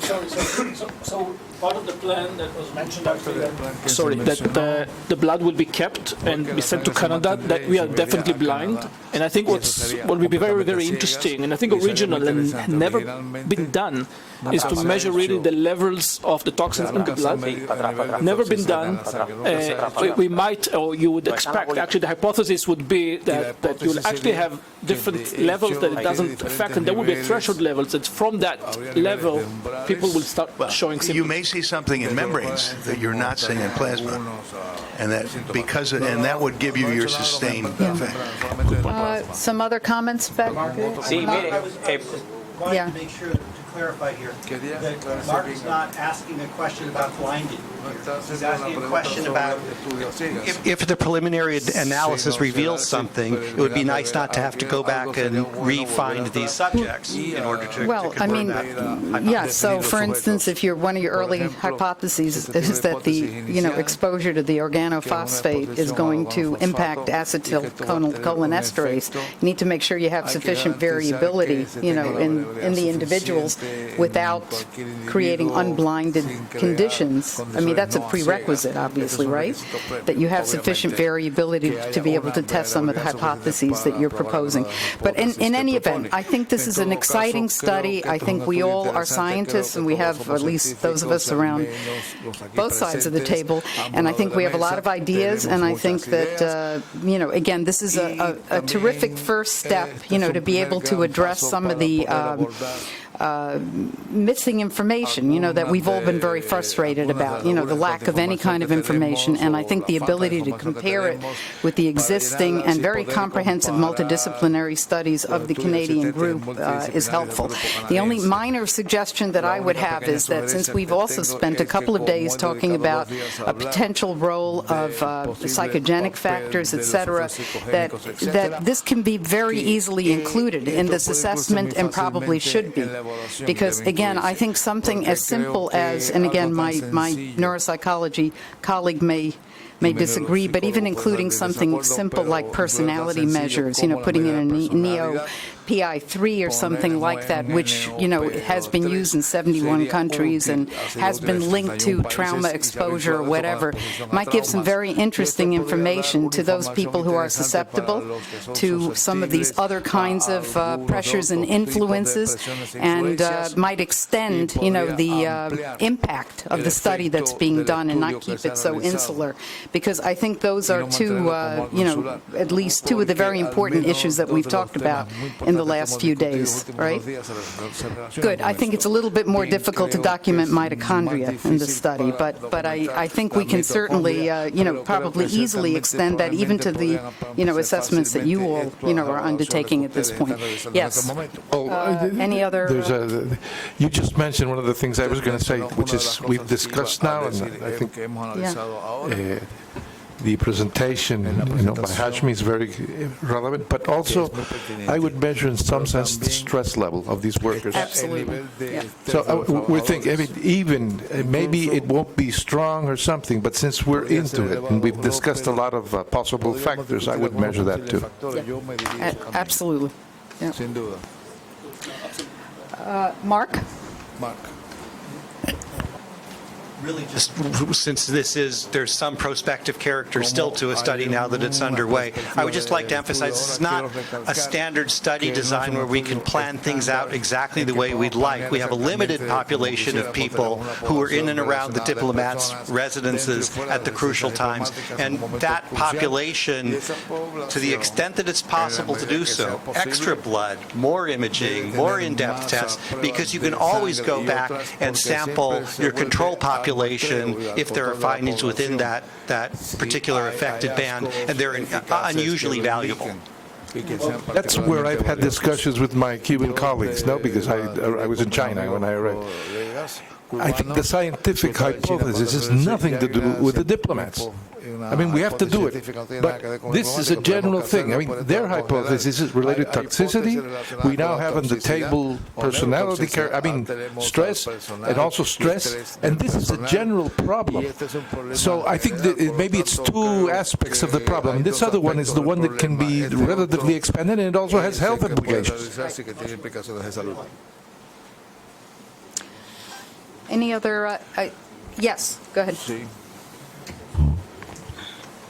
Solamente por curiosidad,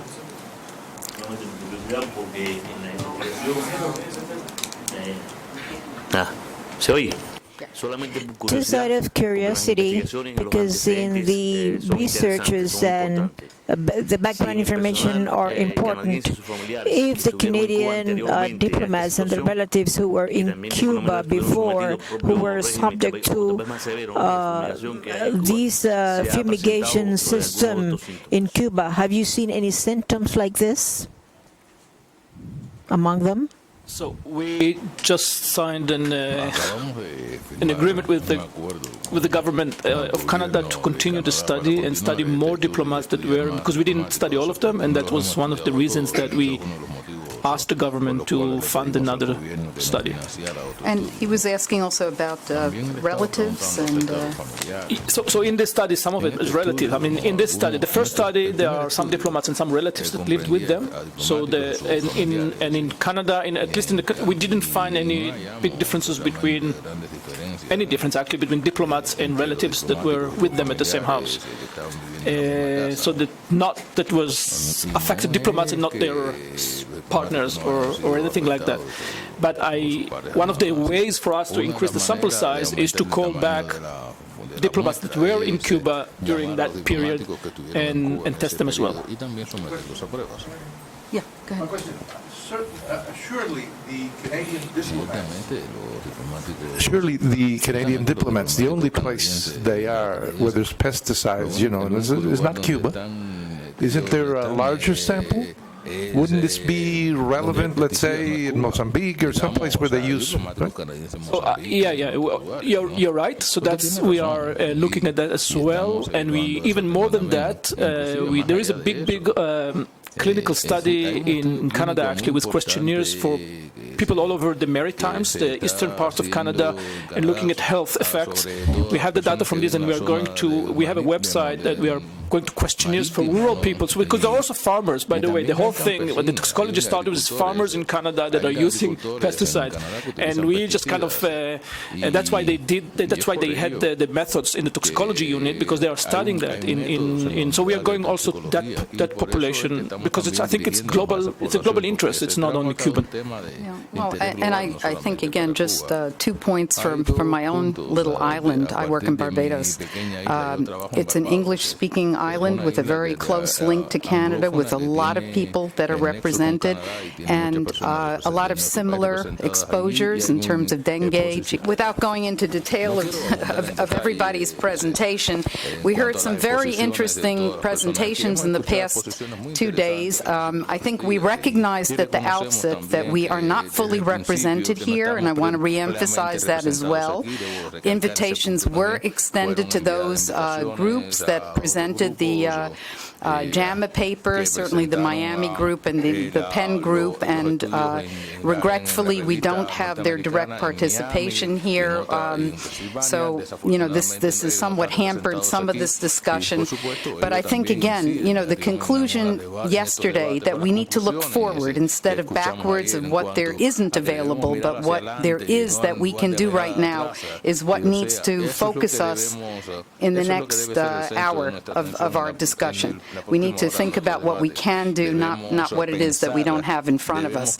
We heard some very interesting suggestions of areas to think about. We talked about, again, the psychogenic responses. We talked about, yesterday, Dr. Golub on the microwave radiation possibility. We talked about, and of course today have spent a lot of time talking about organophosphate exposure, etc. But I think the major conclusion by this group over the past 2 days has been that whatever it is that has occurred, it's multifactorial. There are multiple factors that are involved, and probably more than 1 or 2 or 3 of these factors play a role. And this is complicated because the overall number of subjects is limited. And again, that got talked about today too. So, we're hampered by the inability to make definitive conclusions, not only because of lack of availability of data, but also because of small sample size. But I think, again, a very poignant comment was made yesterday, and that was the fact that, there are people who are suffering, who've been seen in the U.S., who've been seen in Canada, have been seen here, and have complaints. And I think that it's very important that we are all gathered here today to try to move forward. So with that, I'd like to open the discussion, to you in terms of what it is that we need to think about for next steps. Yes. Tengo una solicitud. El orador no está utilizando el micrófono. I didn't talk about this because it's not relevant to the meeting, but we have a biomarker that we've been working on, which is relevant for both stress and depression. And if we can get the bloods and look at the platelets and coordinate them with the psychometric measures that you do, that could be a useful component to moving forward. So keep those bloods. Platelet-rich plasma. Platelet-rich plasma is fine. We can spin it down. So again, to go back also to... And you can keep the white cells and do all the serum stuff for your...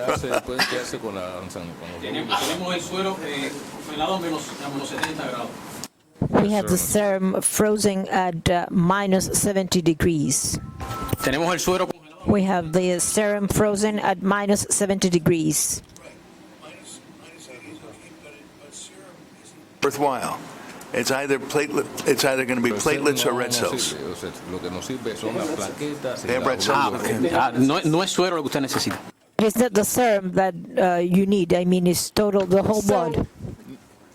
I need the cells. I don't care about the serum. So, Okay. And nobody else wants those, so that's fine. do you have any further words of recommendation, suggestion? Pleasure. Thank you. Pedro. Bye, guys. Thank you. So, one of the important suggestions, which made by Dr. Cohen previously and now by Dr. Reznick, is that you collect as much blood as we can collect, obviously, with the permission of the patients, et cetera, and within ethical guidelines, and that this blood, be stored for future use, but that you pay attention also. I mean, I work with epigenetics as well, so there would have to be some extractions, for instance, in advance, but I think people around the table here are more than willing to coordinate with you to talk about how to best, if you do such collection, what types of sampling would be necessary and possibly, some earlier extractions while you're saving. Right. And it may be difficult to get samples from Cuba to the U.S., but if they're going to Canada, that's not a problem.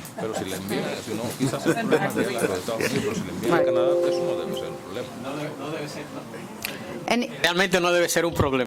Really shouldn't be a problem. It shouldn't be a problem. The problem is that we will have to see if the subject is ready to take one more injection. are there some other suggestions, recommendations? We talked yesterday about, today we're talking about this study that is underway currently to address some of the issues that we've been concerned with the past 2 days. But yesterday, we were also talking about the need to publish perhaps some of the information that has already been collected and that exists. Could somebody talk a little bit about that? Is that feasible?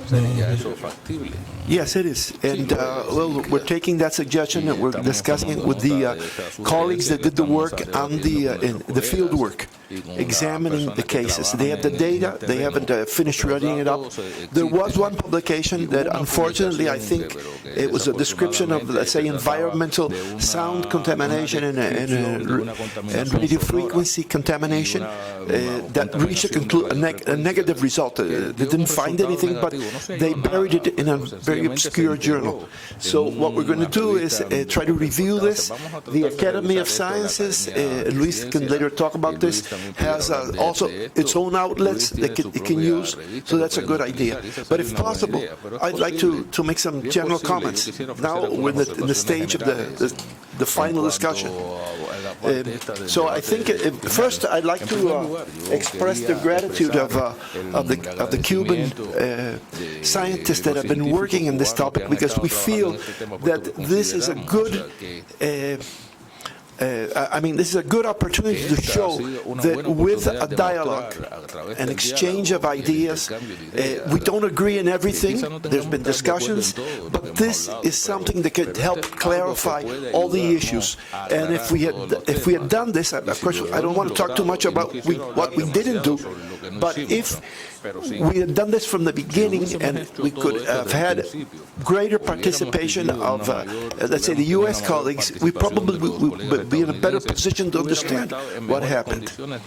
One thing that I'd like to say that's my impression from the discussion is that I think the idea that there's an homogeneous group of people that have the same disorders is false. And that's a little of what is implied in the very concept of the Havana syndrome. And as some of my colleagues said, that, and I think Mark was commenting on this, that the Havana syndrome is not so much a scientific concept, but something created in the media. And I'm not saying, and that's the farthest thing away from my mind, that there are not people that feel ill and that have complaints. But when you listen to the different reports and you compare what's been published, even though in any study there's a level of variation, it's clear that not everybody was suffering the same condition, had the same problem, and thus the idea of a syndrome that applies to a large block of people, all of the people that have been reported to have some health complaints, is not valid. The second thing is that, in my belief, after hearing all these discussions and also some, let's say, some cases we were able to see, the Cuban doctors here, is that we cannot exclude the possibility of sociogenic and psychogenic factors. We can't reduce the problem to this, and I agree with the conclusion this is a multi-causal situation where different things are operating, but in some cases that we saw here were clearly psychogenic, and as soon as the people were reassured that they had no problem, the symptoms practically disappeared. Other cases, I understand it's not that's not the case, and in fact, other persons not the case, and some needed rehabilitation. So we're not talking making the problem disappear, but we cannot eliminate the psychogenic and sociogenic factors. In fact, I like to say that any person that's informed by their government that they are possibly under attack, even if they are persons that have a great mental stability, they're strong personality, they will feel worried. And that's I think is something we cannot eliminate. On the other hand, there is evidence that has been presented that there are some neurological or neuroimaging results. They're not as consistent as one would like, and it's difficult to give them the same, let's say, level of credibility to all the results.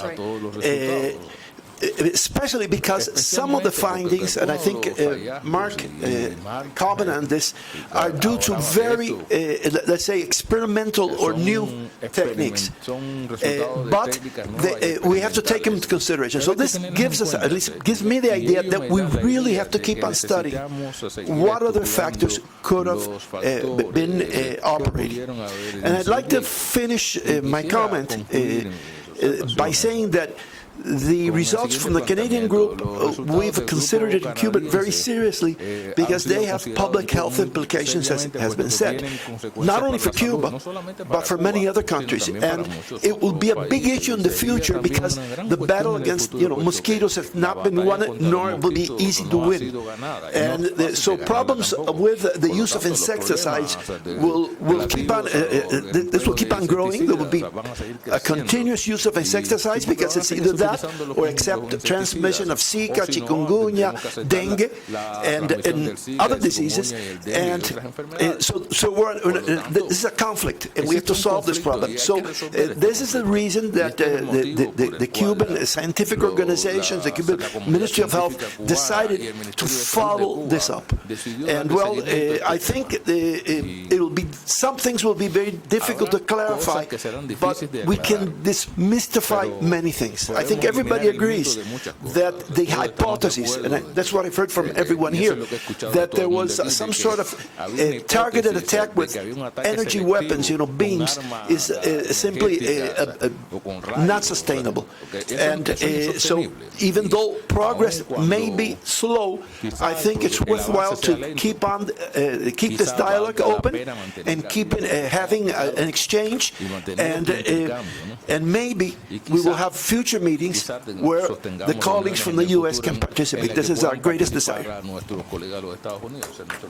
Robert. Can I just briefly add to that? Havana syndrome is not a true syndrome, and it is a social construction of the New Yorker magazine. I think that's important to say.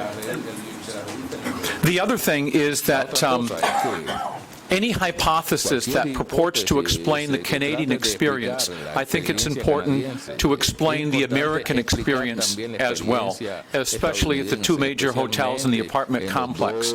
It seems unlikely that only Canadian and American embassy staff would have had their homes heavily sprayed. And in terms of checking other homes, I would try to get data on other homes that may have been sprayed. But you say that, well, maybe they've reported symptoms and we don't know. Well, that may be possible. If the symptoms are profound, we should be seeing concussion-like symptoms, though, across Cuba. I think that's important to make that notation. Mark?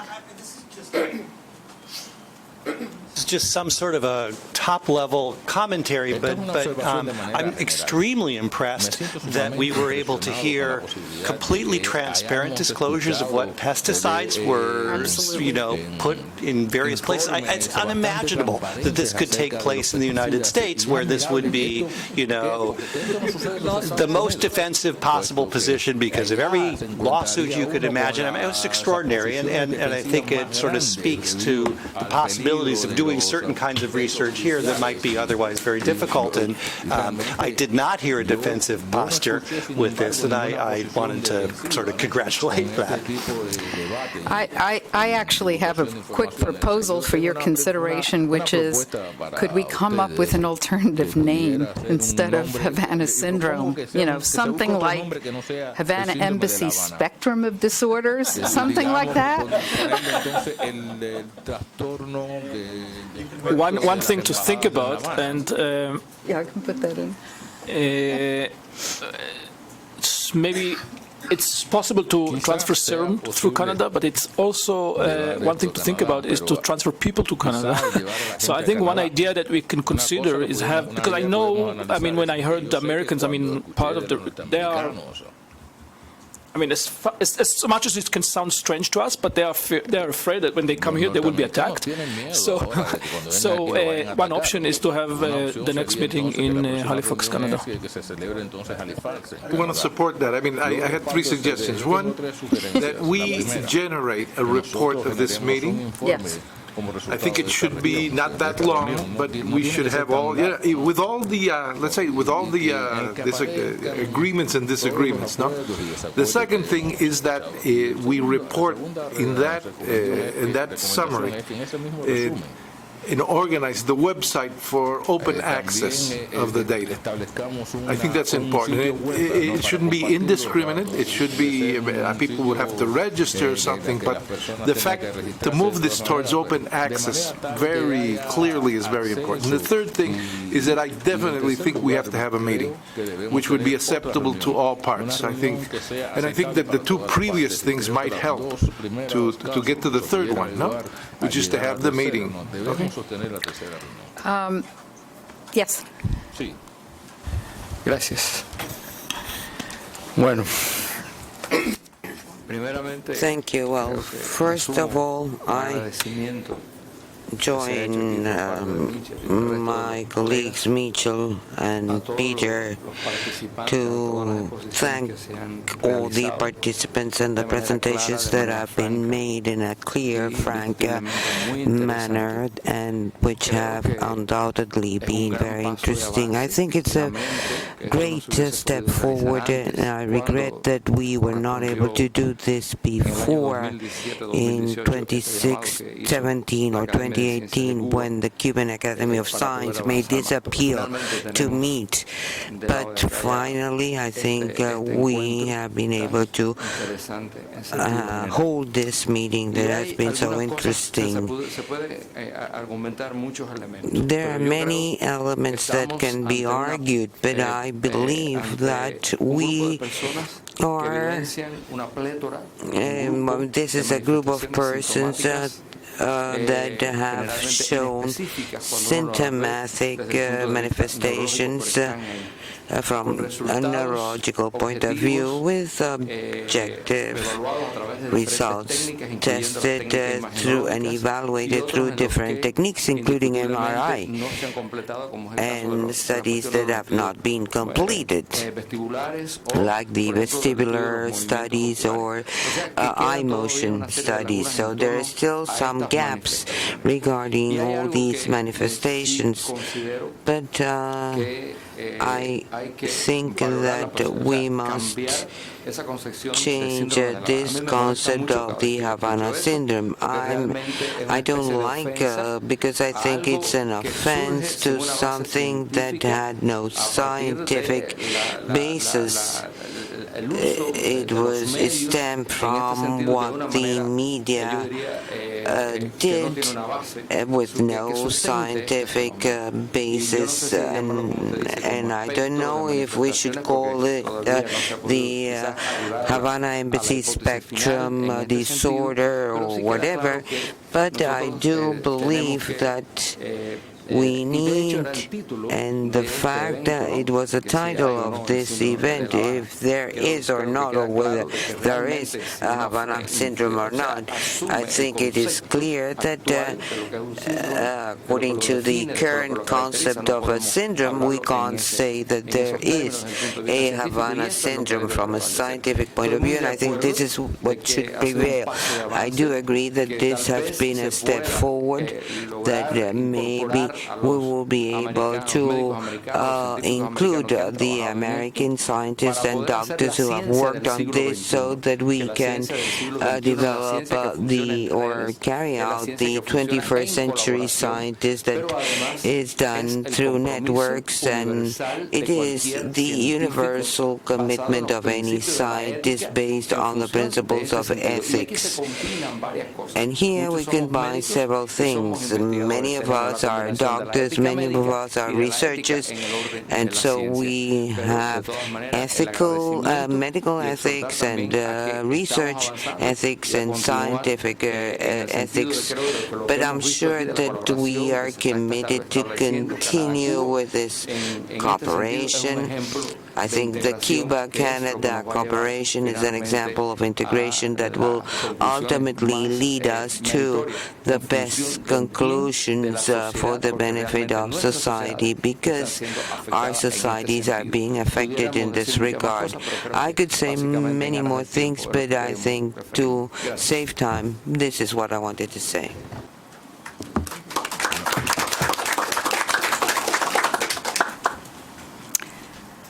Is there anything else that... Yes.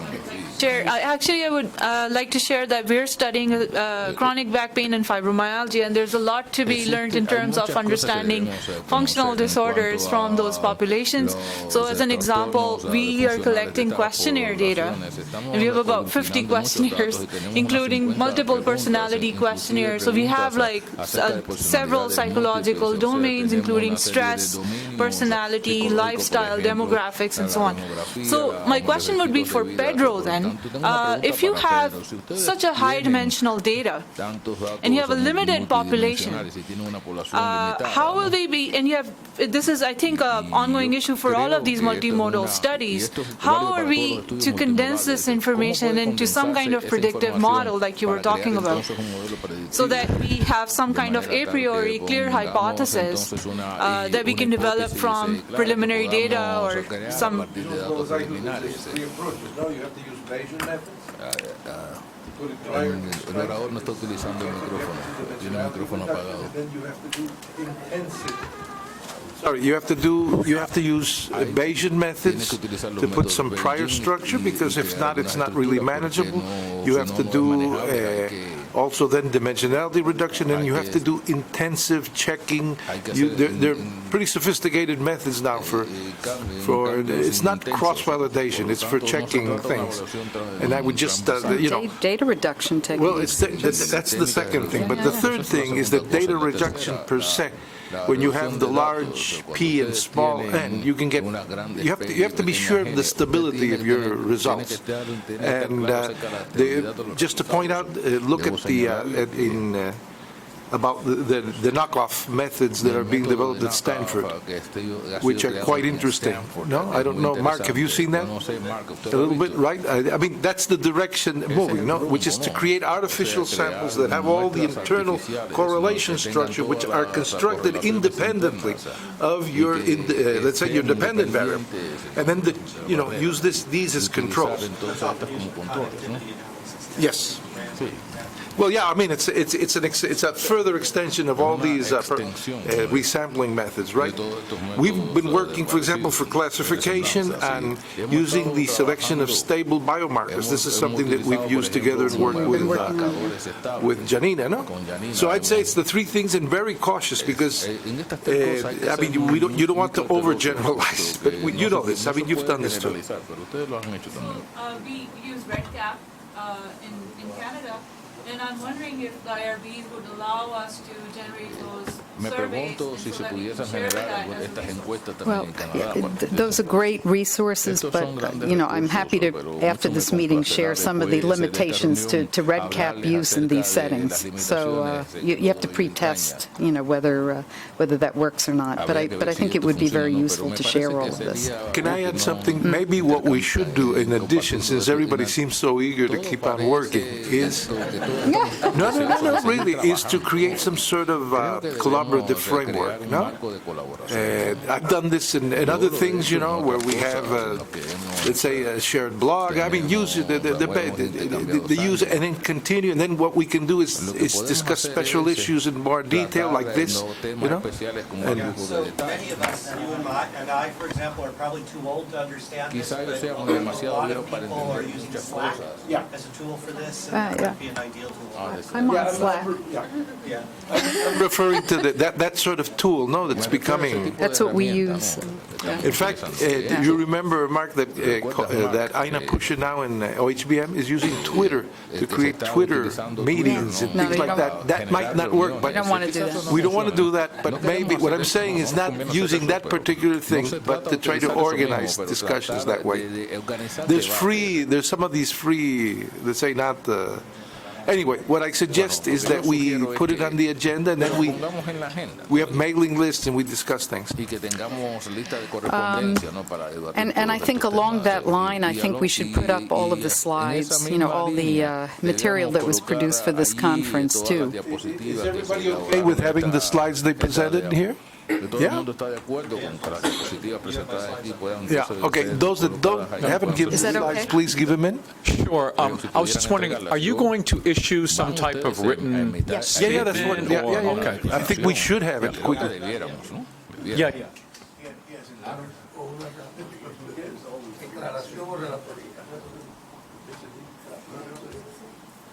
Yeah, and I think... Yeah, I think we should write out a draft and consult with everybody and have like the summary of what we discussed and perhaps some sort of a statement at the end. Okay? I'd like to suggest that we also consider a timeline for that, because it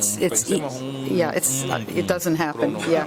This has all been transmitted by YouTube, so this is public. All we discuss here, but.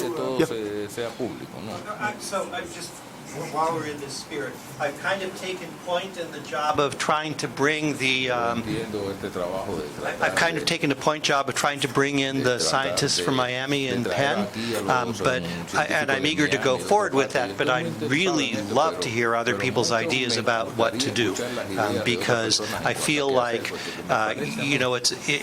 it unfortunately undercuts the value of this meeting that we don't truly have direct representation from all points of view at the table.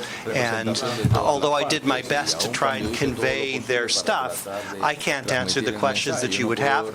And we really need to have those people here. So any ideas that people can offer for ways to make this possible. I have a suggestion. If Halifax is... I have a suggestion. Why don't we write a collective letter of the people here that says in a paragraph, look, we did this, but we sure miss you would have been, and then send it to them, and I would send another letter.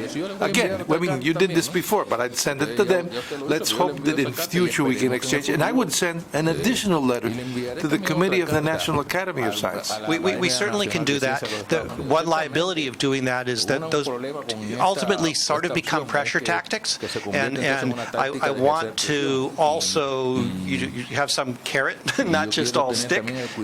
So this question, for example, of would taking the meeting to Canada be more acceptable? I don't know the answer to that until we've spoken to those people. It may well be that UCLA wants to be the host to a meeting with all of the attendant difficulties for the Cuban, delegates to appear in the United States. But something needs to happen in order to really get some balance for this meeting. You're invited. Everybody's invited. We'll be happy to host the meeting. We can talk to them. I think we should just talk to them, and maybe with this letter, and we can call them and and ask them. I think Mark reached out personally to a number of people. I think if anybody. Telephone calls, emails, secretaries, wrote letters, a million things. So. So I think if there's anybody around the table that has some personal relationships with some of these individuals, that to supplement what it is that Mark has already done now that the pressure of attending this meeting is off, I think that would be very helpful. I'd certainly be able to kick in on that too, but I think that would be useful. But I think we have to recognize it in writing up the summary that we missed their presence, from numbers of points of view. And, it becomes like a limitation. It is a limitation. It's a limitation. Let's discuss how we're going to do that, because I think that's important, and we probably should clarify that before we leave. And that would be kind of a summary of what we had done, and a summary of what we need in order to make it more complete, and explaining to them that, we really miss you, and it would have been great had you been able to participate. Maybe send them a little clip of some music in the but just very gentle. Not And I think the proposal of a meeting in some other venue, for example, Canada, would be great because it would be good for the Cubans and for the people from the U.S. It would be a concrete proposal at the end of the... Right. Say if you can't do this, if you really can't do this in Cuba, would you be willing to do this in Canada? Remember, our Cuban participants will have difficulty getting to the U.S., so therefore we need them. Well, there's the possibility of having a meeting hosted in the United States where the delegates are participating remotely in another location. Or when half the delegates. I understand it's not the same, okay? I understand it's not the same. There would be a second, like a backup possibility, yes. Otra opción. In Pennsylvania and Halifax at the same time. O celebrar la reunión en Pensilvania y en Halifax al mismo tiempo. I can approach the UPenn group and ask them if they will come. And I'm sure we can even have a budget to bring Cuban delegation. Yeah. I was just going to add that the weather in New Zealand is really nice in November. It's a long flight. You said something about having a budget. Can I mention something in June? There's going to be a meeting where a lot of the people are going to be in Montreal. It is OHBM. The people from, certainly the people, at least that do imaging, are going to be there. So, I mean, that's just to throw out. We have a satellite symposium in Montreal. Yeah, maybe. We submitted an abstract for OHBM for this. Well, but it may be too late for a satellite in June, but a satellite would be a fabulous way to do it. Esta sería una opción excelente. There's always the possibility of an add-on. I mean, it wouldn't. I think it's really important we can talk to, we can talk to Alan, okay? Yeah. And I would like to point out that, like, the entire OHBM community is very mindful of the fact that, like, when we travel, we add environmental cost in the form of carbon through our travel. So if we put meetings together, it's always better because then your carbon footprint is really significant and important these days. I thought you said you had environmental costs in the form of bourbon. I don't like bourbon, it's too sweet. Rum. only rum. So I think we're ready to close up. I think, I study malnutrition and its impact on brain, and I think it's that time. So again, we thank all of you for being here. I think this has really been a very positive experience for those of us who come from elsewhere to work with you and work with Cuba in this way. And we thank you very much for hosting us in such a fine manner, and for being able to share with you in this endeavor. Thank you. Yes.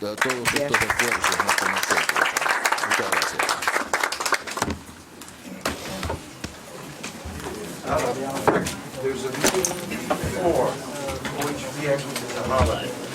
So, okay, I have Victoria, May 20th.